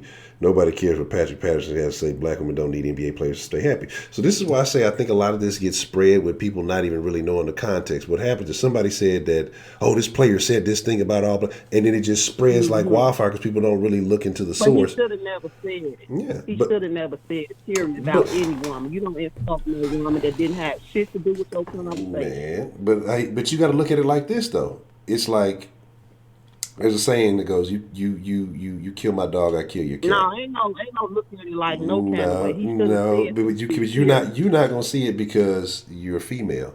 No, I don't have to see it. No, because he was wrong. No, you got to listen. Just listen. He wouldn't have apologized. No, because he apologized because the people took his shit out of context and ran with it. So they're saying he said something he didn't say. This is what you got to understand. He explained it, but he still was referring to a black woman. But listen, it's some bulldogs out there. You know this, and I know this. Come on now, we know it's some bulldogs. I didn't say that it was. Okay, so why doesn't he have the right to say it too? In that point, he didn't have to do that. Okay. Because if that black man would have retaliated and said something disrespectful about his white wife. But what if he felt that way? But what if he felt that man did say? He said, this is a couple of things that he said. I bet she's the only one. Don't know his white wife from nothing. She might have some sisters that's dating black. They might be Kardashianed up. But he said she would. What did he say about her personally? But listen. Okay, I'm going to tell you. But no. So when you speak on somebody's family, is that or is that not personal? Regardless of what you say. and talking about how they look is two different Okay, things. but listen to what I'm saying though. He should have kept it. He should have talked Old about. buddy he should have kept his talked about opinions. that in his Old family. buddy should have kept his opinions to himself in the first place. Who is he to speak on that man's I didn't say relationship? he shouldn't. Okay, I so started off he, with but that's what I'm wrong. saying. So if But somebody, that, if but he somebody took it to another blindsides you, level that he didn't go to. why? Because he's an NBA player? Because he has a big platform? Because he's famous? No, What makes it because any he's different? he's another man talking to him. It don't have shit to do with him being an NBA player. But he, I but would the say other he man brought was- his wife into it though. If you'd have said, "Hey, bro, you know what happened? You used to He date brought black his chick." wife into it by posting a picture on the internet. Okay, but that doesn't mean you got the right to talk about it. Oh, buddy posted his wife's picture on the internet, so he made a comment about it. So it's the same thing. Oh, buddy wife is on the internet, multiple pictures on his gram. What's the difference? The one he I said can't Bulldog. keep explaining to you. If you don't understand what's wrong with him referring to a woman as a bulldog, then it is what it is. But You don't have to agree to But this. this is what I'm saying. But you're not letting me explain my point though. Here's my thing. If somebody, You don't really have a point. What no, I'm because you're saying not letting me is- say my point. That's the. I'm trying to tell you the point, but I haven't even finished this sentence. All night and you've been saying the same thing. No, What I'm saying no, because this is a different when you argument have right here. A disagreement with somebody, you don't have to take it to that level. But here's He my didn't thing. have to go. He didn't have to go to that level. Man, if somebody I don't know comes at me from the blind side, if I posted a picture of me and my family, and I don't know you, oh, bro, you know, I don't know about the decision that you made. I don't know about your happiness or whatever you got to. I don't know you. So I'm just supposed to say, oh, it's cool, buddy. All right. You know what? Just like anybody else, people got a level of petty. You don't know me, dog. You're not my partner. You're not my homeboy. You're not giving me some advice. Just because you don't like a decision I made, you might not have made that choice, whatever. I don't know you, so I don't know if you're coming from a place of positivity, negativity, or whatever else it may be. You make some insinuations. He didn't have facts. He made some insinuations about my wife's background, behavior, family, whatever you want to call it. These are all factors and decisions that went into me marrying this woman. So you come and criticize it with no base, no moral, nothing. You ain't even got my jersey. So who the fuck are you to tell me about my decisions and tell me what I used to do and what I should be doing? So if you come and I take this, even if it was or wasn't, if I take this as an insult, am I not allowed to reply in an insulting manner? Now, if I was wrong, then I have to own up to being wrong. But if I perceive the way you came at me as insulting, what am I just supposed to say? Oh, Unky Dory, it's okay. Most normal people are going to look for a reason or look for a way to get you back. So I'm going to go just like anybody else, scrolling through your shit. Oh, okay. Oh, well, who is this nigga to tell me about what I'm doing? Oh, look at this. You walk with this bulldog on a leash or whatever. But that, I don't, like I say, I can't fault. If somebody attacks you blindly, I can't fault somebody for what do y'all call clapping back. It is what it is. Now, my thing is the issue that what he said has got misrepresented. Should he have called it that? Probably not. But should have old buddy came on his page with his opinions? No. But when you reply and you make yourself known to somebody's presence, just like you have the opportunity to comment on them and their lifestyle, guess what? When you put yourself out there publicly, they have the opportunity to do the exact same thing to you, whether you like it or not. I mean, if you put somebody, even if P. Pat would have came out of nowhere, would he have been wrong if he started it? Yeah. But old buddy initiated contact with him, and he felt insulted. That's your wife. Oh, I bet she wouldn't. So basically saying, nigga, you ain't even shit. She really don't fuck with you. She fucking with your money. That's insulting. I mean, regardless if you're talking about the money, that's insulting to him. So, I mean, it's again, was it the right thing to do? Probably not. But I can't fault him and say, oh, he was the one in the wrong when he was the one that was attacked. Be for real. I saw what he said. I don't give a fuck. He can call me anything he want to call me. He the one that admitted that he's fat, so that ain't got shit to do with me. He probably look like a bulldog himself. Shit. I don't know him, so I don't really give a fuck what he say. And that's the problem. A lot of these damn people just say whatever they feel like they want to say to people and think ain't shit gonna pop out. But see, that's the example right there.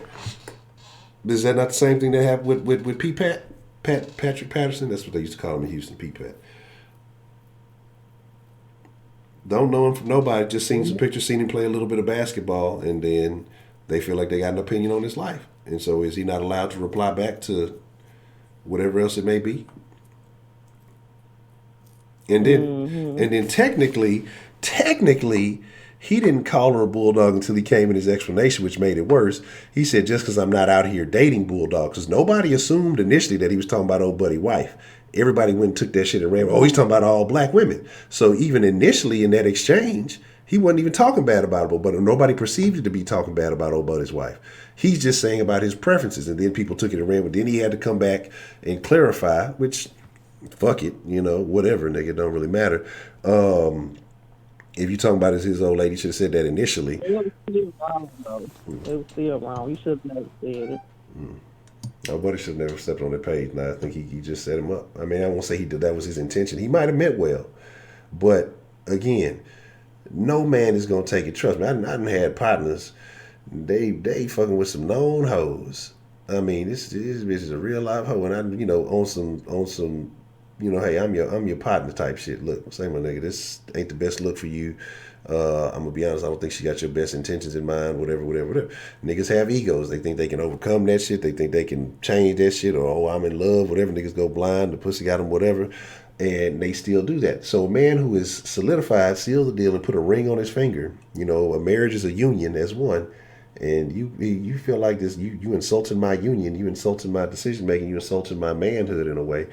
I don't expect another nigga to act that way. I mean, he's gonna be offended. I don't think he said nothing just bad. I think people took it that way and then made it worse than what it was. Okay.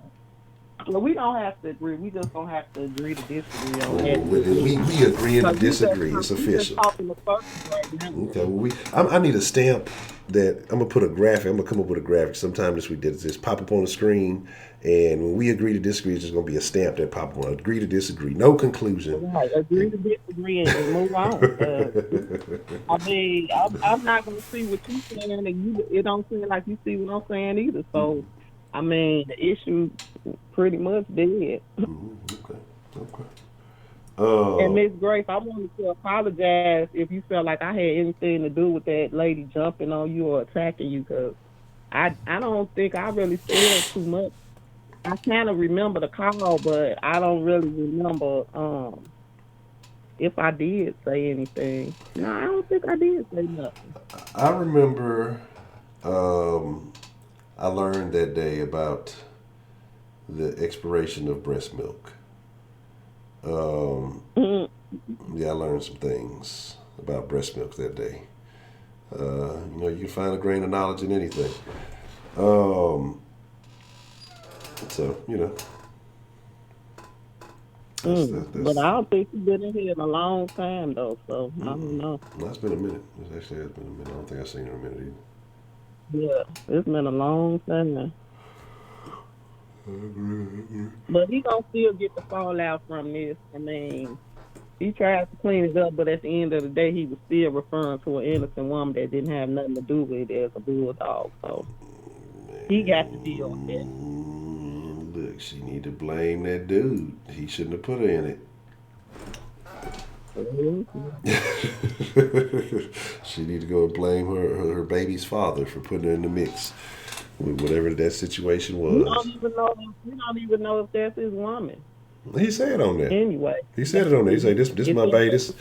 He said in the pictures that this is his BM and it's his bae and all this. And that's the only one that pops up multiple times. So he claiming her as, whatever. So, and anyway, the other ones he took pictures with, they, like I say, hey, I don't know their personalities, so I can't, that's why I say I'm not going on a limb. That's why I'm not posting nobody's picture. I'm not going to do nobody like that because I feel like she was innocent too. I think, both women were innocent. Yeah, I definitely feel like she was innocent, but, it is what it is. Like I say, so, these are two men having a discussion, but when men have discussions, depending on what the discussion is, it can be prideful. Look, niggas shoot niggas over sports arguments, so when you bring wives and baby mothers into it, what you think gonna happen? So, all right, Miss Brenda. Good night, Brenda. But yes. But outside of that, anything else that's on your mind? Anything else that you thinking of? No, that's it.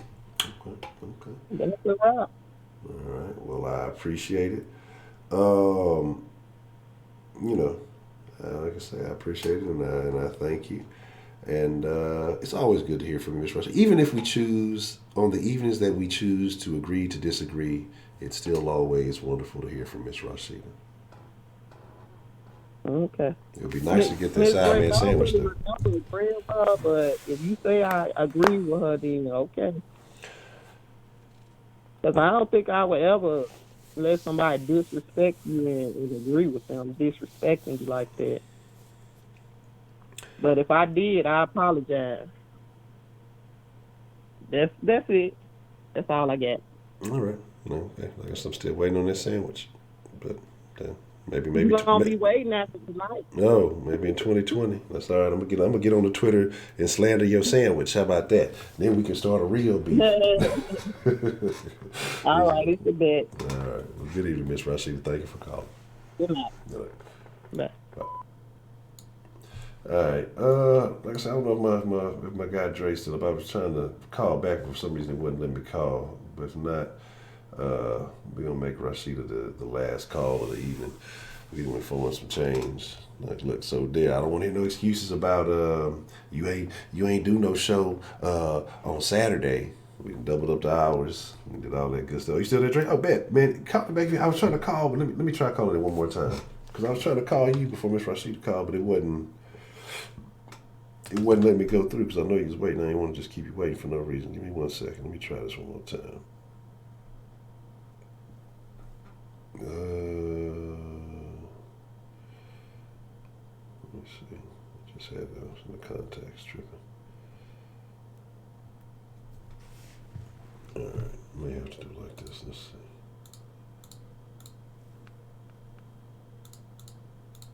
While I'm using the mouse, I need to fucking. I'm saying I'm gonna go to bed. My ass gonna fuck around and play some goddamn Age of Empires. I know I don't need to. Yeah, every time I fucking call it, it ring one time and didn't hang up. Let me see something. All right, yeah, you can call. Yeah, if you want to go ahead and call, and that'll probably be the easiest deal. And then we'll have Dre the last call of the evening this evening. Already.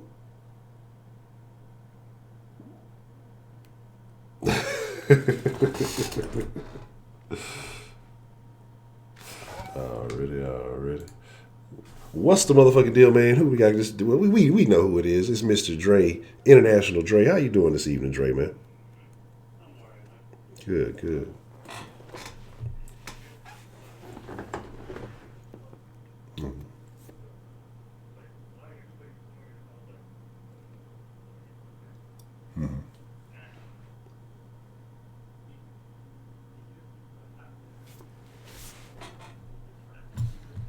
With from day one, probably nobody.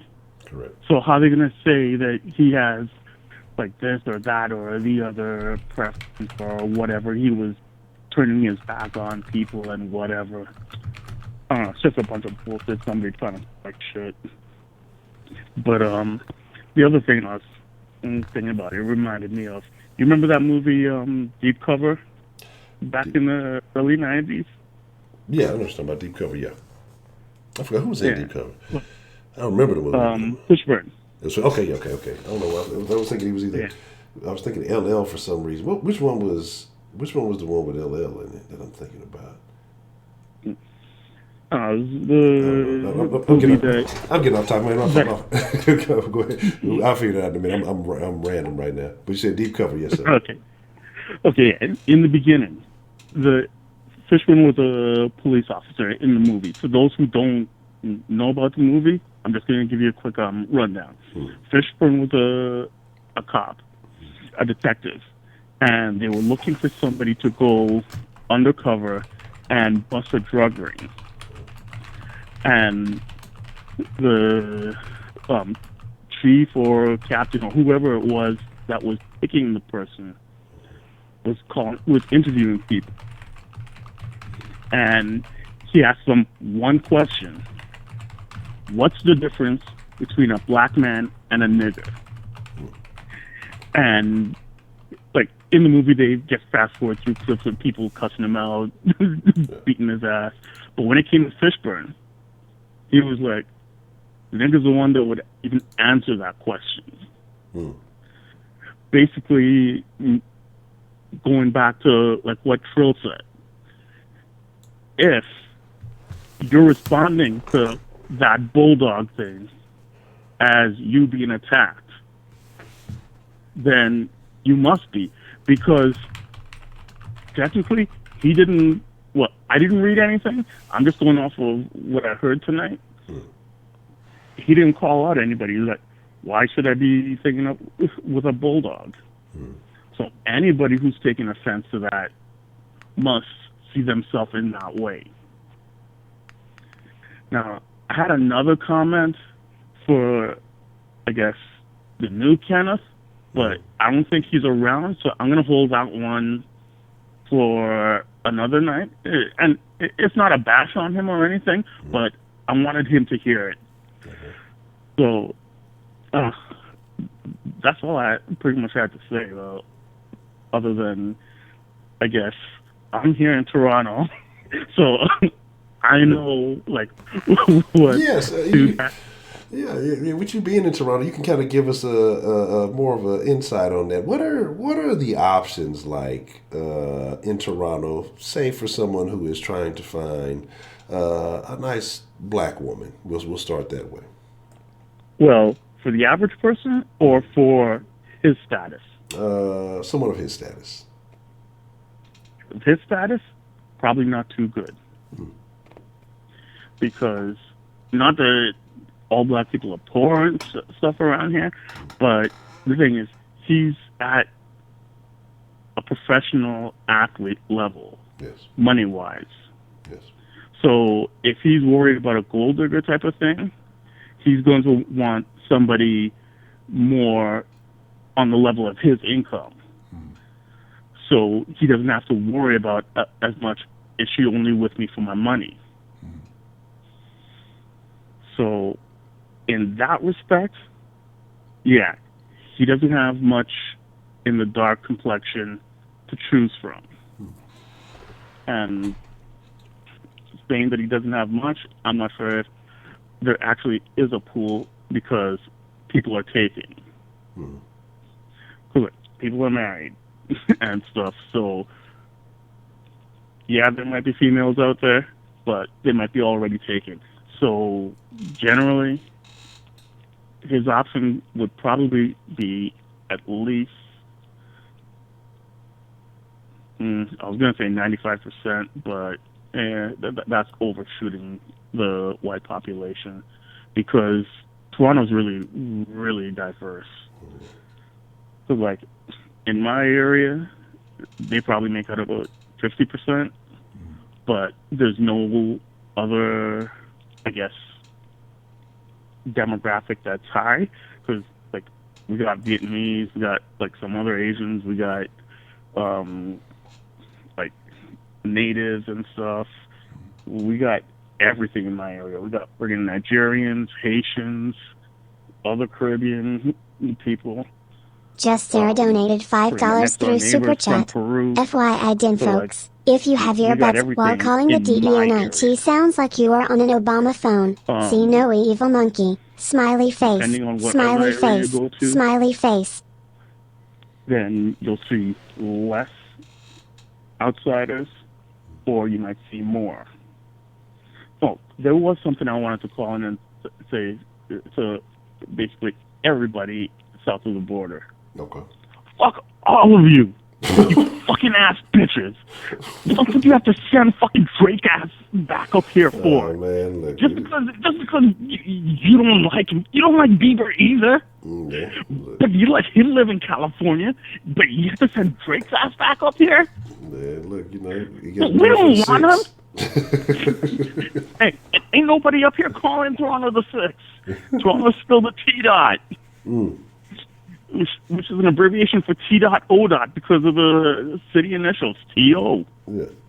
He's the only person calling it the 6. They had news channels out there interviewing people on the street, asking them, well, what do you call Toronto? And people were just like, T.O., T.Dot. And they were surprised that nobody was saying the 6. They found like one person who was a Drake fan that actually said yes to that. Yeah. Yes. But to show how much we don't want him, like he either bought a house or was building a house in like whatever area he's going to be living in, and the community basically rejected him. Where? Yeah, they rejected him. They basically got together and had a thing where he had to double the size or triple the size. I know it's a big difference between double and triple, but either way, it's a massive size. The legal height of walls allowed around his property. That was the only way they were going to accept him, is if he built the walls like either double or triple the size of the legal limit allowed. And basically he had to take that to the mayor's office, to those counselors and all that, zoning people, and the government actually approved it. I don't know if he threw some money their way to get them to approve it, or if there was just that much force on them to approve it, or what the deal was. Either way, it got approved, and he has to build a wall about 2 to 3 times the legal size of what's allowed. So nobody really wants him back here. Like, at least you could have sent him to live with Bieber or something. Send him out to Cali, let him claim blood or something, get shot. I'm sure he, I ain't even gonna go there. We all know that's a whole different can of worms. Look, I don't know. That's what the world wants, This is that. Like I said, that could be a whole thing, a very different discussion. Like I said, we'll mention that. Remind me of that when we do have the conversation later this week, the pro-black conversation. Yeah. Because that's a very good example of something that I want to speak on involving drugs. And I think I know exactly what you're thinking of, because it was something that was in the back of my mind the whole time too. But I'll hold back for that show. Well, man, Dre, man, you sounded pretty good, man. How's everything been? I know it's been a minute since we chopped it up, man. Yeah, things wasn't always good. Like, things went down really bad for a while. And that's when I guess I disappeared for that bit. And it's back up now. And I'm feeling better and everything. But to explain everything, I guess that'd be another show too. That would have been on, I guess, confessions or something if we actually had that. Man, there was no confessions tonight. Like I said, I got to go doing the whole other thumbnail after the stream over. We'll change everything up. Because, yeah, there were no confessions tonight. Like, just to think back on that thing, it's like, to me, like, it's always been like, I don't care who you're fucking if you're not fucking me. Yeah, so if it has nothing to do with me, and like that goes like to like anybody and everybody, the gay community, the like other people, my next door neighbor, my cousins, my brother. I don't give a shit. I'm like, for people close to me, that the only reason I might care is if that person is detrimental to your well-being. Yes. Because they're obviously not detrimental to me because they're not with me. I'm not involved with them. But if I care about you and I see somebody that you're with that's detrimental to you, I'll give you like a couple words of caution and I'll be watching. But I'm still not going to get in the middle of that relationship type thing and be making comments like how so many people make over this and that. It's like, what? Just let people be. Like, are you that unhappy in your own life? I think most people are. I really do. Really do think that most people are. Hey, and New York John, he's still around. I hadn't seen him or heard him. I think he slid through those. I hadn't heard too many calls from him lately. I know he said he'd been working on some things and getting some things going, but I want to say he might have been in the chat a couple of days ago. Okay, cool. All right. Well, I guess that's it for me. All right. Like, it was just those quick little touches. Okay. Well, man, I appreciate you calling in and sharing that with us. And like I say, it's good to hear from you, man. And like I say, hopefully we hear more from you in the near future. Definitely. Already. Shout out to Dre, man. I appreciate it. A good night to everybody in the den. Already. All right. All right. Good night.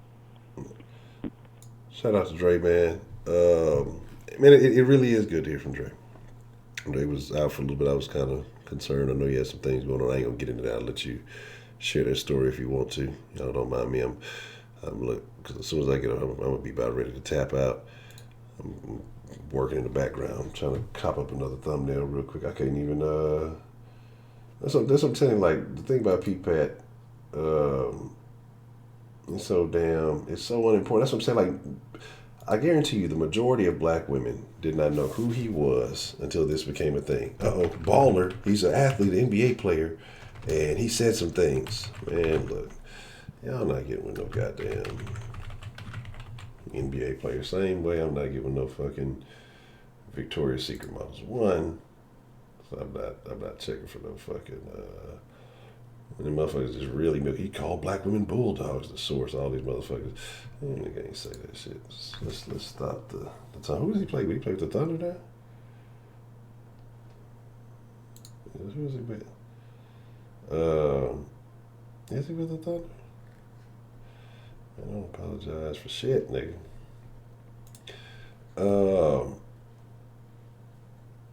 This is the perfect picture to use right here. But this is my thing, man. Look, don't apologize. When they come to try to cancel you, man, they can't cancel you if don't nobody know who he is. One. And then two, it's like, there is no need for him to apologize. You ain't missing out on no sponsorships. The fucking team ain't finna, this man, I wouldn't have said shit. Y'all believe whatever the fuck y'all want to believe. Especially if you happy in your own relationship, man, fuck what anybody else out there is thinking about with you and your situation. Like I say, he shouldn't have had to clarify shit. I wouldn't have clarified the motherfucking thing. I'd have sued all the motherfuckers for slander. And, because I never said any of that shit. Y'all assumed I said some shit that I did not say. Oh, y'all can kiss my ass. That's probably how I would have ended. But here's the thing. Yelling here, stealing pistachios and Shannon claim, oh, I don't know you no damn pistachios. Just like Patterson ain't owed them motherfuckers no apology. I'm telling you, look, it is what it is. Like I say, motherfuckers, like, I think people wake up looking for things to get mad about. Not me, man. I really look for a way, when I look at certain situations, I look for a way, okay, how can I dispel any of this stuff? What could have been meant by this? What could have been the other views and options? And like I say, if I can't come with any others, like other than, this nigga tripping, or that's something racist, or this something disrespectful, or something like that.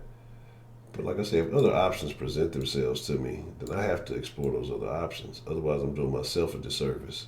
Because what you get now is you get a lot of lazy shit where people just call anything racist, right? Oh, I'm in a store and I got bad customer service. It's because they're racist. Well, you might give everybody shitty customer service. They got shit to do with you. Or I got reprimanded at this place. It's because my boss is racist. You might be a shitty worker. You might be fucking late all the time. You might be loud. People don't ever talk about their own flaws when it comes to these situations. Sometimes, I be stealing supplies from the office, but they didn't have to fire me for that. They racist. It's like little crazy shit that goes on with people. So, again, I'm not saying I'm the only person in the world who knows fucking human nature, but y'all know people do shit. All right? Let's be real. People do shit. And so I try to take into account people and the shit that they do. And then, look at the situations for what they are. I guess that we can maybe do it like this.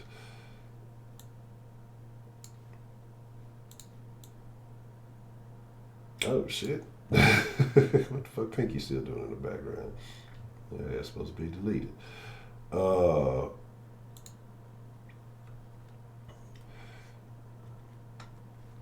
Let's do it like this. But here's my thing, man. For one, I want to say shout out to all you den folk. I'm finna get ready to wind it down. I know I need to be paying more attention. This is how I used to be when we was on the damn streams and I was playing video games and shit. All lost in the sauce. But I want to make sure I get this properly done.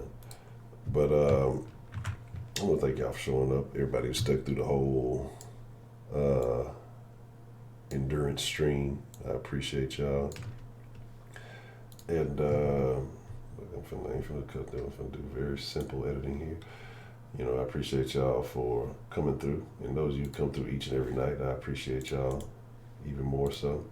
Like I say, sometimes there's conversations in the den that are tough to have, whether it be about race, whether it be about sex, whether it be about sexual orientation, whether it be about politics, whatever it may be, you know. And that's why I tell y'all, you know, sometimes we lean a certain way on certain topics consistently, that I can say. And that's why I say you have to be a special kind of person to be able to maintain and sustain these conversations. I appreciate all that.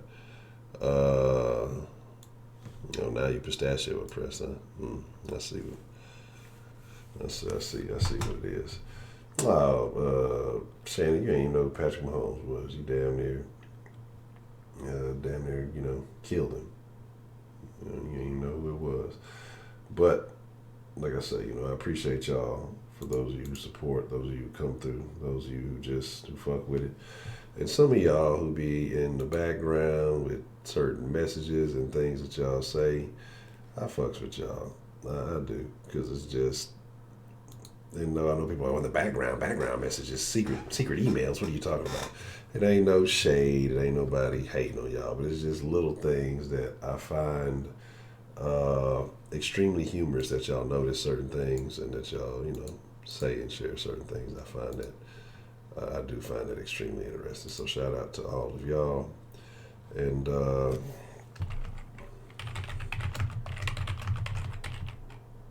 that's gonna be that. Well, I appreciate you being here. So like I say, when we get ready to run down, it is an honor, it is a privilege, it is a pleasure. I'm looking forward to this week. I'm looking forward to getting my ass up here in about 2-3 hours and go and fucking run. Hit this fucking track. Might be able to squeeze out another hour, maybe I might be able to squeeze out another hour. We'll see. Hit this track, get to run. I enjoy that stuff. Even if I'm sick, I'm finna go run tomorrow. But thank y'all, man. I appreciate y'all for showing up. Shout out to everybody who showed love. Yeah, it is. It's it. But there wasn't no confessions. It was just Monday morning dance. But I appreciate y'all, man. I thank you sincerely. And we're gonna make this thing get to rocking. But so I'm gonna produce. Y'all be cool like y'all be cool. Y'all ain't got to go home. But y'all got to get the fuck up out of here because I'm out. No, not now I'm out. I took the wrong shit. Please fuck up, man. Please do indeed fuck up.